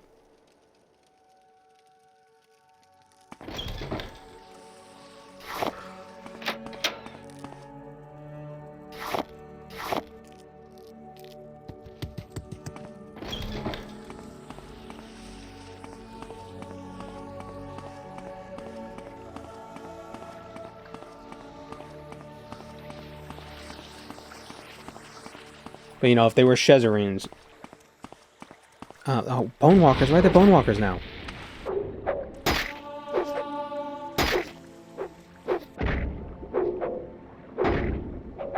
Oh, I don't even care about the key. I don't need the key. I can just pick the lock. We'll be faster with the key, though.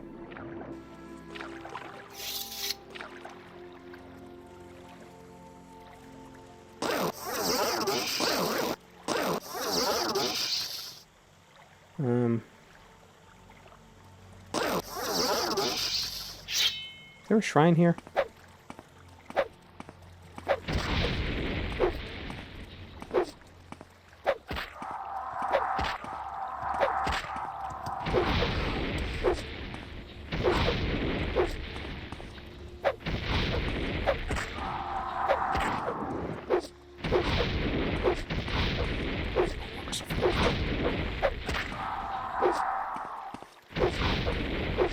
Son of a...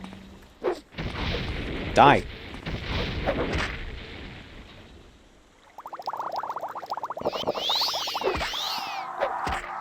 Here we go. I'm surprised I could still walk. What was I saying? Yeah, so there's an interesting thing with the timeline. So Dagothr wakes up like 700 years prior to Morrowind. I think he wakes up during Tiber Septim's campaigning,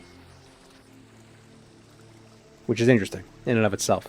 It's like the heart was like, ooh, part of me is being very active over in the rest of Tamriel. Let's do something over here with the heart and bring somebody back, right? And then when the Numidium gets activated, in Daggerfall, that's when Dagothr successfully steals the tools from the Tribunal. Isn't that a coincidence? Perhaps Lorcan has been orchestrating all of this from the beginning. Lorcan could have always stolen the tools, but he waited until Xernarchus was freed. Because maybe, just maybe, Xernarchus dying allowed him to, like, recollect part of his soul, and then there's the physical form of Talos that ascended, and then there was the spirit form of Xernarchus, which was kind of like Lorcan's soul, and they were able to, like, reemerge or something.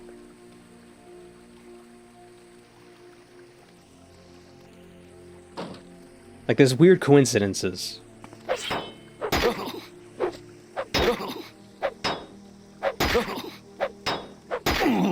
Like I think if you called Talos Lorcan, I don't think you would be too far off.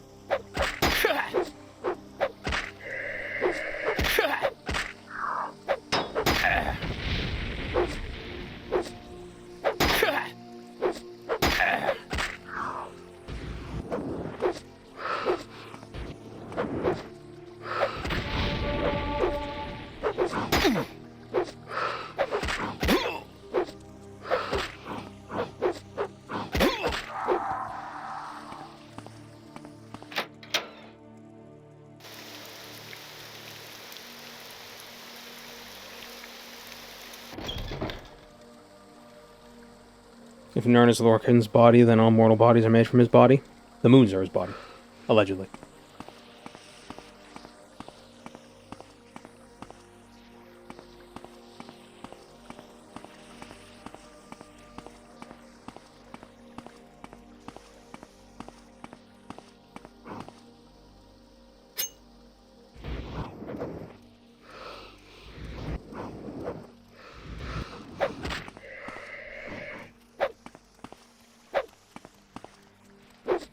I don't buy that moon stuff. Why?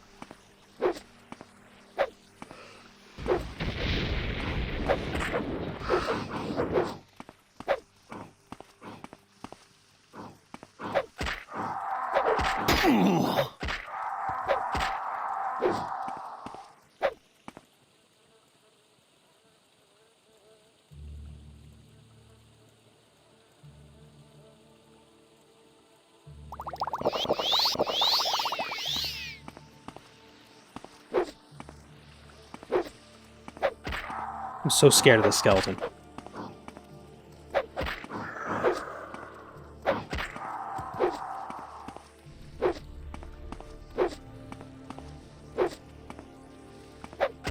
Because if we get hit once, we're dead. Without a doubt. Because I keep forgetting to get healing potions. Like an idiot. Wait, I have an idea.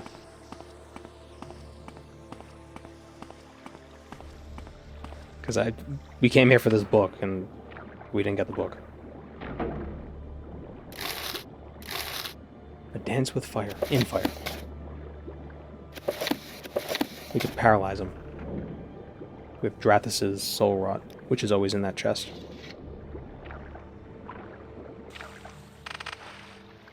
How do we feel about Skyrim's combat? Still hold up? Eh.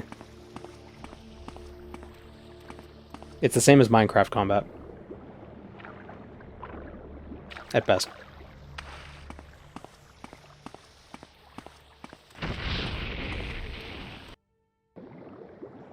I don't like how stiff the movement is in Skyrim. That's the one thing I liked about Enderal. Enderal, I felt more mobile. Damn it.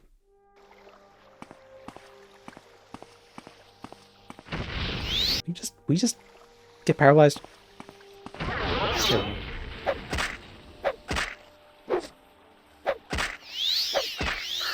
Shit.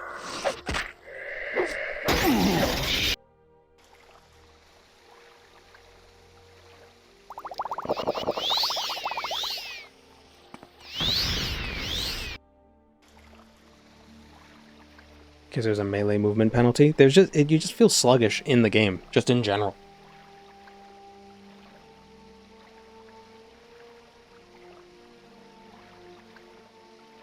Like everything, like it feels like when you're swinging weapons, everything is like weighs like 1,500 pounds.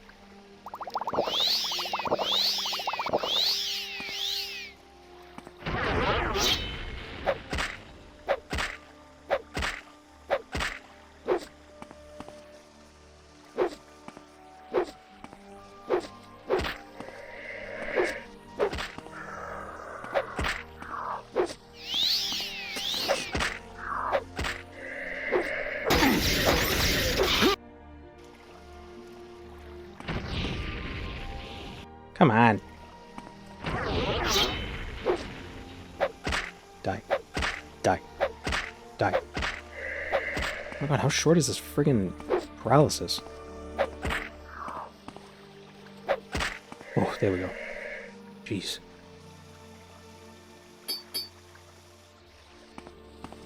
I prefer that to the wild two-handed hammer swinging you can get up to in 3 and 4.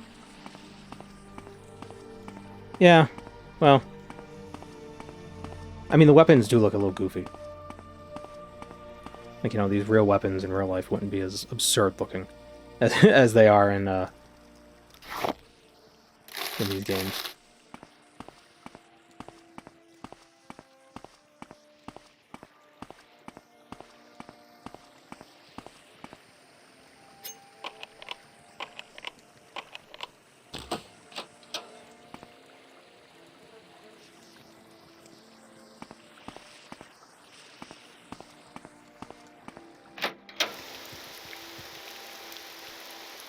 That's Aldredania. I need to figure out why this...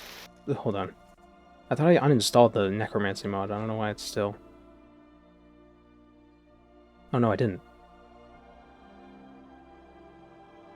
Wait, I did, but I didn't. That's weird. I removed it from the data directory, but it's still in the ESP. That's weird.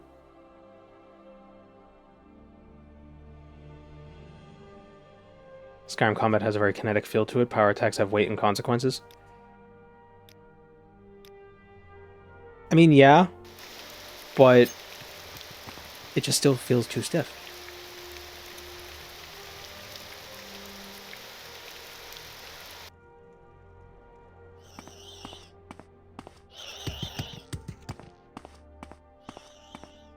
Like, I understand what they're going for. I don't think they did it very well. I think the Souls games do weight and consequences better.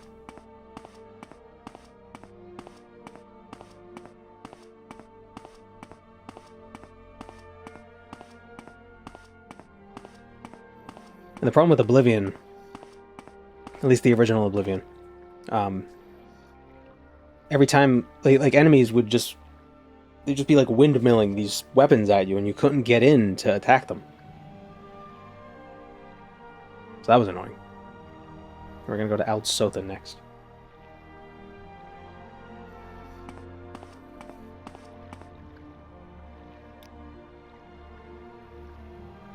I think the issue is that Skyrim's combat doesn't feel very dynamic. None of the combat does. But at least in Morrowind, while you're fighting, you can move and jump and like get away and everything. Like you do things at the same time. You're not just like you can either jump, you can either sprint, or you can swing. You can only do one at a time. You can't do two, can't do three. Only one.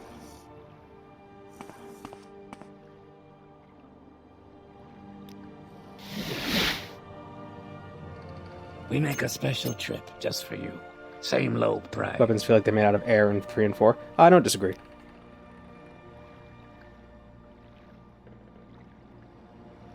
I like Tainted Grail's combat, and I hope Test 6 has combat similar to that. It wasn't Souls-like combat, but it still had a dynamicness.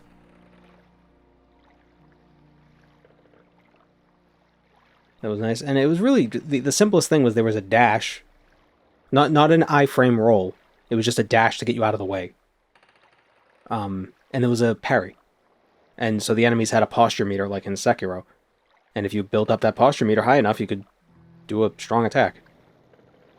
It was very simple, but it was engaging. And if you were wearing... and there were like 3 levels of armor, kind of like what you have in the Souls games. If your armor was below a certain weight, you could dash 3 times. If it was in the middle, you could dash 2 times. And if it was high, you could dash 1 time. But you would have more defenses with higher weight, and you'd have more speed with lower weight. It was an interesting give and take.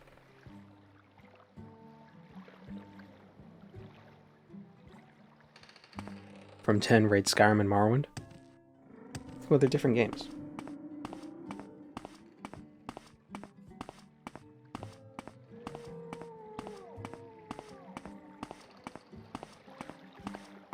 I don't think they'll address any of the complaints people have had about Elder Scrolls games previously because they feel like they don't have to. I think they will.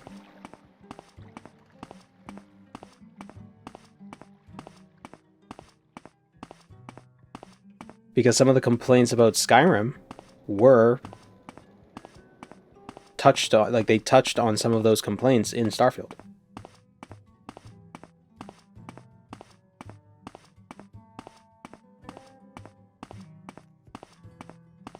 Tainted Grail's combat was great, but I couldn't get into the world. Oh, I love the world.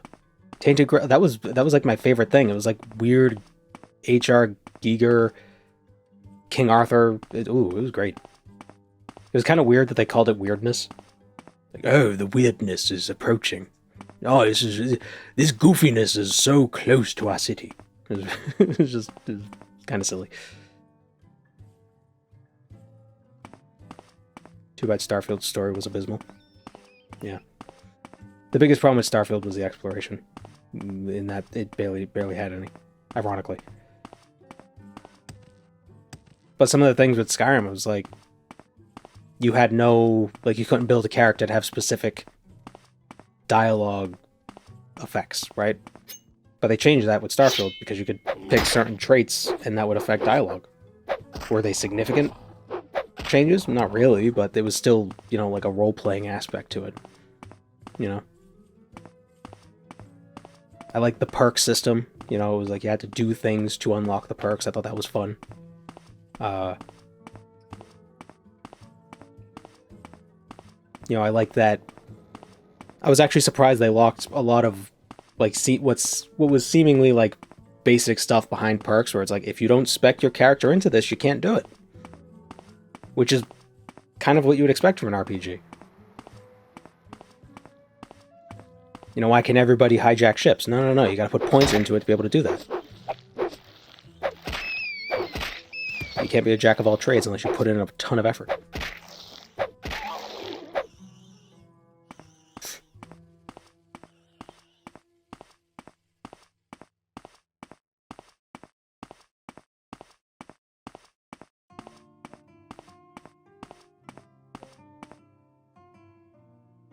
Where's Altsotha?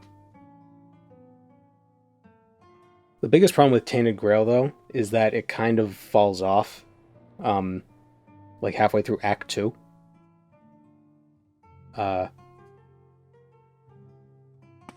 Like Act 1 is amazing. But Act 2, the end of it is like, they were struggling to get across that finish line, you know? But it's an indie game, so there's a little more, they have a little more leeway. Indie game, $45. You know, it wasn't like a $90 game or anything.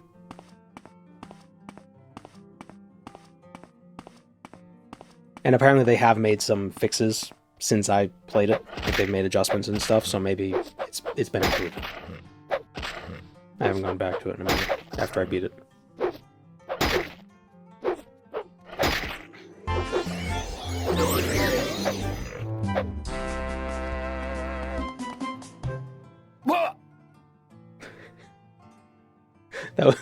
The sound is timed well.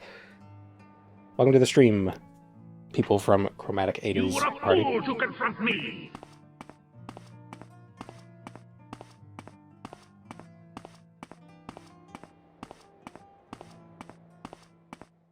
I didn't like how the perks were locked by two things. I feel like the challenges should have offered some different benefit instead. I mean, yeah. I think that's more of a that's a matter of taste, I guess. I didn't mind it too much. I could see it being like you unlock the perk, then you do a challenge, and then the perk is a bit stronger. Maybe it's time to upgrade Lula. Nope. Oh, I'm still like stat drained. I gotta deal with that.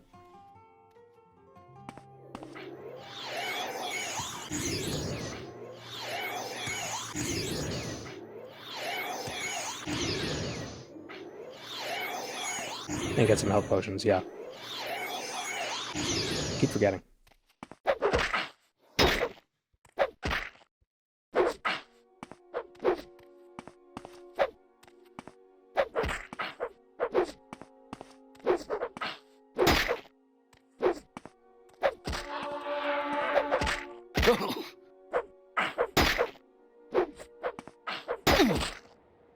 Mark here and ring home? Nah. Oh, and actually, that's probably not a bad idea because Al Sotha is kind of tough. Now, Mark is pretty close to here anyway.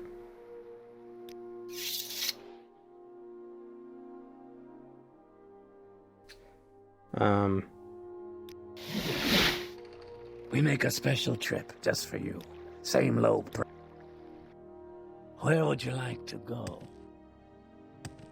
Wish skills in real life had a trackable XP bar. Should help with motivation. It'd probably be more demotivating because you'd see the whole XP bar and realize how much you have to do for a little bit of XP. At least without the XP bar, you don't know.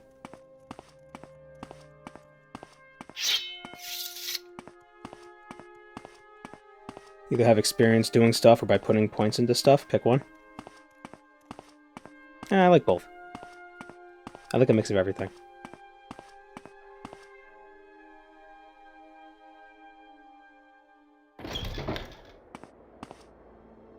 Please, It would have been neat feel free to talk at your leisure. if they did. So you get your basic XP, you level up, you get a perk point, and you can get some like attributes or something. So that's guaranteed. And then to unlock specific perks, you could like pick the perk, and then maybe you could do a challenge to make it better, or something like that.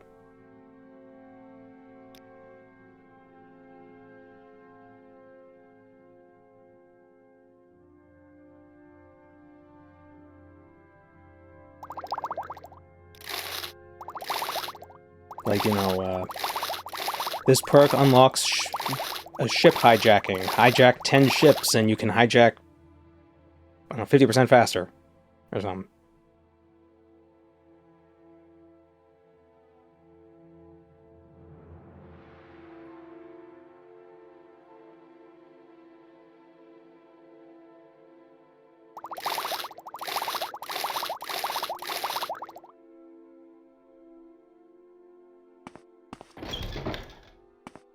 Like, all things considered, the way they handled perks in Starfield was not the worst part of Starfield. It was one of the better parts, I think.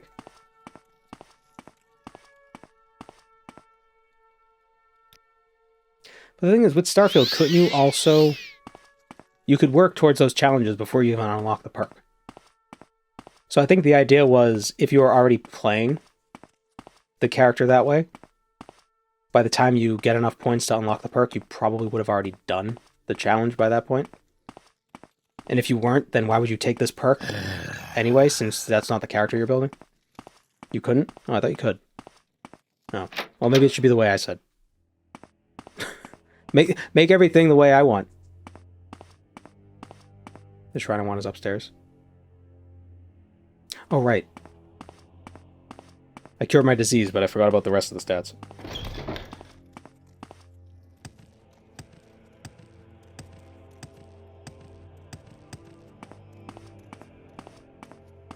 What do you think of a perk that's just a pure stat stick?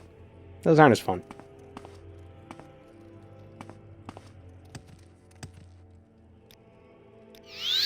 They have their Quickly, place, Outlander, or go away. but they're not as fun. Where would you like to go?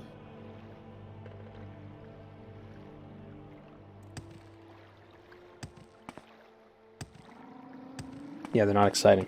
That's why I don't really care for Path of Exile.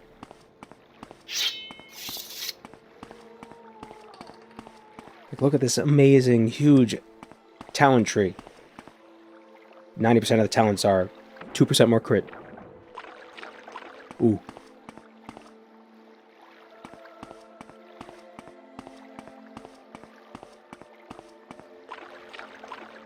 That's why I like Diablo 3.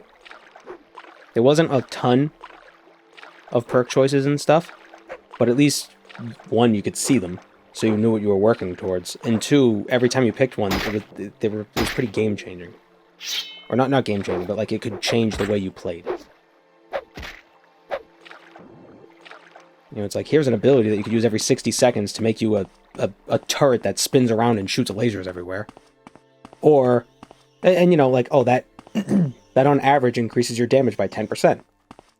Okay. Or would you rather have this perk that increases your damage all the time by 15%? Yeah, well, the first one's more interesting. It's not as much damage, but it's more fun. So I want to go with that one.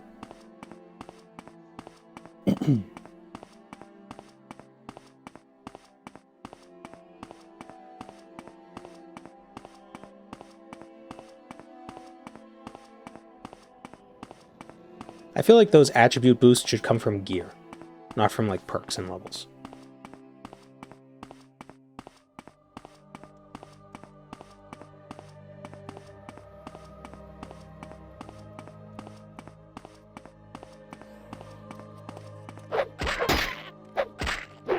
Or well, you can get stat increases as you level, just like naturally.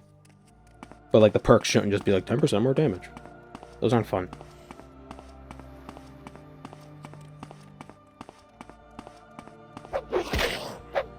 Tainted Growth perks were interesting. I think there was one, it's like every time you hit within 10 seconds, you increase your critical strike chance by 2%, up to a certain amount. And another one where it's like every time you crit, you heal.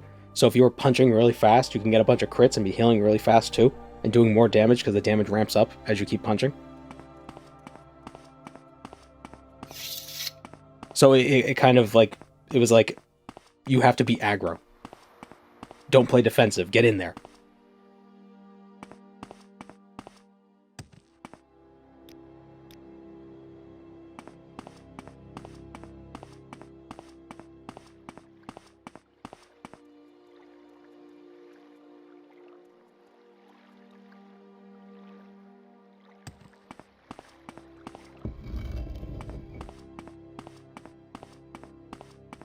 A good example I can think of, so in World of Warcraft you have this one stat called Mastery. Every class has their own different Mastery, and the Masteries do different things. And it's a stat that you could find on gear. So like, you know, I think a Paladin's Mastery, like, it's like you have a chance to, or you like it increases your holy damage by a percentage. Like, whatever. Like, that's not... That's boring, right? It's just more damage. But the Monk Mastery, if I remember correctly, you do a % more damage every time you do an attack that wasn't the same as the previous one.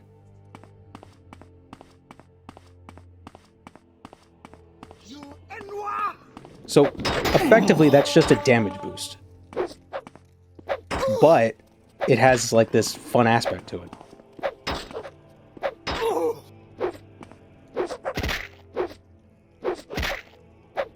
I don't play enough WoW to engage in mastery debating. Yeah. He's mastery debating on stream. Oh wait, I have the ring. The ring of suck. Of vampiric suck. No, use it, please. There we go.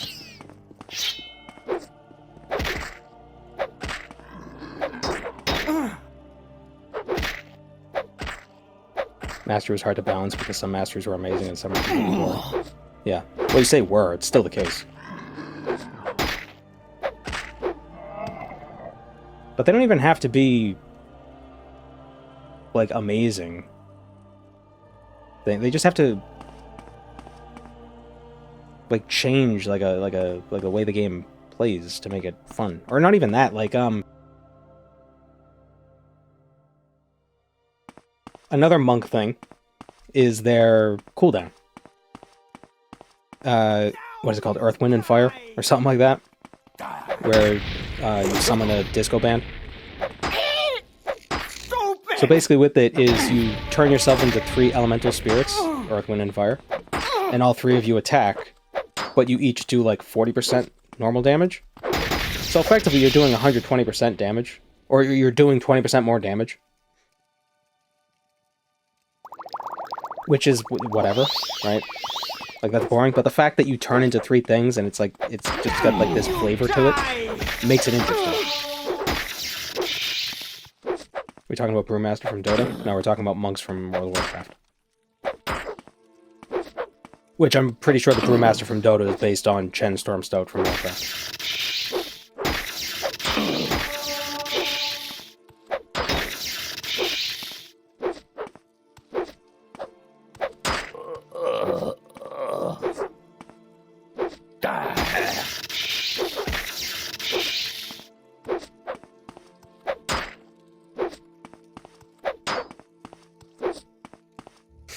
Not a Warcraft hit. Well, Dota, the first Dota was based on a mod from Warcraft. Not too dissimilar from Monk in Diablo 3. Yeah, where do you think they got the Monk idea? Where they built the Monk from in World of Warcraft. Diablo 3 was out before Monks, I believe.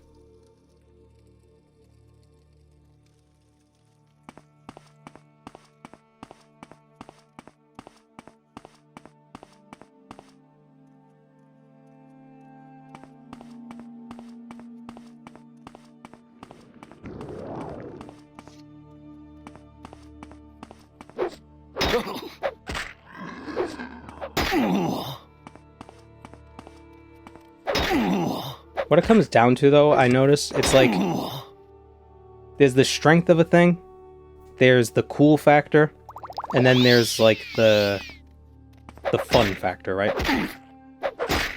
Like if the perk has two of those things, you're probably good. Like if it's cool and fun, it doesn't matter if it's not that strong. If it's strong and cool, doesn't matter if it's... Well, actually, no. If it's strong and cool but not fun, that's actually a problem. Well, maybe not. Because the coolness could... that one might be harder. So, but it's like a choose two sort of a thing. Cool and fun, doesn't have to be strong. Strong and fun, doesn't have to be cool. Cool and fun, doesn't have to be... Or, cool and strong doesn't have to be fun, necessarily. Because cool and strong would be like, oh, you gotta put in more effort to get it. You know, you gotta... A high skill ceiling sort of a thing.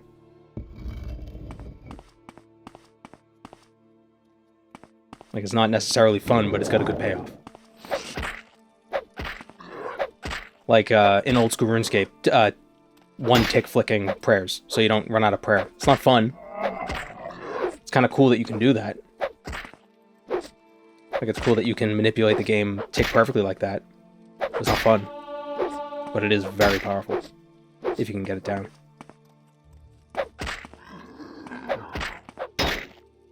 Uh-oh.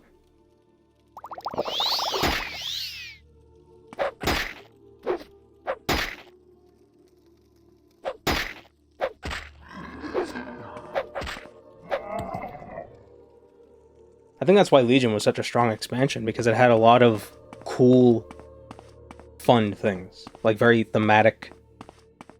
It was a lot of thematic stuff.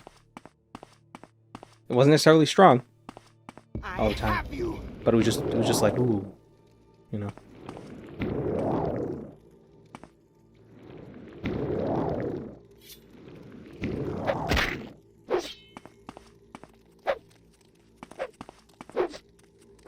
Should have recharged this ring.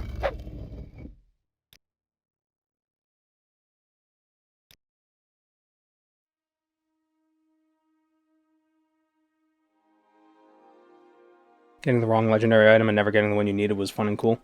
I never had that problem. But I also wasn't like an endgame raider, so it didn't really matter.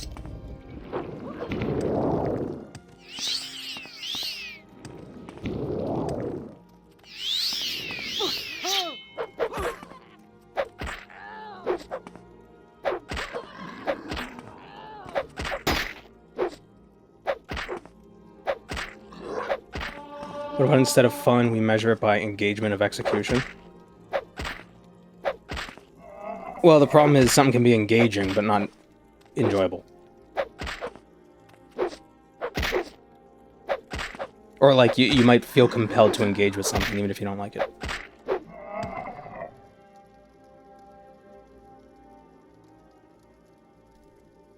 Like, oh, I push this button and I get 50% more damage for 10 seconds. It's boring, and it's not cool or anything, but everybody's gonna use it because that's a lot of damage. Right?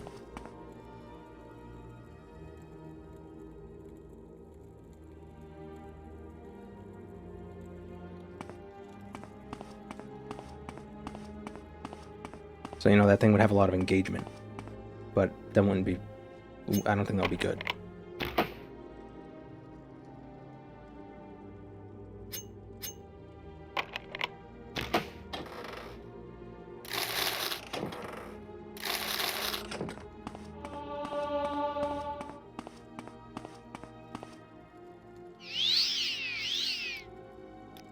But yeah, what Deacon said was the vampiric ring is cool and strong, but boring. Yeah, it is kind of boring. Yeah, it's just click and they do damage and you get buffs and stuff. Arguably, it's not even that cool.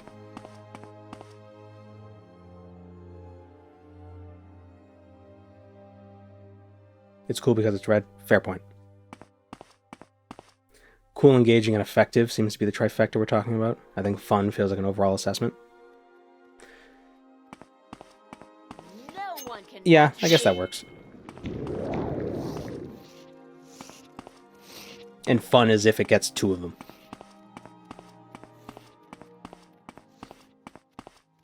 What's fun is dependent on the person. Yeah, but I think, or rather than fun, how about not unfun? Because I think unfun is pretty. I think it's more objective. Like it's hard to say like this is fun and this isn't, but it's easy to say this is not fun.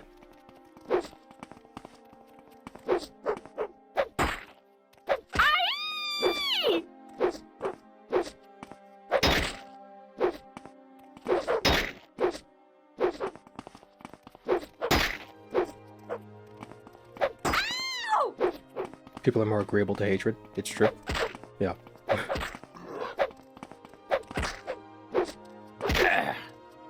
Hatred brings us together. Why does the Imperial male sound like a vampire all the time?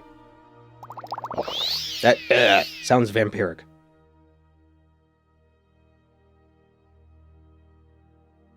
Because he sucks? Hey.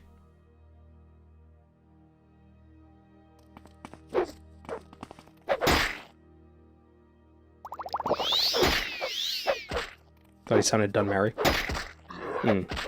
I've trifled with you long enough. Well, who does the voice of the Imperials? Ow! Ow! Is it Wes Johnson? Or does he do the Bretons?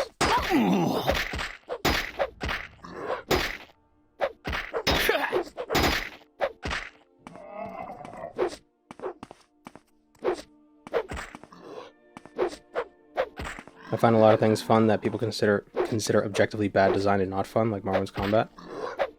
I don't think Morrowind's combat is objectively bad. It's just it's in a weird spot.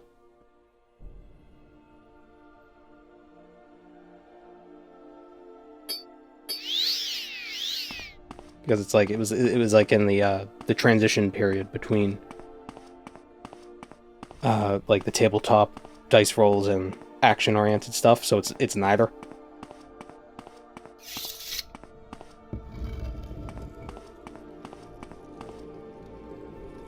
What are the books I'm looking for? Chances Falling and the Wolf Queen.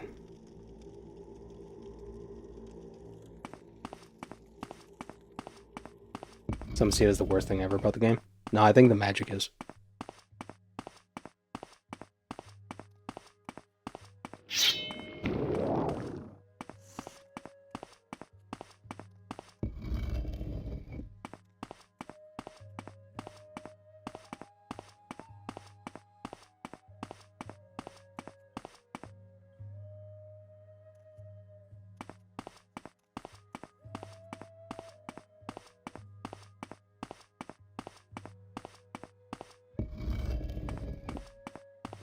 I think a lot of people would, if Morrowind were isometric, yeah, people would have let it get away with more of these mechanics.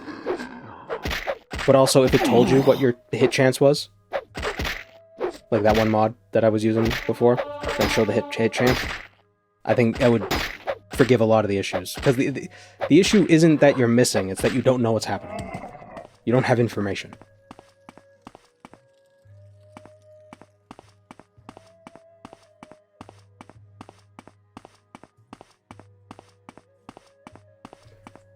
But I think a lot of people who come into it and it's like, oh, these dice roll mechanics are terrible, blah, blah, blah. It's because they didn't take short blade and they're trying to use a dagger. It's like, that's not happening.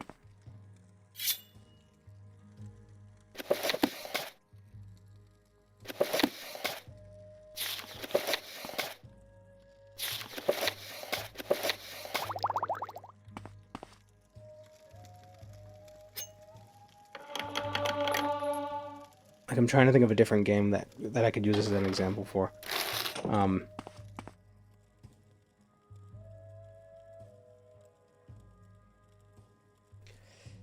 It'd be like...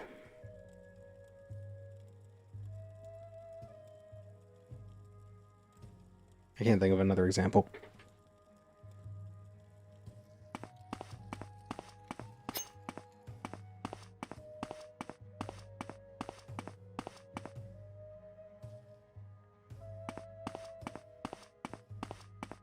Players wouldn't complain if they read the manual.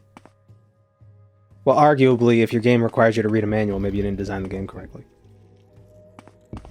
That argument is fair.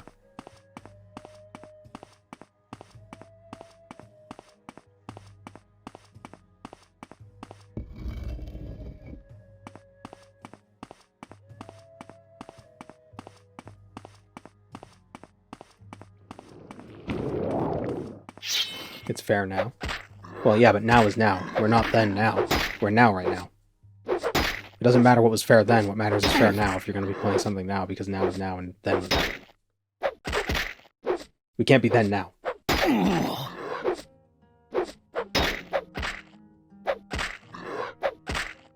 It's also fair for 2001. Maybe.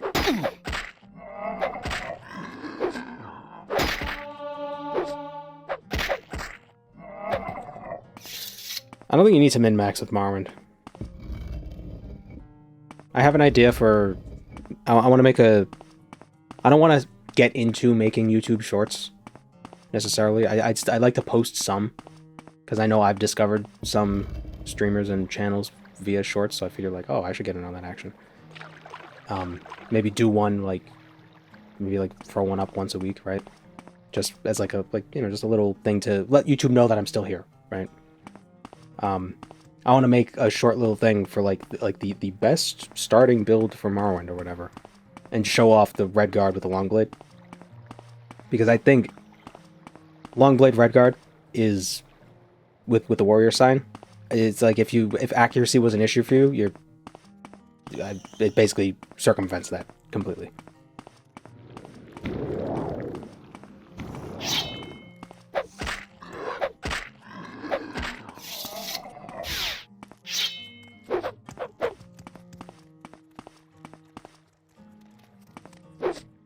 Very safe choice. Yeah. Why am I still here? We make a special trip just for you. Same low price.